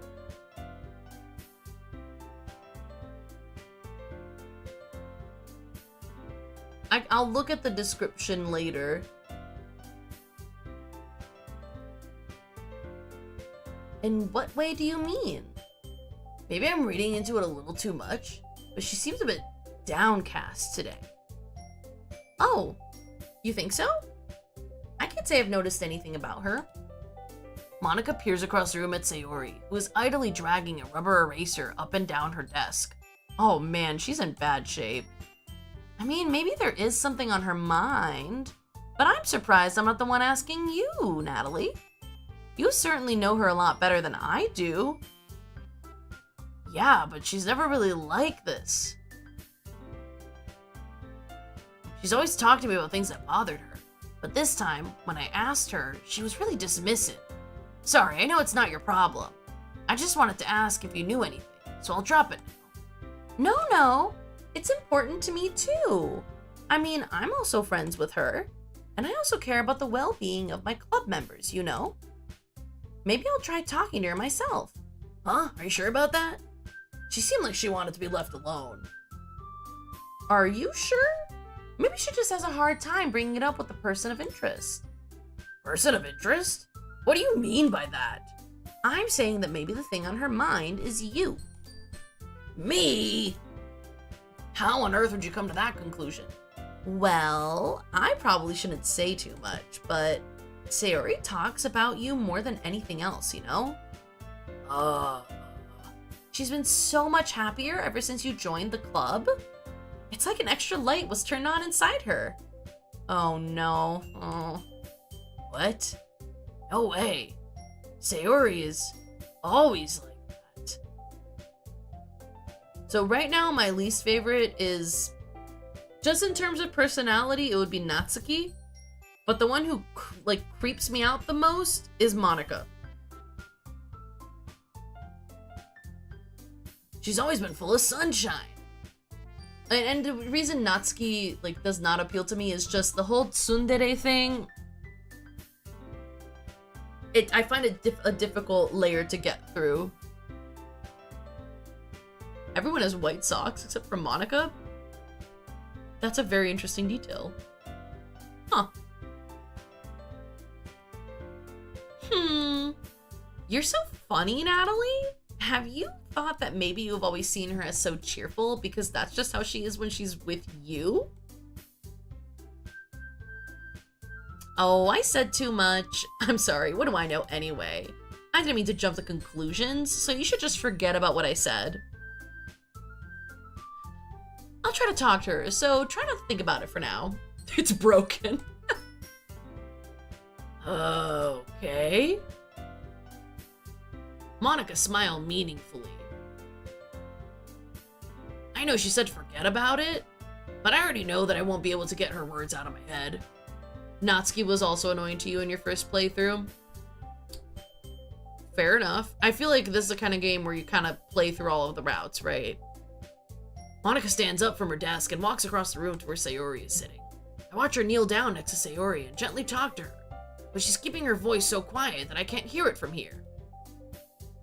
I sigh and sit myself down. I know Sayori told me not to worry about her and have fun with everyone else, but that's impossible to do when she's behaving like this. Exactly how much do I care about her that I'm letting this weigh me down so much? Now it feels like I'm the one behaving out of the ordinary, but there's nothing I can do besides wait for Monica. Why does it feel like I'm being watched? I glance around the room. Suddenly, I notice Yuri peering at me over her book. But she looks away just as quickly with a flustered look on her face. I realize that she won't get anywhere like this. I've never really seen Yuri approach anyone or start a conversation of her own accord, so I have no choice but to approach her myself. Now it's a little easier for me to do that. I'll be curious to know if Natsuki is different when you actually interact with her more. I stand up from my desk and sit in one next to her own. I didn't mean to bother you or anything, Relax, you didn't even do anything. but I could tell that you wanted to be alone with your thoughts. Alright, thanks for hanging out, Spaceship Kip. I really didn't intend to be here for so long, and now I feel like I'm at the breaking point where I need to get to the first big disaster. It's my bad. But maybe we'll see you again later. Alone with my thoughts? How are you even able to tell that I was thinking like that? Well, it's something that I do a lot. So it wasn't hard for me to spot based on your posture and expression. Not that I was staring or anything. I didn't do anything creepy like that. In any case, I guess you were right. I'm sorry if I caused you any concern. Don't apologize. Your troubles are only the concern of those who willingly share in that concern. Of course, there are certainly those who find the most comfort in keeping to themselves. But if you prefer to share what's on your mind, then I would be glad to listen. Oh, it's really not that big of a deal. I was just feeling a bit uneasy about Sayori. Sayori? Yeah, she seemed a little off today, but when I asked her about it, she didn't want to admit it to me. So I can't help but wonder if something happened to her. Oh, that's quite romantic. Huh? Sorry, I didn't mean to say something stupid. It's not that, I just didn't want you to misunderstand. Sayori and I have been friends for a long time, that's all. Oh, I see. Then perhaps it is unusual for me to be dismissive to you about her feelings. Or maybe I'm just reading into it a little too much. Natalie, the world is full of meaning, often hidden deep beneath plain sight. And there are many untold mysteries behind every person, no matter how well you may know them. See, that's bad news. It's bad news that she's saying things like that. The untold mysteries. They're going to scare me. So you think that there might be something behind it after all? I think that Sayori is a very complex person. Her mannerisms on the outside don't always match what may be going on inside her head. And she may not always know what she wants. I noticed her strange behavior today too, and I also feel some concern for her. But in your case, it looked like she was fully occupying your thoughts, wasn't she? Well, I guess that was the case. Sayori, she really means a lot to you, doesn't she? I guess. But you don't need to put it that way. We're just good friends, that's all. Yuri suddenly looks deeply into my eyes. Her expression is gentle and curious, as if she was searching for something. Embarrassed, I avert my gaze. Sometimes a person's mysteries are untold even to themselves. And you, as someone honest and caring, may uncover feelings you weren't aware were in you. That is, I think that she would be a very fortunate person to have you feel that way about her. Yuri! You're giving me too much credit. I'm a pretty simple guy. So I think I'm pretty good at understanding my own feelings. I'm not nearly as sophisticated as you. Oh, that's not a compliment, is it? It is what it is. Anyway, as long as we're here, why don't we do some reading? Cutely deletes. Well, as long as you're okay with it. Yeah, I should be taking my mind off this whole thing anyway. Okay, everyone. After some time passes, Monica calls out to the club room. Why don't we share our poems now? Okay. We're getting her poems. Monica smiles at me. We really want to know what she was talking about with Sayori. Y'all arguing about whether or not he's spoiled? All right. We're gonna go through. Let's go bottoms up. We'll go Monica. Oh, I'll share with Sayori next. Okay. Hi, Natalie. Have you thought about what you want to submit to perform at the festival? I'll do Sayori next. Well, being in this club is one thing, but performing in front of a bunch of people, I'll have to give it some more thought. Okay, no pressure, but whatever you do, I'm sure it'll turn out great. It would also make me happy to see. Anyway, let's take a look at today's poem. Sure. Okay, hold on. I need to look at one sec. Hold on. Okay. Hold on.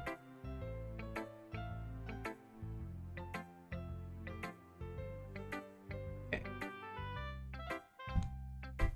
All right. What does Monica think of our poem? Your style's gotten so refined, Nat. Yuri's been teaching you a lot of things, hasn't she? Well, I guess so. Yeah, I've been noticing how much time you spend with her. I think I heard her say more words these past couple days than she's talked in the whole year. Not sure how you did it, but that's pretty impressive. Well, she just needs some patience and a way to talk about all the things in her head, I guess. Can we skip the poems? I'm still getting the hang of it myself. You're certainly putting in a lot of effort. You must really like her. Oh, that's... That's awfully suspicious, you know, spending time with her in the club room every day. Reading that edgy novel with her. Sorry, Dora's in the way of the dialogue. Well, I just feel bad that she has a hard time socializing. It makes me want to make sure she doesn't spend all the time alone. Besides, the novel isn't too bad either, you know. All right, I get you. Just be careful, all right? I know that Yuri isn't used to opening herself up. So if something bad happens while she's vulnerable, then it could be really hard on her. Her books aren't a total escape from reality. They're just a bandage. You say that like I'm gonna hurt her. Sorry, I didn't mean it like that. If anything, she might accidentally hurt herself. What do you mean? Anyway, I'm gonna share my poem with you. The Lady Who Knows Everything. An old tale tells of a lady who wanders Earth. The lady who knows everything. A beautiful lady who has found every answer. All meaning, all purpose, all that was ever sought, and here I am. A feather, oh, it's so long. Lost adrift the sky. Victim of the currents of the wind. Day after day I search. I search with little hope, knowing legends don't exist. But when all else has failed me, when all others have turned away, the legend is all that remains. The last dim star glimmering in the twilight sky. Until one day the wind ceases to blow. I fall, and I fall and fall and fall even more, gentle as a feather, a dry quill expressionless. But a hand catches me between thumb and forefinger, the hand of a beautiful lady. I look at her eyes and find no end to her gaze. The lady who knows everything knows what I am thinking. Before I can speak, she responds in a hollow voice. I have found every answer, all of which amount to nothing. Did you just lick my cheese puffs? Oh my god, Dora. Dora just licked my cheese puffs. There is no meaning, there is no purpose, and we seek only the impossible.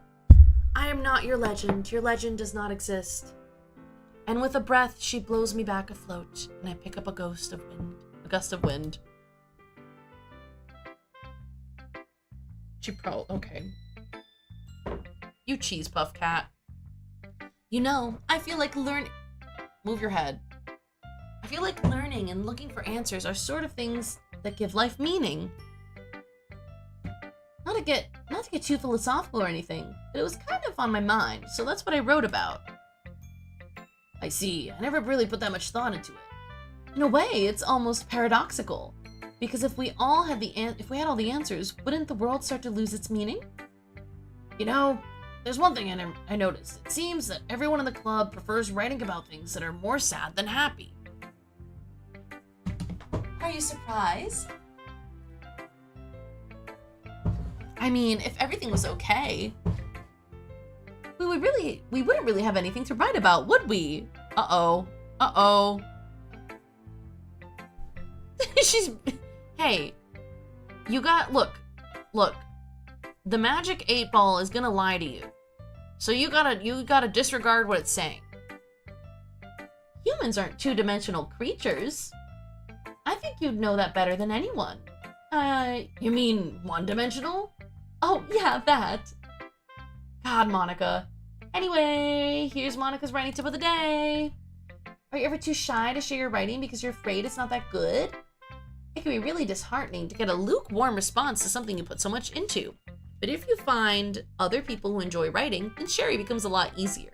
Because instead of just telling you that your writing is good or okay or bad, you'll want to focus more on everything that went into it and the things you can work on. It's much more encouraging that way, and it will make you want to continue improving. It's almost like having your own little literature club, didn't you think? That's my advice for the day. Thanks for listening. All right, Sayori. Who's being mean?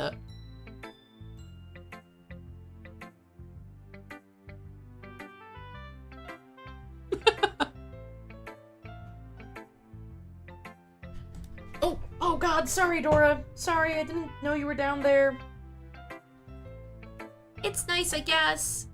Come on, I can tell you don't like it. Well... Y'all, be nice, be nice. You don't need to worry about what I think. After all, you wrote this for someone else, didn't you? Probably Yuri. Huh? I didn't write this for anyone specifically. Maybe. That's not really what I meant, though. But it's okay. You're making new friends, just like I was hoping. That makes me really happy. And you're happy too, right? In this club? Well, of course I am. Good. That's all that matters to me. Thank you, Natalie. Sayori, is there something wrong? Huh? No, nothing. I'm just a little tired today. All right. Just tell me if you need anything. I will. Don't worry about me, okay? You can go play with everyone else now. If you insist. Yay! I'm gonna go home a little bit early today. Sayori, tell Monica I wasn't feeling well, okay? I'll see you tomorrow. Before I can say anything else, Sayori cheerfully walks out of the classroom, humming to herself. Uh-oh. Uh-oh, Sayori, no. Yeah, no thanks. I didn't even... Next. Okay. Yuri? Okay, so we're gonna walk home with Yuri today, and that's when the drama's gonna happen, right? Okay, let's go. We're ready. Natalie, your writing has only improved in these last few days. Every poem you've shown me has been nothing short of spectacular. I can really feel the emotions. I'm a little envious, even. I don't think it ever came to me this naturally. Yuri, that's the wrong way to put it. This never did come naturally to me, but I've been able to improve so much thanks to you. You're really the example I was chasing after. Is that so? Yuri gently smiles to herself. This feeling, I'm so glad I got the chance to share my writing. I never thought it would feel like this. I remember you mentioning that yesterday. I can't believe that you're so good at something you've never even shared with anyone. It's kind of a shame. Maybe, but it's not like I really had a choice. What do you mean? Well, Yuri smiles sadly. Natalie, during lunchtime, I eat by myself. Did you know that? It's a great time to find a quiet spot to do some reading. In fact, I always have some books with me. You could say I really enjoy reading. Well, that's one way to put it anyway. But books are so full of amazing and inspiring people. People you want to fall in love with. Or people you just know and make a really good friend. cheerful people who always put a smile on your face, or deep thinkers and problem solvers who discover the mysteries of life.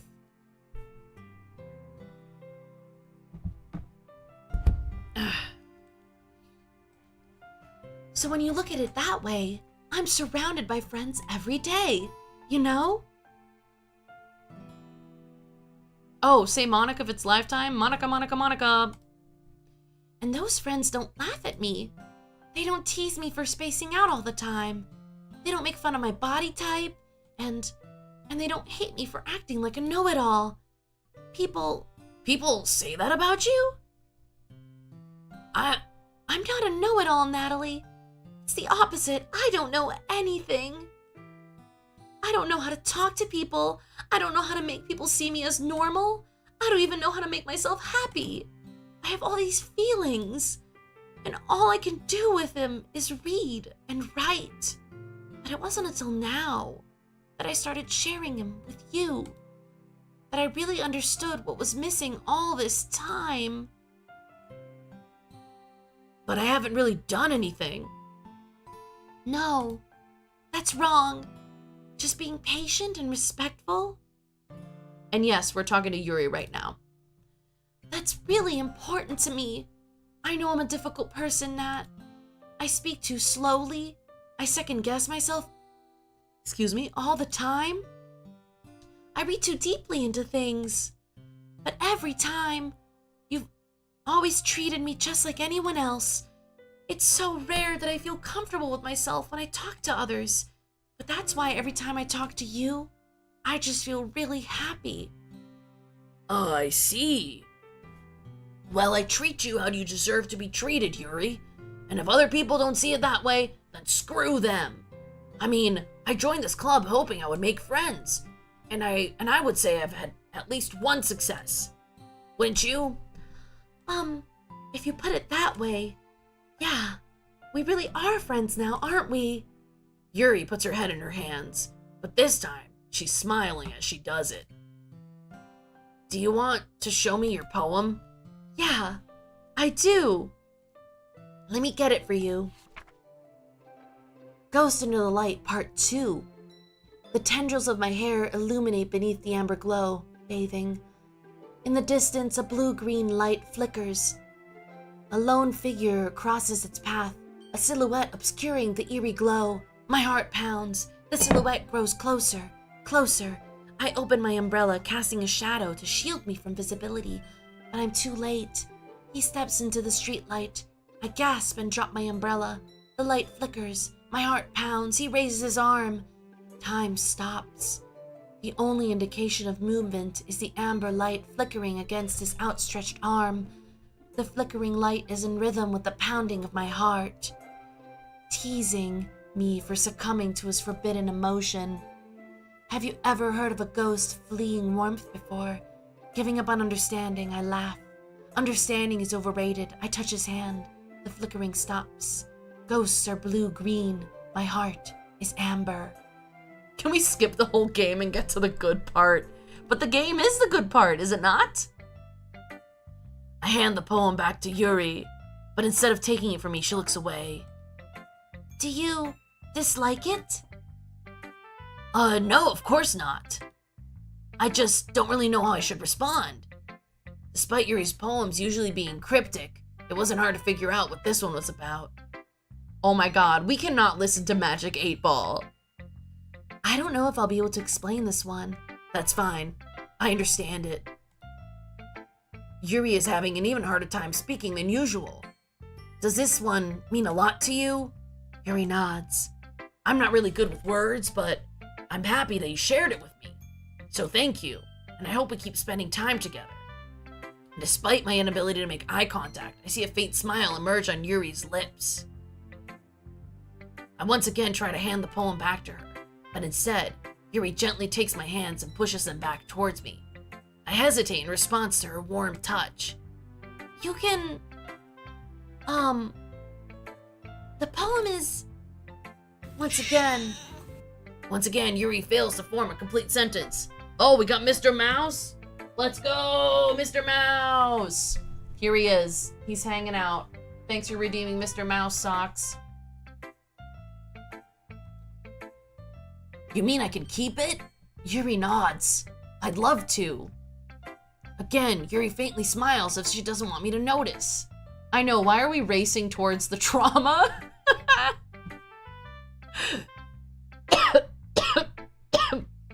It's because we're all gluttons for punishment. You always make me feel nice.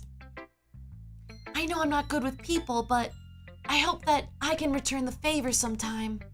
Yeah, don't worry. I think you do a good job. Yuri finally turns back toward me.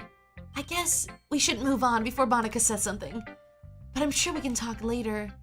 Yeah, I'm sure we will. With that, Yuri timidly smiles at me, and I return to my seat so I can put her poem away. Okay, you three, we're all done sharing poems, right? Why don't we start figuring out... Hold on a second. Is it just me, or did you say something strange just now? Huh? Something did sound a bit unusual. That's right. You deviated from your usual catchphrase when addressing the club. Catchphrase? I don't have a catchphrase. Jeez, why is the mood so weird today? Look, even Yuri isn't immune to it. Stagnating air is common foreshadowing that something terrible is about to happen. Girl? In your books, maybe. Look, the only thing different is that Sayori isn't here. Oh, it seems you're right. Sayori always helps lighten the mood a bit, doesn't she? It's almost like everyone's balance is thrown off a little when she's not around. Where the heck did she run off to anyway? I thought she just went to pee. Natsuki, please show some decency. Oh, come on. She actually wasn't feeling too well and went home early. Is that so? I hope she's all right. Seriously? Of all the times to not go home with her, you picked a time she's not feeling well? Oh my god, Magic 8 just did you dirty, Lily. So much for you two being all lovey-dovey. No! First of all, stop misunderstanding my friendship with Sayori. And second, she's kind of been avoiding me lately, so I didn't want to force it. Oh. That curious expression coming from Yuri of all people. Calm down, guys. I talked to her earlier and everything's fine. What did she say? Anyway, we need to figure out the rest of our festival preparations, so let's decide what everyone will be doing this weekend. I already know what I'm doing. That's right. Natsuki will be making cupcakes. But we might need a lot of them in different flavors. Can you handle all that by yourself, Natsuki? Challenge accepted.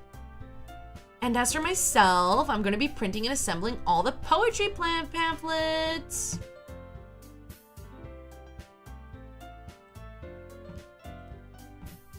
Sayori will be helping me design them. And as for Yuri,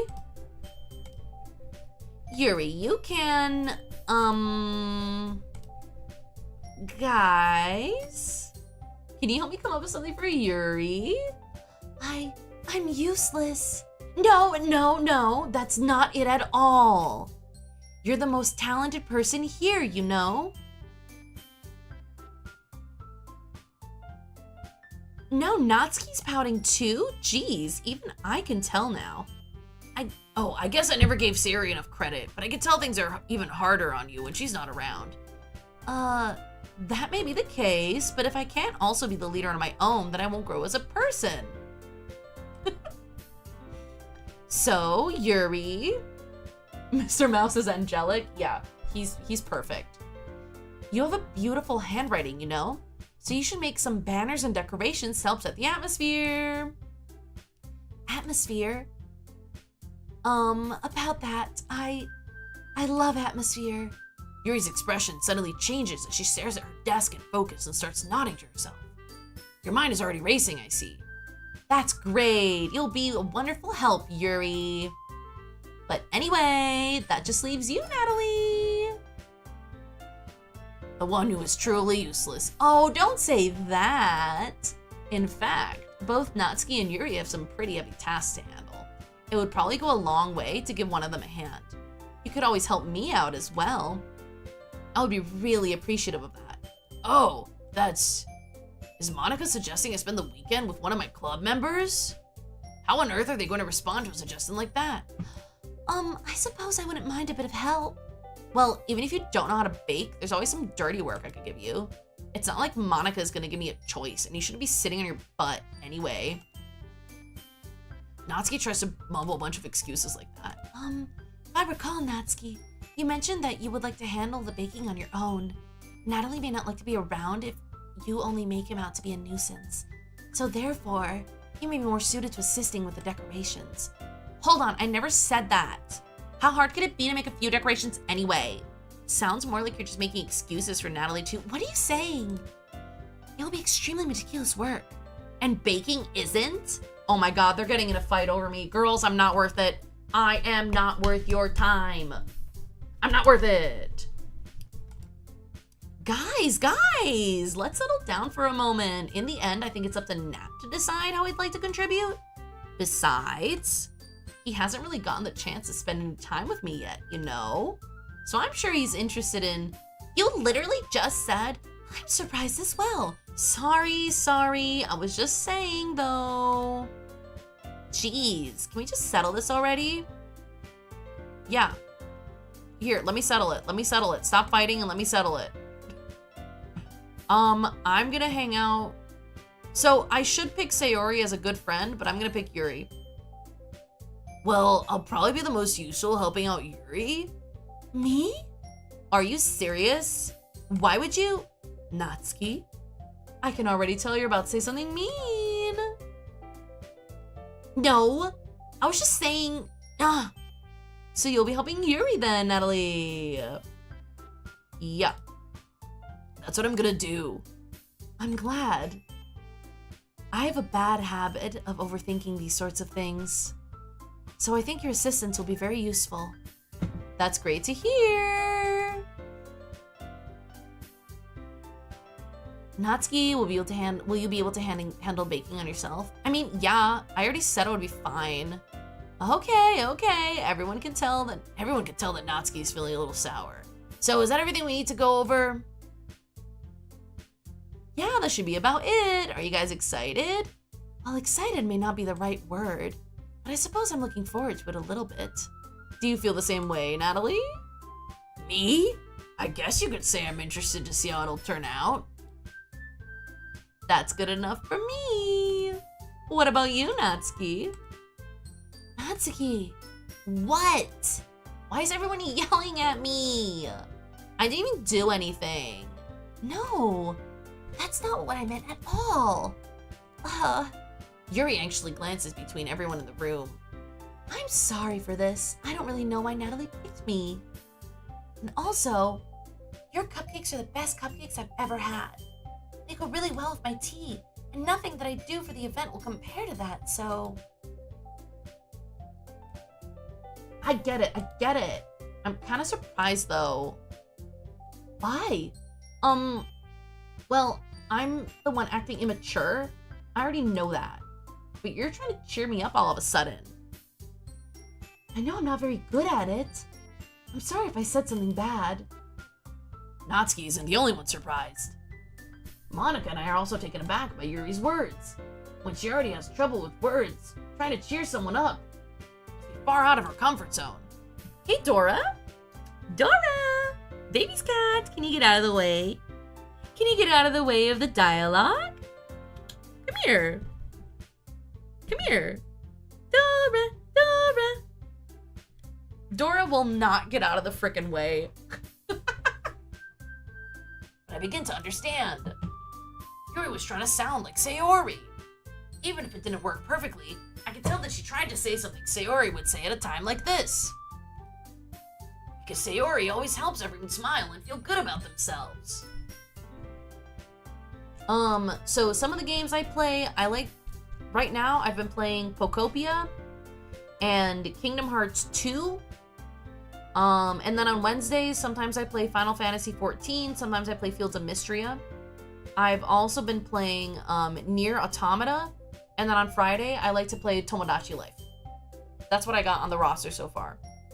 I also I want to play Control. Those are the games on my list. No, I kind of appreciated it. I'm sorry for making a big deal out of nothing. But I'm gonna say this. You better bet that my cupcakes are gonna be the best part of the whole event. I believe you. Play Blood Money? I don't know this guy. I gotta write it down. I'll have to look him up.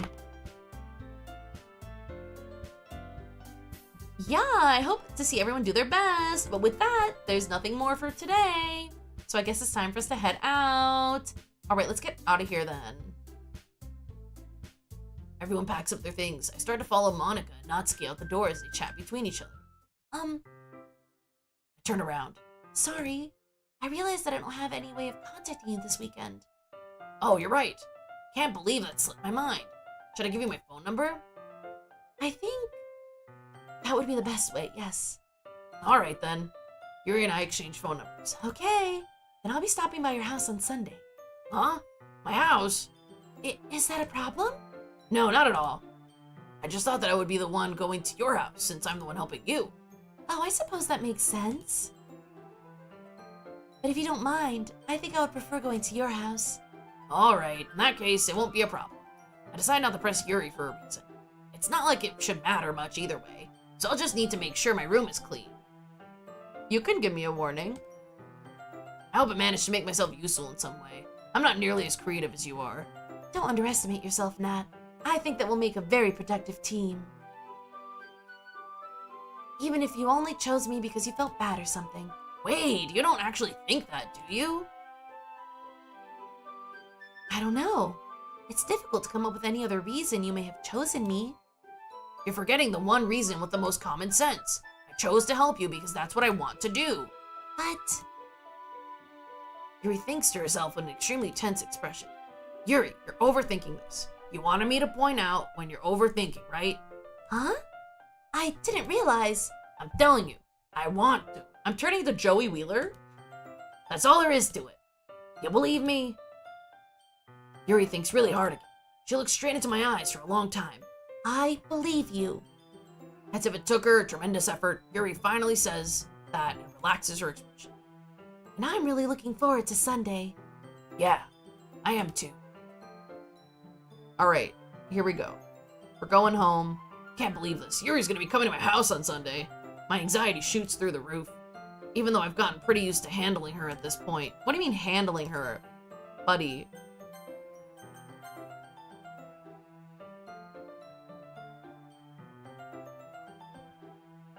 There's no telling what might end up happening when we're outside of school. More than that, she told me that she was looking forward to it. Is this a chance I have to make something happen between us? Or is it too early for that? Only time will tell. But until then, I won't be able to take my mind off it. I seriously can't wait. I've kind of settled into the voices now. It's already Sunday. I've been getting increasingly anxious about Yuri's upcoming visit. I keep telling myself there's no reason to be nervous, but it doesn't help much. Yuri is clearly an introvert and also an intimate person in general. There's no doubt that she'll open up a little bit when it's just the two of us. Meanwhile, we've even been texting occasionally. Oh man, he's probably losing his mind over these texts. She was extremely apprehensive at first, but it wasn't long before I was already learning more about her. But putting Yuri aside, I haven't heard a thing from Sayori since she left the club earlier the other day. It's not like we text each other all the time or anything. Can we go check on her? Oh my god, can we go check on Sayori, please? Like, I'm genuinely worried about this girl. Like, I worry that she's done something horrific. Between what Sayori said and what Monica said, it's really okay. Is it really okay for me to put Sayori's feelings aside when she might need me? Oh my god, are we gonna go visit her? Okay. I decide to visit Sayori before Yuri comes over. Rather than asking, I simply tell her I'm coming over, much like we've done in the past. Once I reach Sayori's house, I knock on the door before entering it myself. Again, we used to play so often that we've made it a habit of simply entering each other's houses like we were family. The house is quiet. Sayori isn't anywhere on the first floor, so I assume she's up in her room. It's already strange of her not to run down and greet me. Where are Sayori's parents? Does she have parents? I I head up to her bedroom where I finally find her. Sayori? Hi, Natalie. I sit down in her room. Sayori forces a smile, but it's easy to tell that she's different. There's a minute of silence between us. You haven't come over like this in a long time, have you? I guess you're right. It has been a long time. Not much has really changed, has it? She's got a... Oh, she's torn the corner off her calendar. Why did she do that? I feel like she only intended to live so long. Sayori's room is as messy as it's always been. I also recognize the same stuffed animals and wall decorations that she's had for years now. If you came over more often, it wouldn't be such a mess.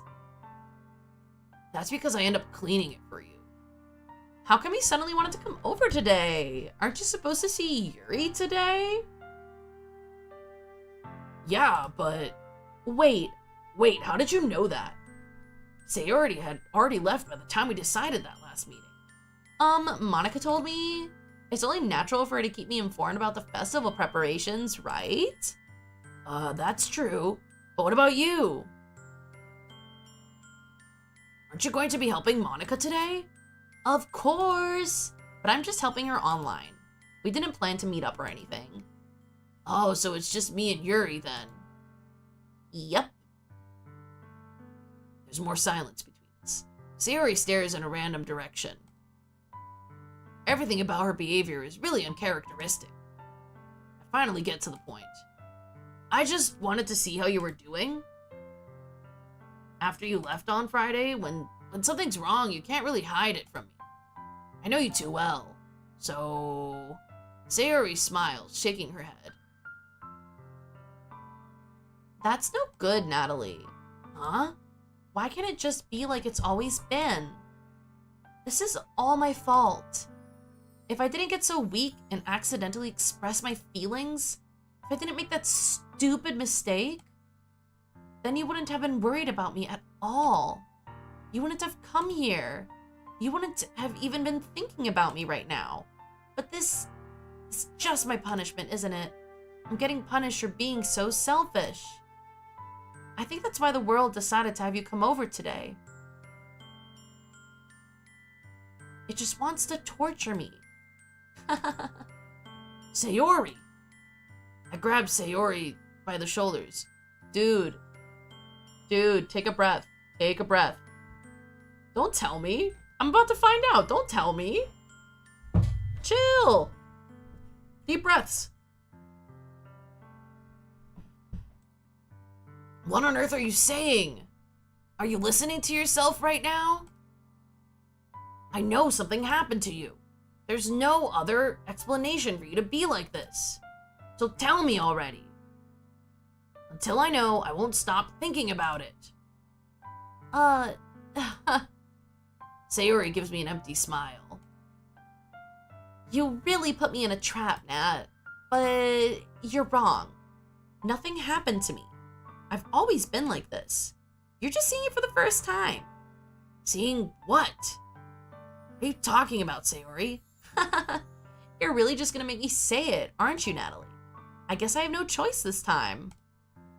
The thing is, I've had a really bad depression my whole life. Did you know that? Why do you think I'm late to school every day? Because most days I can't find a reason to get out of bed. What reason is there to do anything when I fully know how worthless I am? Why go to school? Why eat? Why make friends? Why make other people put their energy and caring to waste by having them spend it on me?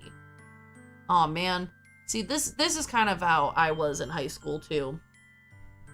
Luckily, I've come a long way since then. That's what it feels like. And that's why I just want to make everyone happy, without anyone worrying about me. I'm in shock. I can't even figure out how to respond. How is it possible that Sayori kept this from me the entire time that I've known her? Did she really want so badly for me to just not think about her? What do you mean, why am I not reacting? She shows all of the trademark, like, She shows all the hallmark signs of someone who has depression and is doing a very good job of playing it off. If my reaction seems muted, it's likely because this is not something so foreign to me. It's something I've experienced. And so it's like a familiar pattern of thinking. Gasp. I don't know. Mental illness reveal doesn't feel that crazy to me. What really freaks me out more is that she's ripped the calendar off. Have y'all seen A Silent Voice? It just reminds me of A Silent Voice. Where that kid was planning to end his life. Yeah, there's some foreshadowing. But also like it's rough to feel this way. And people always say that things get better, and it sounds really hollow when you're feeling like that, but it's true. Things can get better, and they will get better. And you find people who can match your energy and see all the good things about you that you didn't realize were there and that are actually there. And it's lovely. Why, Sayori? Huh? Why is it that you've never told me about this? It almost feels like I've been betrayed as your close friend. What the fuck is this response? Excuse me? No way in fucking hell we respond like this. Are you kidding me? Betrayed? Because your friend has depression? Why are we such a loser? Oh my god. We should be offering support. And telling her that we're her friend no matter. What the fuck is wrong with us? What the fuck is wrong with this character? Ugh. Dude. You should be telling Sayori, like, oh my god, I'm sorry you've had such a hard time for so long, and that I didn't know when I couldn't help you. But what? Okay. We truly are a teen boy, huh? Oh. Because if I knew, I would have done everything I could to support you. Even if there's only so much that I could do. Right? I have depression, and then your character's like, fuck you? That's crazy. Like, he tries to clean it up after he's like, oh, I would have helped you. And it's like, dude. I would have tried a little bit harder to make every day a little better for you. That's why I'm your friend. All you have to do is tell me. You don't understand at all. Why do you think I didn't tell you? Because if I told you, then you would have to waste effort caring about me instead of doing important things. Oh, Sayori, no. You are important, Sayori. I don't want to be cared about. It's bittersweet when people try to care about me. It feels nice sometimes, but it also feels like a bat being swung against my head. Girl, you don't have to try to laugh that off. That's why I wanted so badly for you to make friends with everyone else. Helping everyone be happy together is the best thing for me. But then I discovered something else too. Seeing you make friends and get closer with everyone in the club, it feels like a spear going through my heart. So that's why I decided the world just wants to torture me. Every path leads to nothing but hurt. Huh. You're right that I don't understand. I don't understand your feelings at all, Sayori. But I don't need to understand. Whatever it takes for me to help you stop hurting, that's what I'll do. No, Natalie. There's nothing. Nothing at all. Girl, I'm gonna point out the obvious to you here, Sayori. Do we have some sort of parental intervention that we can call upon? I don't know about the state of things in Japan, but you know, therapy, perhaps some medication, an SSRI, maybe that could help. It helps some people. You could try Wellbutrin. Maybe Sayori just needs some Wellbutrin. Dude, you can, dude, go to the bathroom. Y'all, go piss, girl. The only thing that could have helped is if everything could be like it always was. But I was selfish. I finally showed you what a horrible person I am. Oh, you think she moved out of her parents' house? Oh, interesting. Okay. Well, see, living alone is also really bad for a lot of people's mental health. Like, when you have bad mental health, it's really important to keep connecting with people.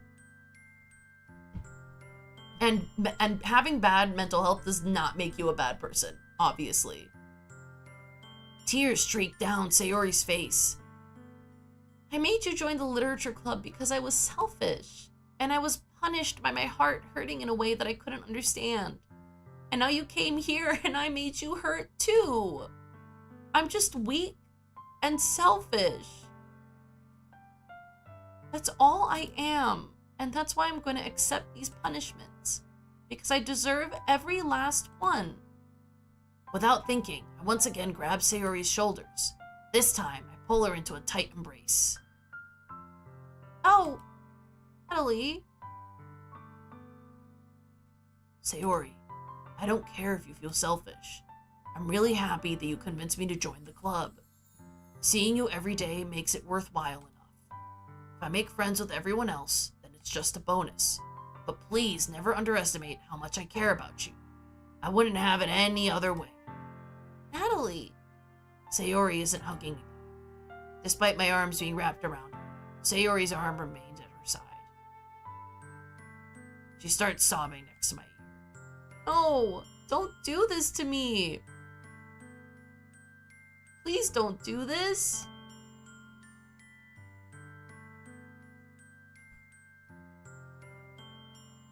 Y'all, go to the bathroom.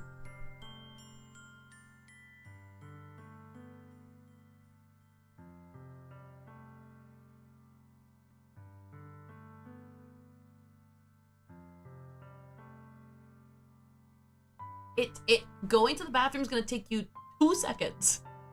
Just go. That's my final word on it.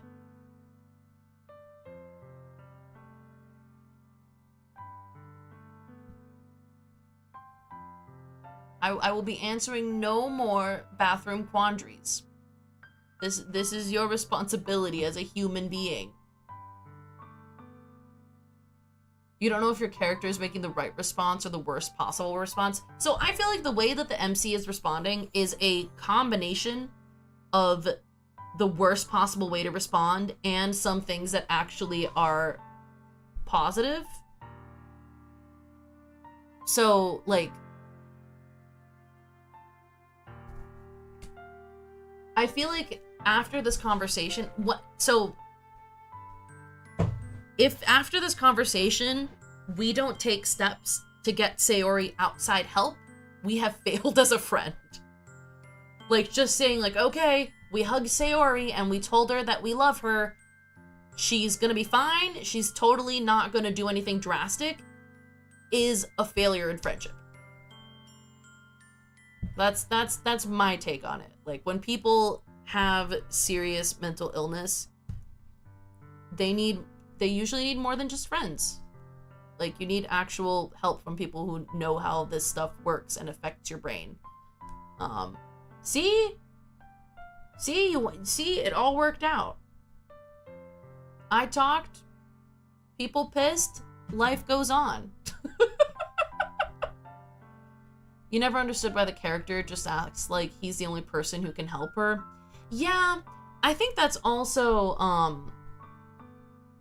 it can be difficult in a game like this to explore some of these topics because they're working within a self-contained world. You think it's because he's trying to bang her? But in our timeline, she's not. You missed the whole stream. No, we're trying to get with Yuri. Sayori's our best friend. Natalie,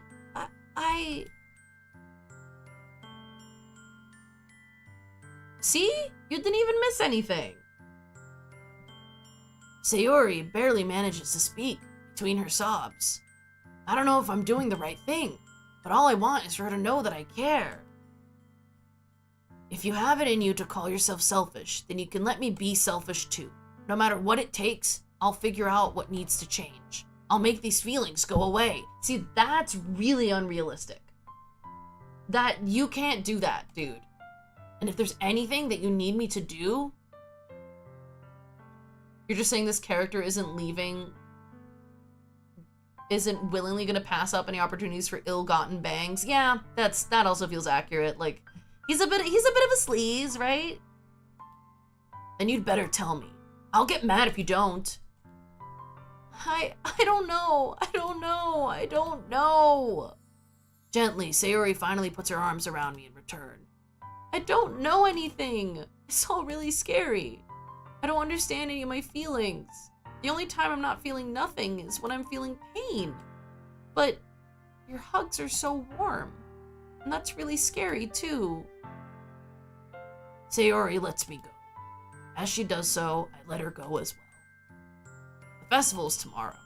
Yeah. It's going to be fun, right? Yeah. How would you like for me to spend it all with you? It's what I want. I promise. I think that would be nice then. Yeah. Sayori wipes her eyes. If I could spend the whole day here, I would. Of all days, this has to be the one where I have other plans. Maybe I should cancel. No, don't. Please don't. If you did that, then I really wouldn't forgive you. But it's almost time for Yuri to meet me at my house. At the very least, do you want to come along and help out? It would be fun. To my surprise, Sayori shakes her head. I'm sorry. I don't know if that would be very good for me today. You understand, right? It's kind of hard for me to fully understand.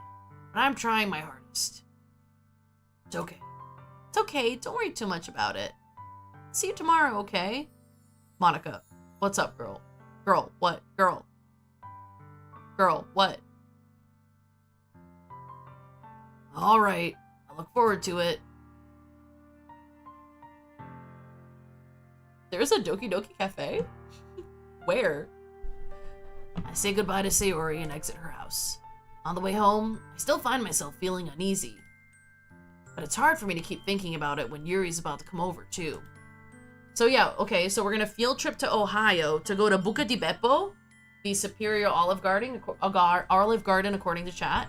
And then we'll pilgrimage to the Doki Doki Literature Club Cafe. I shouldn't be worrying too much, and we're definitely going to have a great time tomorrow. I should just focus on what's ahead of me. As I approach my house, I see something that makes me feel a moment of panic. Yuri? Oh, thank goodness. You're a little early. Sorry I wasn't home yet. Were you waiting a long time? No, I just got here. I started to get really nervous when no one answered the doorbell. You always could have texted me. If I'd known, I would have reassured you and hurried on my way home. Where the fuck did I put my phone? Okay. Okay, so fellas. I don't have all the time in the world. So we'll see how it goes today. Oh, I suppose that's true. I didn't think of that for some reason. Should be common sense to do that, but I decide to ignore it. Anyway, let's go inside. Olive Garden closes at 11? Alright, so we'll be having like late dinner. Okay. Okay, so we'll be able to get to the drama part. Perfect. Also, hello and welcome. Welcome to stream. We're hanging out with Yuri. I see you brought a lot of stuff with you. Whoa, why are we saying just Monica? Okay. Okay, I'm not worrying about it. It's a spoiler? Okay. Got it. Cool. That's right. Did you manage to find everything I asked you to buy as well? Yeah, pretty much. At least I hope I got everything right. I'm sure it will be fine. I take Yuri to my room. The first thing she does is glance around curiously, which makes me feel anxious. It's so clean. Oh, I cleaned it before he came over, so, like, I got a bunch of all the rats that were living in here. Yeah, you know, boys' rooms. That's very considerate of you to do. Oh, no. It would be really embarrassing for my room to be a mess while you were here. Well, I do enjoy cleaning. I would have gladly helped you clean.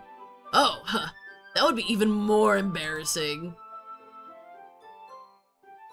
Wait, don't look in there! I snatched Yuri's wrist, which was in the process of opening a desk drawer of mine.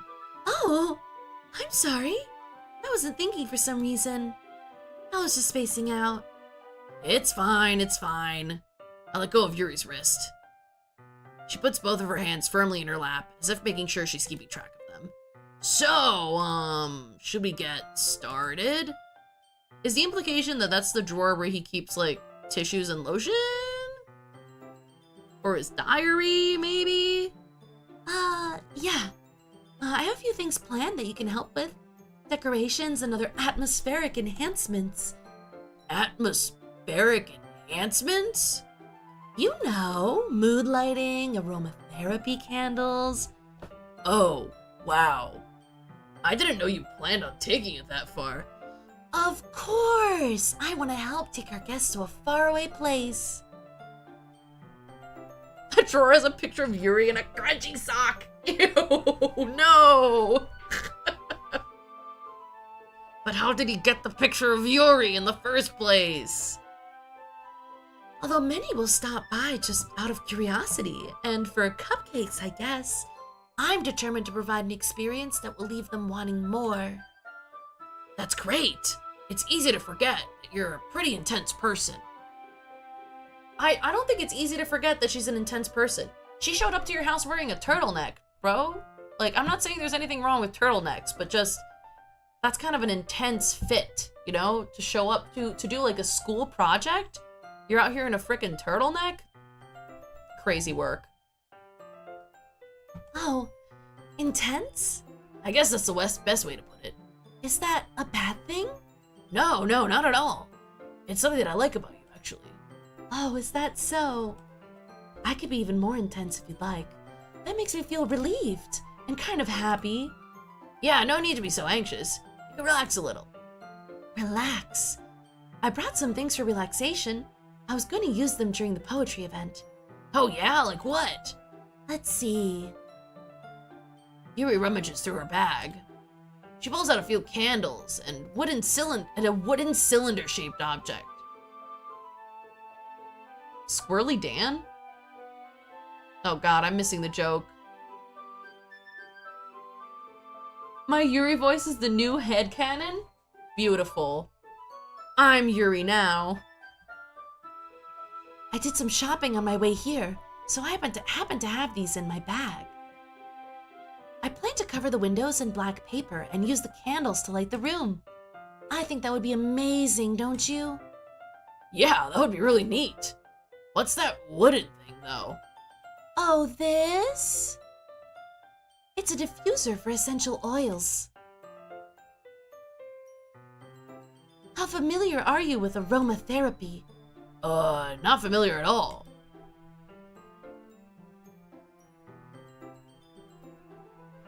Oh, is that so? It's one of my favorite contributions to a positive atmosphere. Depending on the oils or herbs you choose, you can change the mood of the air itself. You can even feel it through your body. Relaxation, positive energy, romance, reflection. It's almost like magic. Yuri takes a cylinder and pushes a switch on the bottom. In just a moment, a thin ray of vapor begins to spout through a small hole in the top. Wow, that smells wonderful. Yuri reads Wattpad? Oh, absolutely. Yuri seems like the kind of girl who reads a lot of fan fiction. And she definitely writes fan fiction, but no one knows. Like, she's a super popular on like AO3 and fanfic.net, and just no one knows anything about her because she's got a pseudonym. What kind of mood is that one for? This is a jasmine essential oil. It smells a little sweet and flowery, right? He asked about the mood? He didn't ask what flower it was. Explain yourself. I chose jasmine for the event because it provides more than relaxation. Jasmine enhances your emotions and helps you feel them flow through your body. You feel warmer and your heart pounds more heavily. Don't you think that will be perfect for sharing our poems? It does sound suitable. But you seem to know a lot about this, so I'll trust your opinion with anything. Yuri smiles gently, clearly enjoying herself. She again reaches into her bag and pulls out several spools of thin ribbon. What are those for? Well, did you purchase the origami paper I asked you to get? Yeah, I have it over here. We won't be using the paper for folding origami. What I'd like to do is write a different word on each paper. We'll need about 100 of them. Oh, yeah? What will those be used for? Well, I'm gonna cut pieces of ribbon to hang from the doorway of the classroom. Then we can fasten the paper onto the ribbons to create a doorway curtain. Wouldn't that be beautiful? Oh yeah, actually, that's a beautiful idea, Yuri. It would also catch the eye of those passing by the classroom. It may attract some to peek inside. That's really creative. I had no idea you'd be so good at this, Yuri. Is that so? Well, I suppose I do get a little intense, as you put it. Girl, I'm not gonna skip the game. I'm playing the game. I'm playing the game for the first time. And the whole reason that, like, the drama parts hit so hard is that you're playing the game. You need to learn about setup and payoff. That's right, I'm a writer too. Maybe I'm the secret leader of the literature club. I'm saying that and I don't even know what that means. Yuri giggles with red cheeks. Is it just me, or is she more relaxed when it's just the two of us? Or maybe it's just the excitement she feels from sharing something that she enjoys. Here's a marker, Nat. Okay, but Magic 8 Ball is always wrong. Like, if I ask Magic 8 Ball, hold on. Magic 8 is Nat. Wait. Is today Nat's birthday?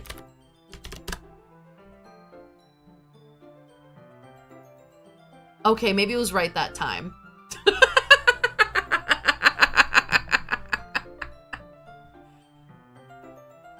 You can write any characters you want. I'll help you once I finish cutting the ribbons. Oh, all right. Sitting on the floor together, two of us get to work. I carefully draw a different character on each paper, doing my best to manage my bad handwriting. No! We need to go to Olive Garden! You dare joke that we won't go to Olive Garden? Yuri unravels a long strand of red ribbon to her desired length. Then she reaches into her bag once more and pulls out a pocket knife. Whoa! Whoa! Yuri, scissors! Scissors, bestie, scissors! Does she, like, do taxidermy? Is that what we're gonna find out? That she's, like, super into taxidermy in a way that's upsetting? The knife is strangely beautiful. The silver handle has an intricate pattern of waves etched into it. The blade itself is gently tinted blue. That's no ordinary pocket knife. It looks really fancy. Oh. Well. Embarrassed, Yuri looks away. What is it? You're gonna think it's weird. Yuri, whatever it is, I have no reason to judge. To each their own, you know? If you promise you won't be weirded out. Yeah, I promise. All right. The thing is, I'm kind of into knives. They're just so pretty. I can't help it. I don't know what it is. Oh God, girl. She's really into knives. Okay, girl. Okay. But what do you do with the knives? The combination of craftsmanship and feeling of danger, maybe? Oh, what am I saying? Please don't think I'm weird for this. Huh. You're laughing at me. No, I'm not laughing at you. It's just funny how nervous you got about sharing. Well, it's an interesting thing to be into, I guess. But I think it kind of suits you. Suits me? Yeah, it's kind of intense. Besides, it's a really cool looking knife. Can't deny that. It is, isn't it? Yuri relaxes her expression once again. Would you like to hold it? Oh, okay. Sure. Sure, I'll check it out. Yuri carefully hands me the knife, with the handle facing me. I take it and turn it around in my hands. It feels heavy and extremely solid. Where did you even get a knife like this?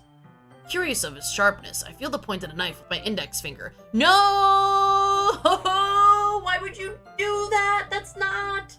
Oh, stupid, stupid, stupid, stupid, stupid, stupid. Okay, what's this blood gonna do to her? This part makes you uncomfortable? All right, let's find out what's going on. Ow! Natalie, why did you do that? I didn't expect it to be that sharp. I barely touched it at all. It's my fault. I should have warned you. The knife is extremely sharp. It can cut through skin like it's paper. Whoa! And how do you know that? Oh, no. A small drop of blood trickles down the side of my finger. Yuri takes my hand and gives the wound a closer look. She stares at it and noticeably fidgets. If you're squeamish, I'll go wash it off now. Without warning, Yuri puts my finger in her mouth and licks the wound. Excuse me?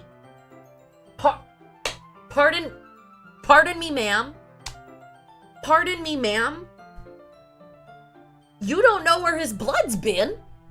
You don't know what kind of blood-borne pathogens this motherfucker's carrying?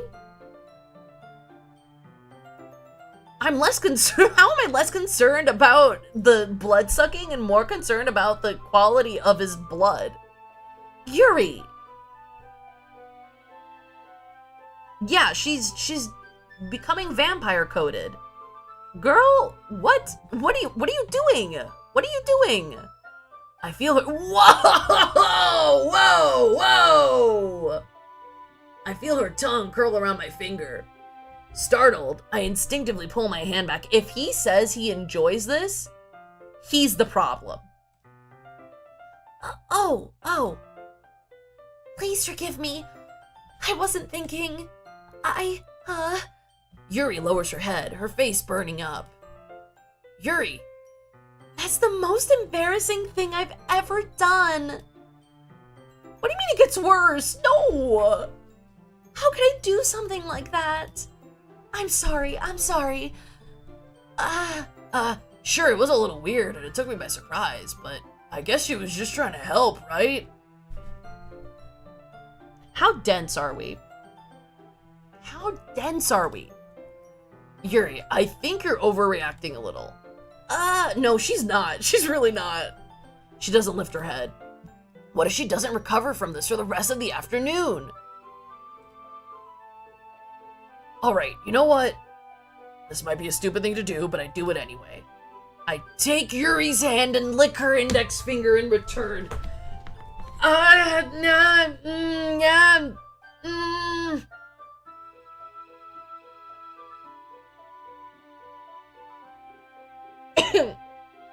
I'm not okay with that. This is so weird, guys. Right? They should have just kissed instead. Like, this is so weird. A weird place to start.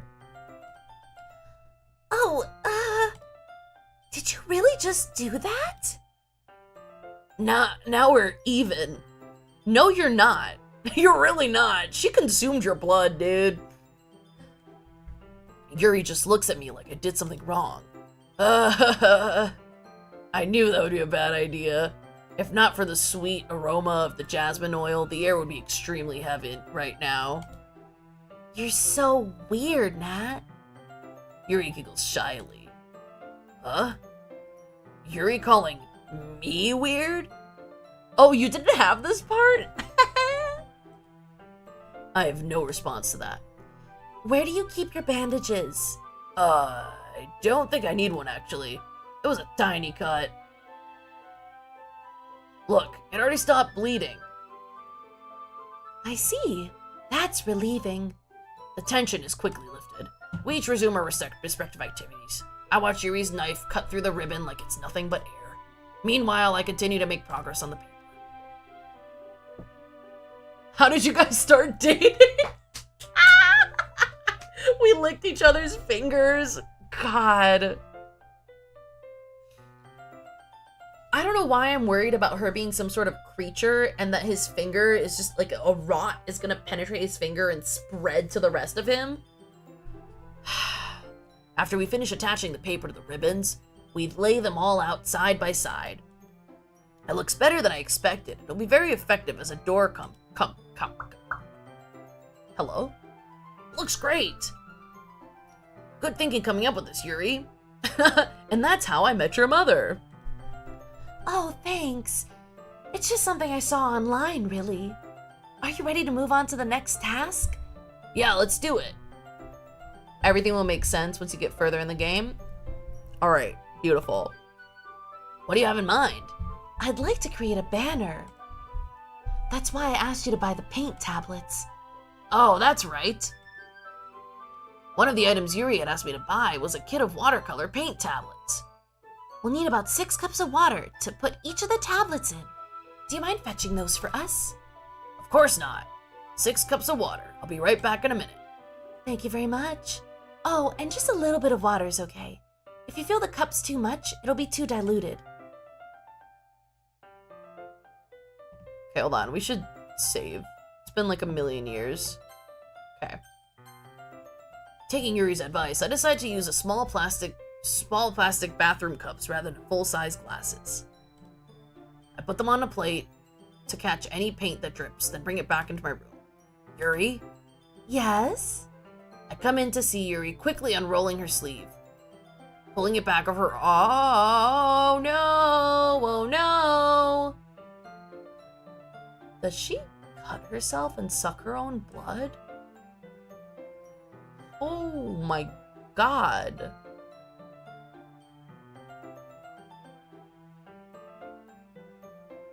Oh my god. Okay. Okay, girl. Okay. Yuri.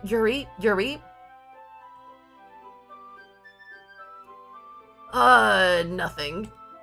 Your face is a little red. Is it too hot in here or anything? There's a reason she always wears long sleeves. When you got to this part, you disappointed in yourself because damn, do you have a type? Wow. That's... Oh god, girl. Girl.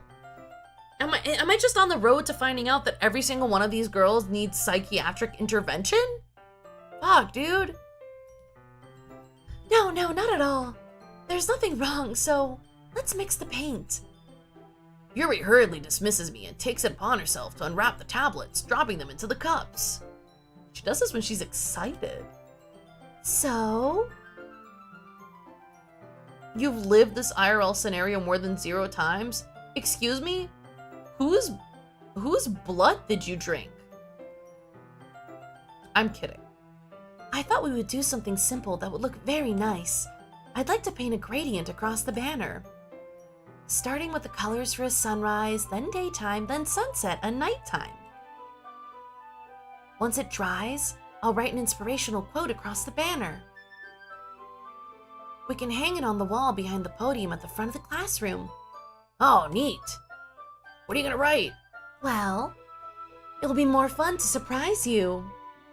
Yuri smiles at me. If you say so.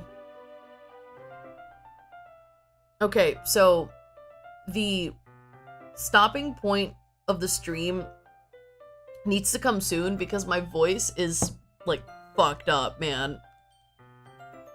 Doing the MC voice is fucking killing me.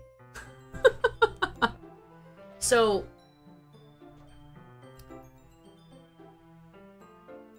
do we get to drama soon? Or are you gonna just tell me that we get the drama soon so that I'll keep playing? I don't even know. Hold on, let me ask the Magic 8 Ball.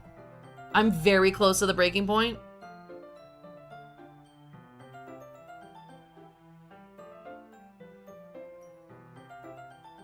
Okay. Gotcha. Alright. I'm gonna commit to the bit. Beautiful. Thank you for the confirmation, Socks. Appreciate it. After rolling out the banner, Yuri and I kneel on opposite sides so we don't get in the way of each other. Yuri uses a brush and adds a few dots of different colors across the banner to serve as a color guide when we paint. This kind of reminds me of elementary school. Painting on a banner with watercolors feels a lot like art class projects. It's relaxing. I'm sorry if this feels too childish. No, I didn't mean that at all. It's kind of fun, you know? Oh, Magic 8 Ball. Yeah, it is fun. I'm glad you feel that way too. Yuri stops painting for a moment, thinking to herself. For me, I don't need to go out and do crazy things to have fun. In fact, I usually don't even want to. I just like when I could spend time with one other person, even if it's something simple, like reading. It doesn't even matter if we don't talk much. Just having a friend next to me makes things feel a little bit nicer. I think that's all it takes for me to be happy. It is most certain. Is that so? Even if Yuri and I are quite different, I can understand where she's coming from. I feel that way about things like anime, games, or simply sharing the experience with someone can make me happy. I think I feel the same way. Yuri smiles gently. I knew you'd understand. Yuri leans over the banner to grab an unused paintbrush, but I move at the same time, causing my head to bump into hers. Ugh! Sorry. Yuri reels back and I quickly lift my hands in surprise. Are you hurt? No, I'm not hurt. It just startled me, that's all. Sorry, I should have asked you to get it for me. It's not your fault. Oh, your face. There are droplets of paint on Yuri's face and neck.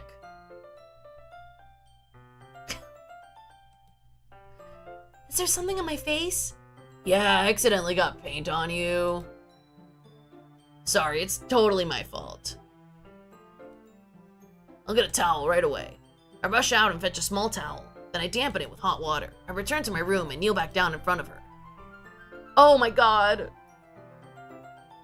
Yo, hello. Why did they put her eyes so far apart in this drawing? Help! Here. I pat down Yuri's face and neck with the towel. Oh, Is something wrong? it's hot. I just didn't expect it.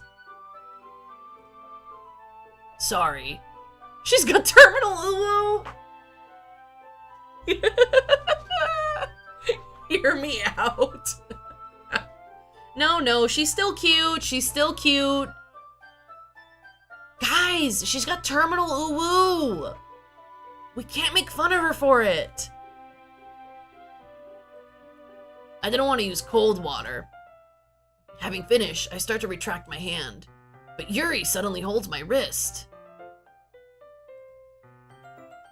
Wait. Huh? Just for a little longer? It feels really nice. Oh. I keep my hand still against Yuri's neck. Her neck? She looks into my eyes. It's an intense expression that I recognize from when she reads her books. Almost as if she's lost in daze, enveloped by her own thoughts. She breathes gently, half through slightly parted lips. Hey, Yuri, I'm starting to feel uncomfortable with the situation in which you've placed me.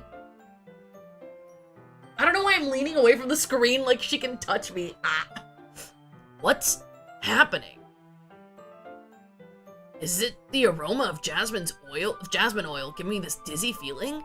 Yuri's gentle fingers wrapped around my wrist sent a tingling sensation through my arm. And suddenly, her face seems to be much closer to mine than it was just a moment ago. Look into her eyes and tell you there isn't a chance she will. I don't know if I can look into both her eyes at once. They're sliding off her face.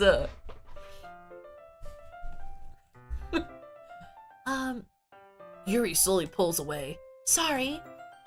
I've been feeling a little lightheaded today. Oh my god, how much of your own blood have you drained? Have you had? Oh my god! She keeps supping of the forbidden fluids! Sorry, Dora, did I wake you up? That's my bad. I didn't mean to space out.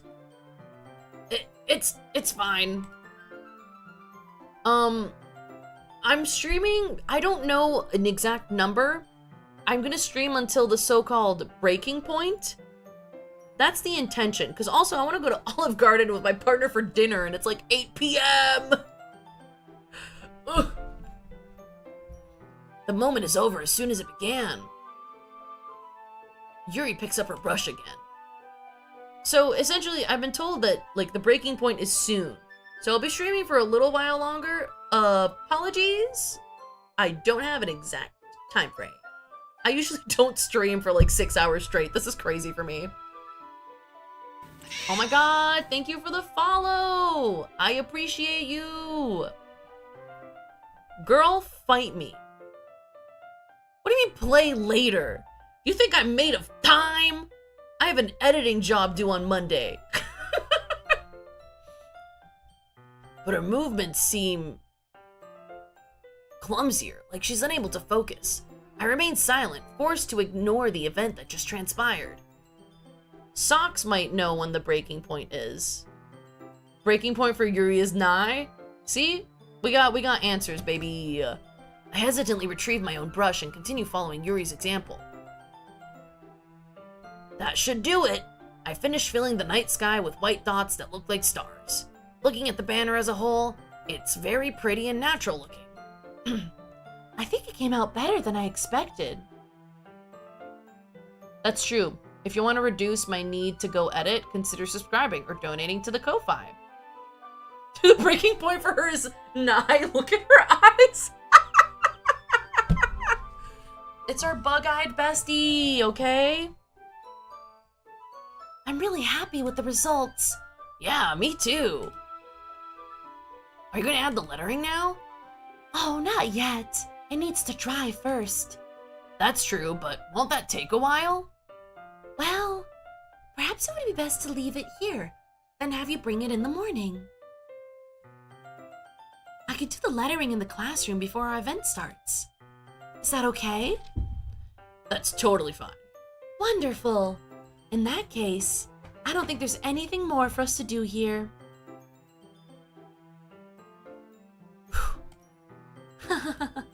You say that like you're glad it's over. Was I wrong to assume that you were at least enjoying yourself a little bit? Oh, no, it's not that. I'm just glad that we managed to get everything done. Breaking point happens during morning of the next day. Beautiful. I see. I am too. I was a little concerned about time. I need to start making dinner soon. No, we can't fast forward. Oh, my Ko-Fi handle's not linked in YouTube? Well, why don't you... Babe, come on. Just go find it. Oh, it's Cat Likes Jugs, apparently. Right, because I changed it for Boob Week.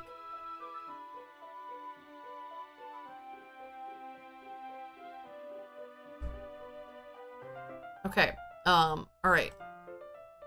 Oh, so you don't have any time left? Well, secretly hoping we can have extra time after finishing the work. Well, Yuri thinks to herself. I think it would be too irresponsible of me to wait much longer. I'm sorry. I was hoping there would be more time as well. It's probably my fault. Sorry for being such a slow worker. No, it's not your fault at all. And the important thing is we got everything done, right? Yeah. So, I shouldn't be disappointed or anything. Gathering all her things, Yuri seems to look a little downcast. I understand why. It sounded like she really gets the opportunity to spend time with friends in a relaxed environment. Also, thank you for the happy birthday wishes! I appreciate it. But that doesn't mean this is the last time it can happen. Well, as far as we know. Once Yuri packs up, I walk her out the front door. Thank you so much for having me today. No problem. I'm glad I was able to help. Just let me know if there's anything else you need me to bring tomorrow. I will. Well then. Yuri fidgets. I guess I'll see you tomorrow. Wait. I kind of say that without thinking. About today. It's fine that we didn't have as much time as we wanted. because we can do this again. Whenever you want, you can come over or we can go out somewhere. I forgot you don't like going out much. As I stumble over my words, Yuri simply smiles bashfully. Anyway, you know what I'm trying to say, so... You're very thoughtful, Nat. Yuri takes a step closer, then briefly squeezes my hand. To posture check! Okay, posture check, posture check. Wait, I need to bring Mr. Mouse back. You already need Mr. Mouse. I gotta bring him back. I kind of like that about you.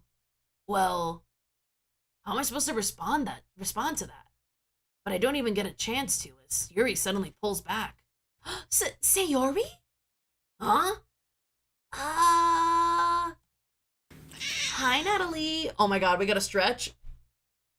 Oh, I'm giving myself carpal tunnel. Fuck. Out. Out. You're so right to tell me to stretch. Okay.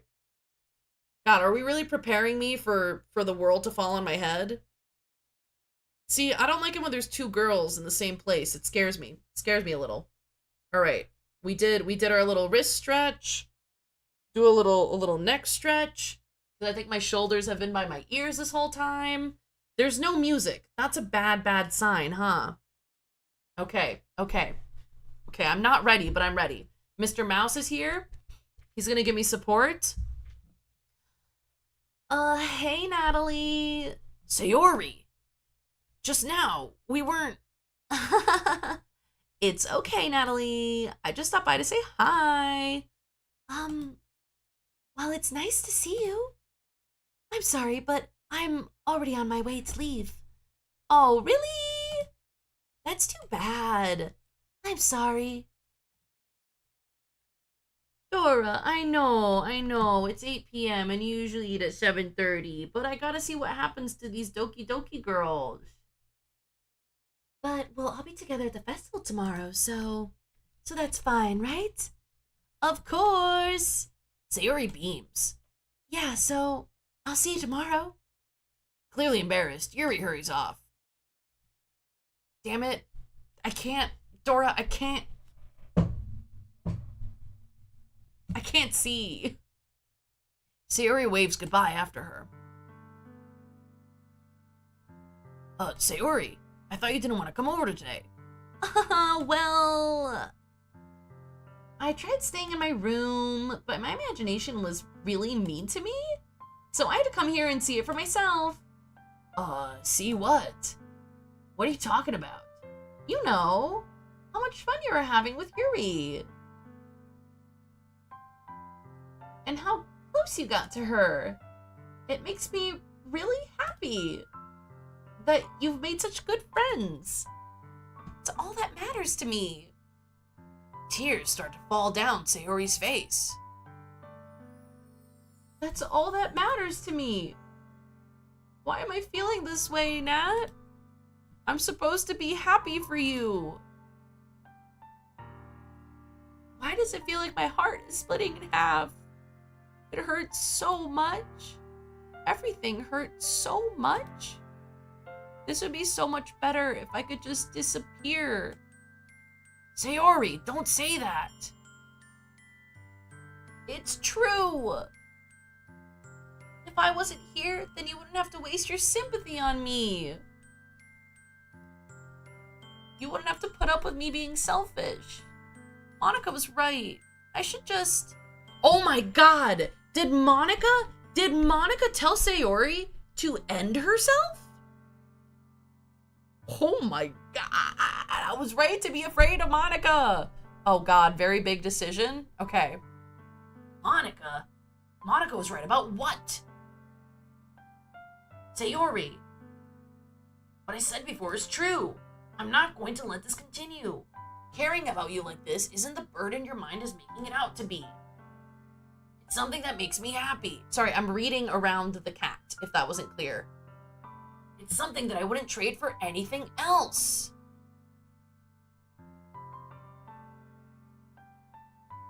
So even if it takes an entire lifetime, I'm going to be by your side until you don't feel any more pain, he said, even though he just left her to go hang out with his crush.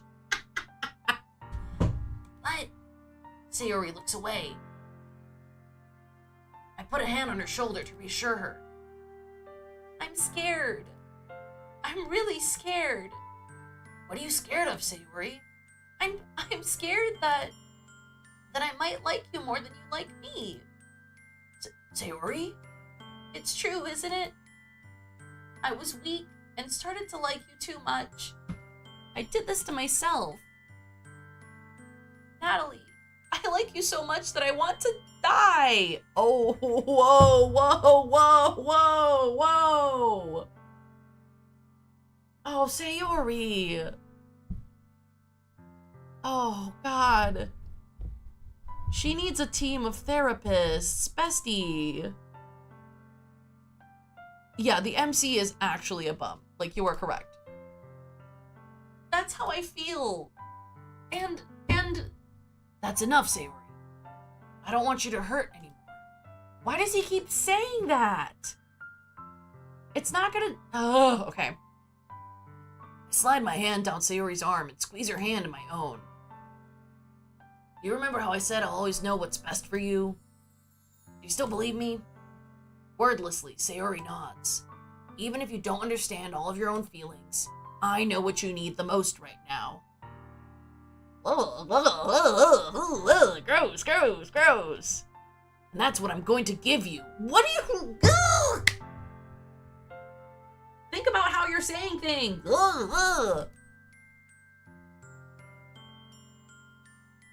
Oh no. Oh no, no, no, oh no. Oh no, oh no. Okay, okay, oh fuck. Oh God.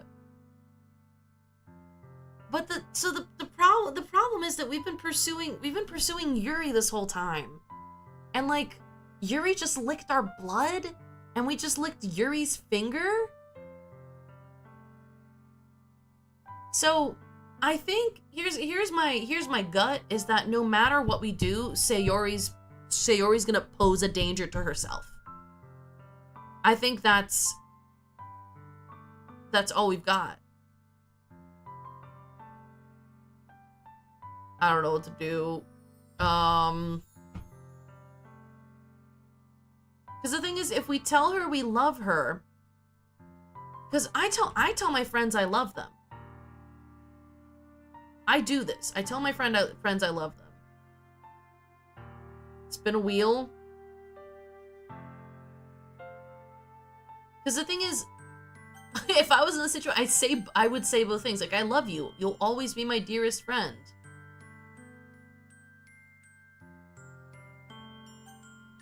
I'm gonna say you'll always be my dearest friend. Luigi, you didn't touch it. Okay. Oh God, oh God. You'll always be my dearest friend. What you need the most is for things to be... Oh, no, no, no, no, no, no, no. Oh, that... Ooh. Things should be like they've always been. Monica told me the truth. She told me how much happier you seemed after I joined the club. I know you're struggling with some really difficult feelings right now, but please trust...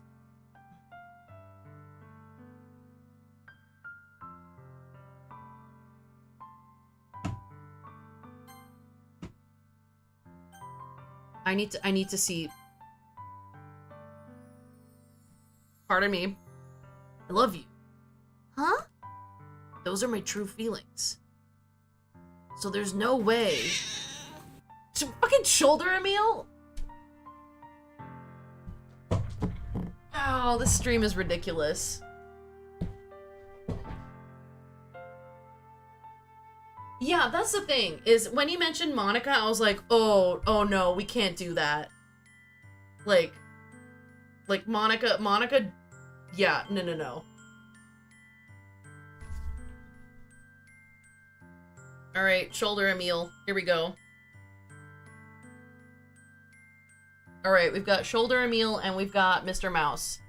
There's no way you could like me more than I like you. I should have realized it sooner.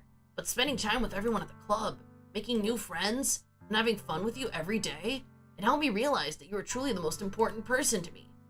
That's why I'll accept any of your burdens. As long as we continue like this every day, with you by my side, then I know we'll both be happy.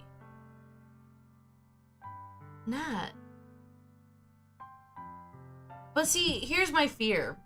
That I do this, and Sayori dies anyway, because we were pursuing, Yuri, and Yuri is very fond of knives and of drinking blood. I don't know what the right,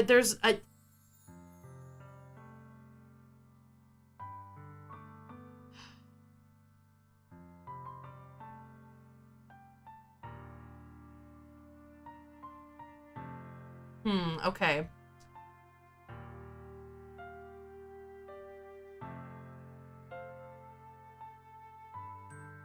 Y'all are gonna hate what I'm about to do.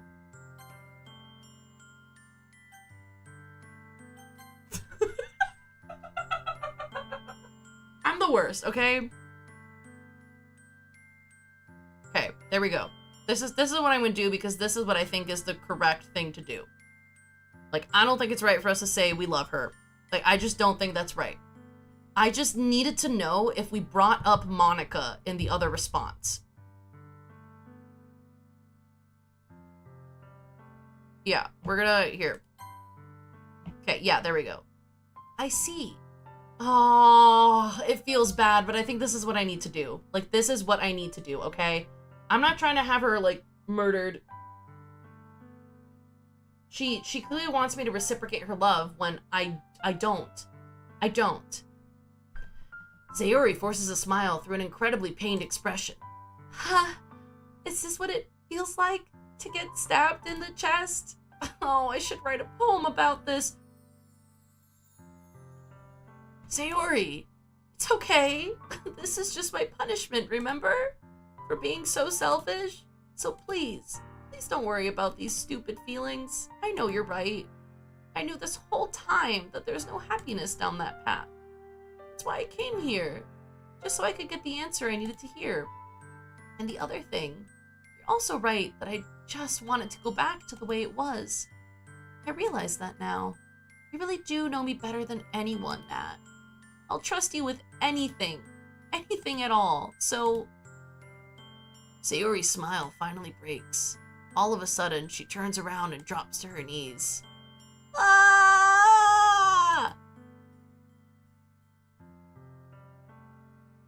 Did we just force her to split into her altar? What the fuck?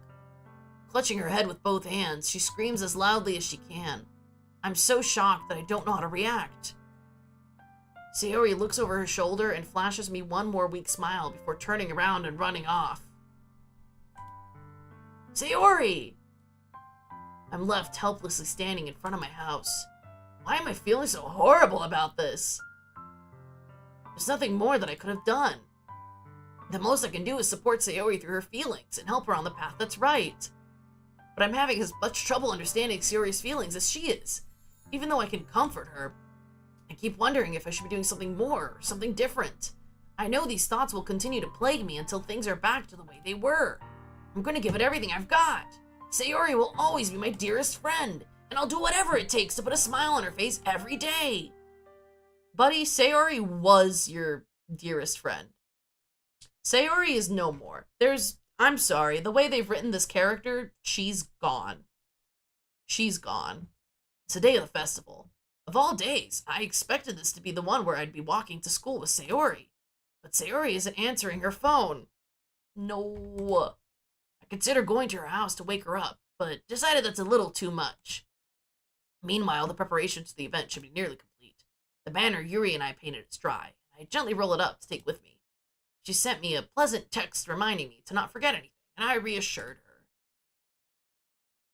Someone just tell the MC to shut the fuck up. Funnily enough, I probably feel the same way as Natsuki about the event. I'm more excited for it to be over so I can spend time with Sayori and Yuri at the festival. But knowing Monica, I'm sure the event will be great too. Natalie, you're the first one here. Oh, what do you mean I'm the first one here? What do you mean? Thanks for being early. That's funny. I thought at least Yuri would be here by now.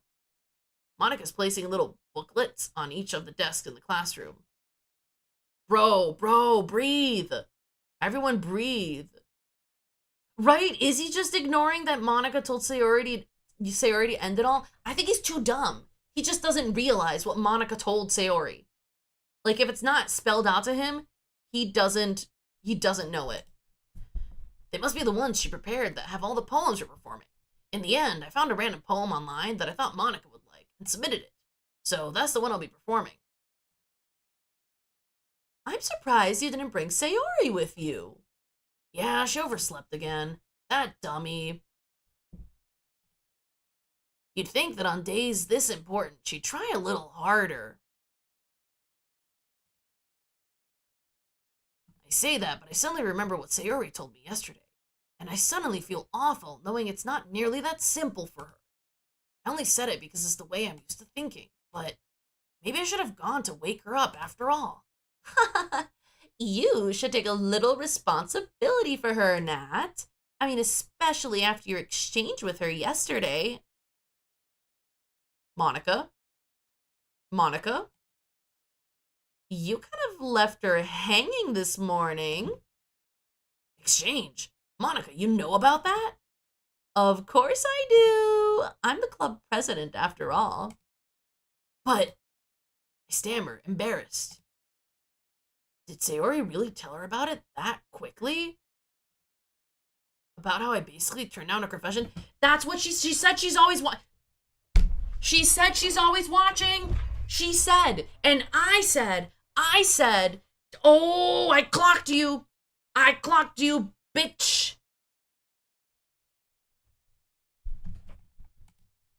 That makes me really seem like the bad guy here. But I'm the one who knows what's best for her, right? Jeez. You don't know the full story at all, so... Oh, don't worry. I probably know a lot more than you think. Monika's being friendly as usual. For some reason, I felt a chill down my spine after hearing that. Hey, do you want to check out the pamphlets? They came out really nice. Yeah, sure. I grabbed one of the pamphlets laid out on the desks. Oh yeah, they really did. Something like this will definitely help people take the club more seriously. Yeah, I thought so too. I flipped through the pages. Each member's poem is neatly printed on its own page, giving it an almost professional level. I recognize Natsuki's and Yuri's poems from the ones they performed during our practice. No way! Sayuri sent in a suicide note, didn't she? Oh my god. Oh, okay. I'm just, this is what I'm, oh. What's this? I flipped to Sayori's poem. It's different from the one she practiced. It's one I haven't read before.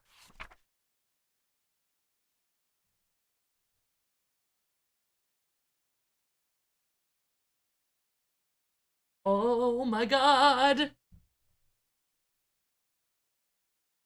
Get out of my head before I do what I know is best for you. Get out of my head before I listen to everything she said to me. Get out of my head before I show you how much I love you. Get out of my head before I finish writing this poem. But a poem is never actually finished, it just stops moving.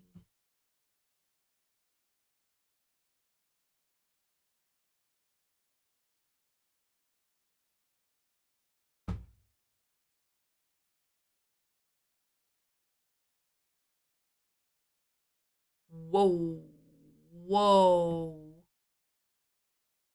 Please tell me we're running to Sayori's house right now? What is this? Oh my god, you dense! Oh, we're in ads? Are we in ads? Ooh. Okay.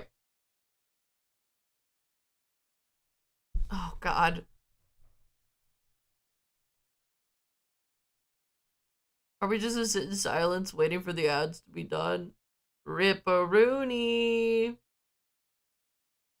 Oh god. Sayori, no.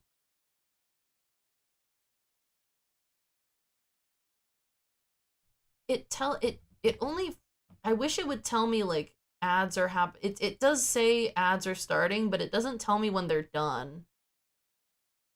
Let me see. Oh, I wish I could.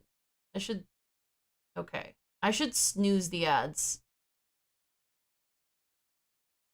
Okay, the files. Okay. It's fine. It's fine.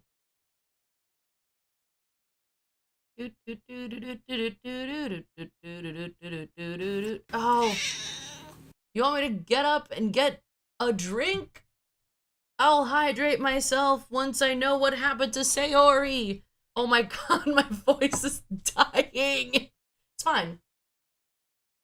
Hell yeah. Hell yeah. I figured we're in it so deep together at this point that I can wait. What is this? Reading the poem, I get a pit in my stomach. Natalie, what's wrong? Nothing. This poem feels completely different from everything else Sayori's written. But more than that, I changed my mind. I'm gonna go get Sayori, so... well, alright. Try not to take too long, okay? Monica definitely knows what happened, because she's always watching. I quickly leave the classroom. Don't strain yourself! Monica calls that out after me. I quicken my pace. What was I thinking? I should have tried a little bit harder for Sayori. It's not a big deal to at least wait for her or help her wake up. Even the simple gesture of walking her to school makes her really happy. Yeah, here's the thing. Here's the thing. After saying all that stuff, he just doesn't go to help her. Besides, I told her yesterday that things will be the same as they always have been. That's all she needs, and what I want to give her. I reach Sayori's house and knock on the door. I don't expect an answer, since she's not picking up her phone either. Like yesterday, I opened the door and let myself in. Sayori? She really is a heavy sleeper. I swallow. Can't believe I ended up doing this after all. Waking her up in her own house. Isn't that more like something a boyfriend would do? In any case, it just feels right. Outside Sayori's room, I knock on her door. Sayori, wake up, dummy. There's no response. I really didn't want to have to enter a room like this. Isn't it kind of a breach of privacy? Shut the fuck up and open the fucking door! Oh no. Oh no. Oh no. Can we look away now?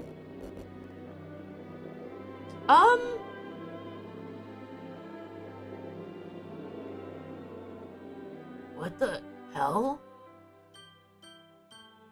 What the hell? Is this a nightmare? It has to be. This isn't real. There's no way this can be real. Sayori wouldn't do this. Everything was normal up until a few days ago. This dumb bitch. This dumb bitch. I will look at the files. I will look at the files. So I can't believe what my eyes are showing me.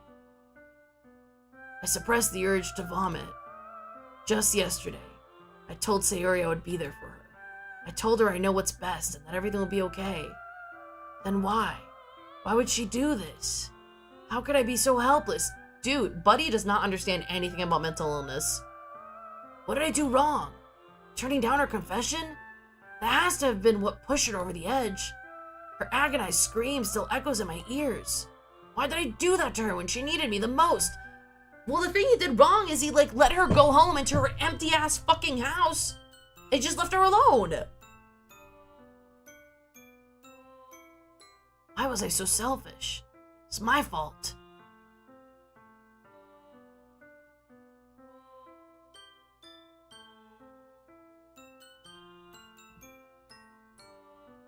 So look at the save file. What, girl?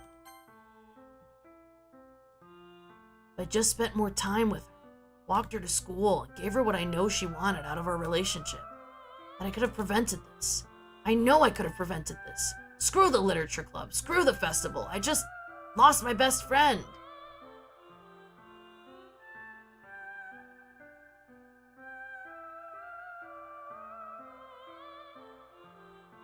Not sayonara. No.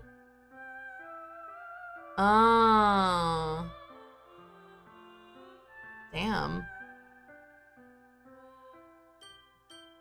Oh, okay. All right. All right.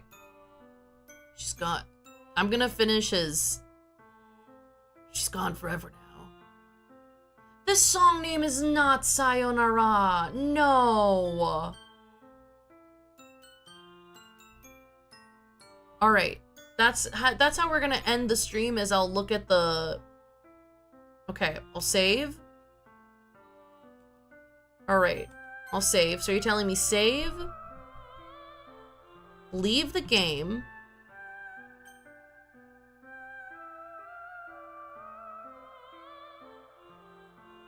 Okay, wait.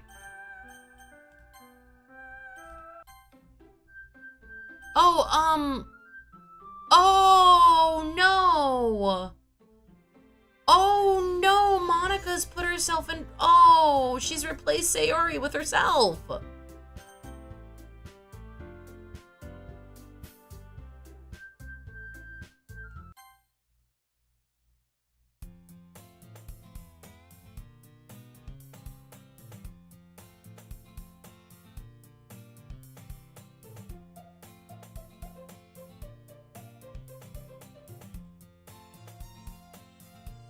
Oh my god, it's her name.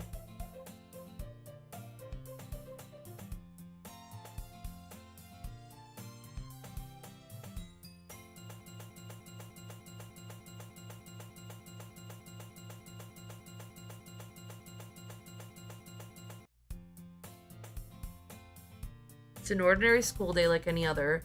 Mornings are usually the worst, being surrounded by couples and friend groups walking to school together. Meanwhile, I've always walked to school alone. You can't delete her from history!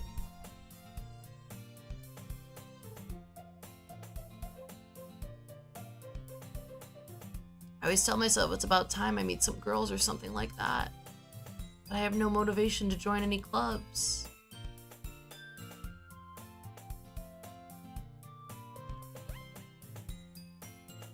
I didn't expect this to take me through the entire game.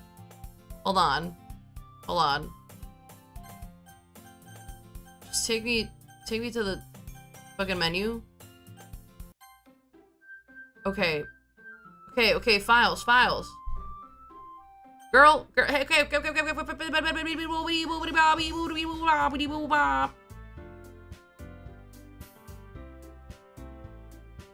What do you mean? Oh, all my saves are gone? Monica! Quit? Alright. Alright. Okay, we quit.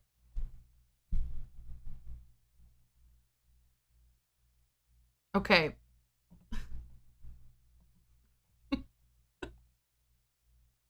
What am I looking at now?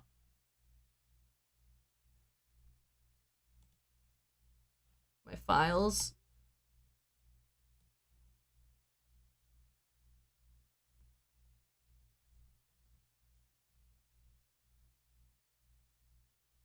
Oh god, yeah, she really did say you really left her hanging this morning. Oh god.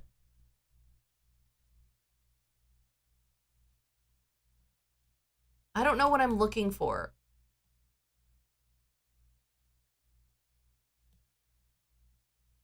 Hello and welcome. Fellas,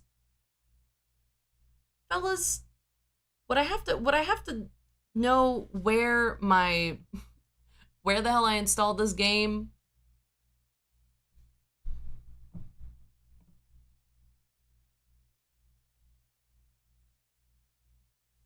Hold on. I know you can't see. I just don't know what I'm doing. If I right click the shortcut?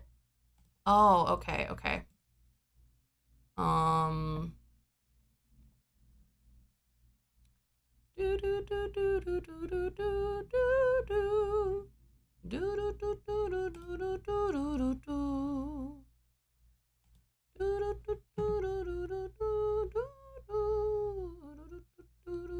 Girl, oh God. Never have I ever felt so dumb.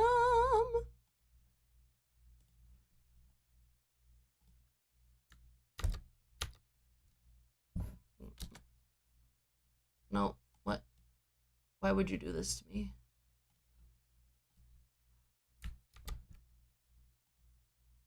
Oh, no.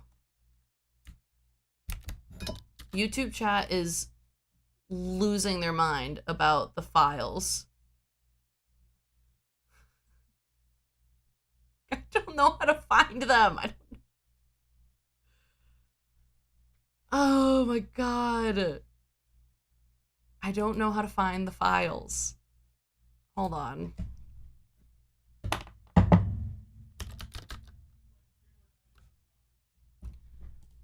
Okay, hold on. I'm being assisted from across the house.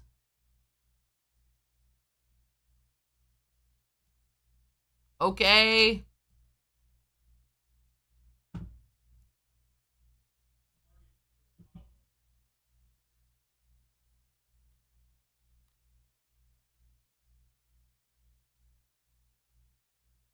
What do you mean, am I on PC in-game?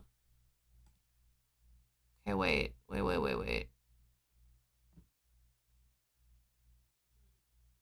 I don't know what you're telling me to do. Uh-huh.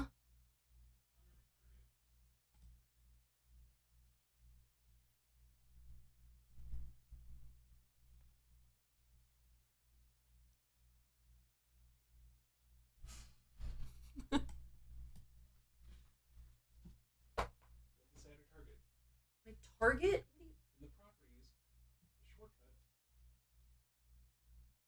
what do you see? Well, it says web document.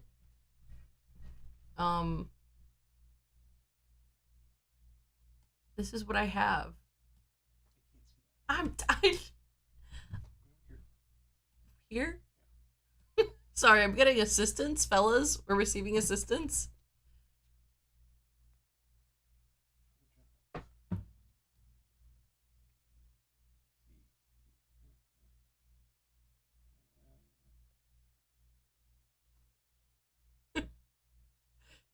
Thanks for hanging out, Socks. I might have to do this next stream. I don't know how to find the files that we speak of. Oh, did you install through Steam? Yes, I installed it through Steam. Go to Steam.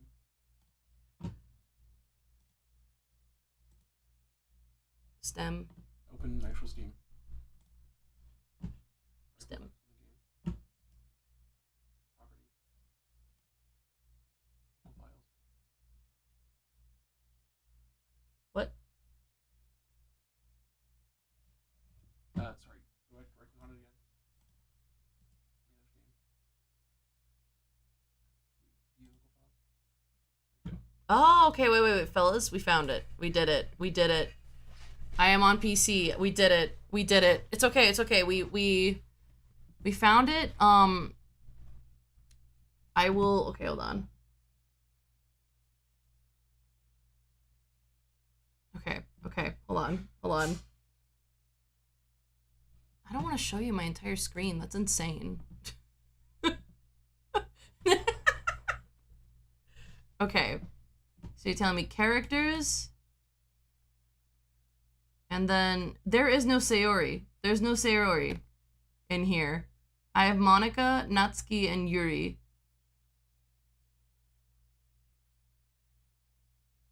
Yeah, Sayori doesn't exist. Oh God, she got slimed. Oh man, that's what we were looking at, right? Okay, I need this for later. I'm gonna be real. I'm just not gonna close it. I'm not gonna close it because I will probably lose it. What is this PNG file called Happy Thoughts? Oh. Oh.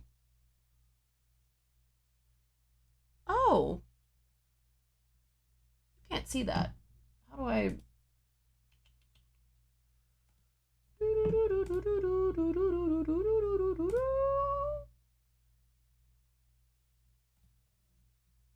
Like, what are we doing here? What's what's going on here? Uh-oh. I think I'd call that an uh-oh. Message from Sayori. Hey, just saying things at me in all caps is not gonna get us anywhere. I also have a readme, but that might just be a normal thing. Hold on. No, yeah, this is totally a normal thing.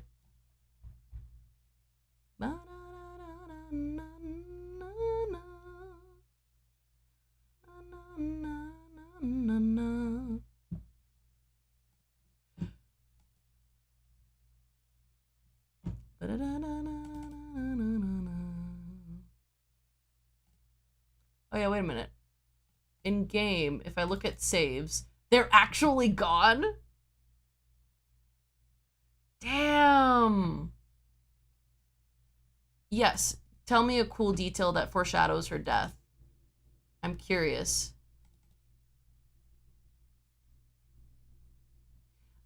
I don't have a message from Sayori. I don't have one that says, can you see me? I'm not going to show you my entire file directory because that feels a little risky. I have to start over and Sayori's not there. Okay, it'll show up. Perfect. Okay. Fellas, we've been through a lot together. Us and Mr. Mouse. Mic mute? The mic's not muted. The mic's not muted. Can you hear me is not there. We're coming, oh my god, we're coming in here with a Dostoevsky quote. Hello. But we're living in a different time. So here's what I'll tell you. It's Friday. I don't stream on the weekends, but I do stream on the weekdays. I think, okay.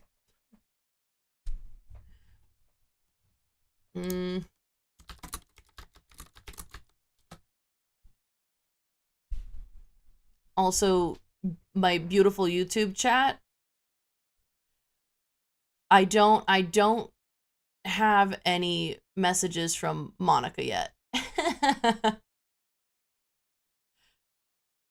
So I'll check next time I'm streaming Doki Doki Literature Club, which will be this Wednesday. This Wednesday we continue the saga. All right, this upcoming Wednesday. And carry on. Yeah, before we go, do tell me. Tell me a detail that foreshadows Sayori's horrific death. I did see her calendar, that it was ripped out. And I was like, this is just like a silent voice. Yeah, there's a month that's scribbled out in red. Yeah, yep. Okay. Yo, YouTube chat. Truly. Take a deep breath and chill. We're gonna keep playing next week. I gotta go. I wanna eat dinner. No. I checked the files. They just don't believe me. No, you all must learn to respect boundaries and decisions made by the people around you. So, next week, Monday, we're doing, oh my god, my brain is dying. Monday, I'm doing Pokemon, Pokopia. Tuesday is Kingdom Hearts 2, which I look forward to every time I go to play. I'm very excited to continue playing Kingdom Hearts. Wednesday is Doki Doki Day. We're coming back to Doki Doki. Thursday, we are doing Nier Automata. Friday is Tomodachi Life. I hope to see you soon.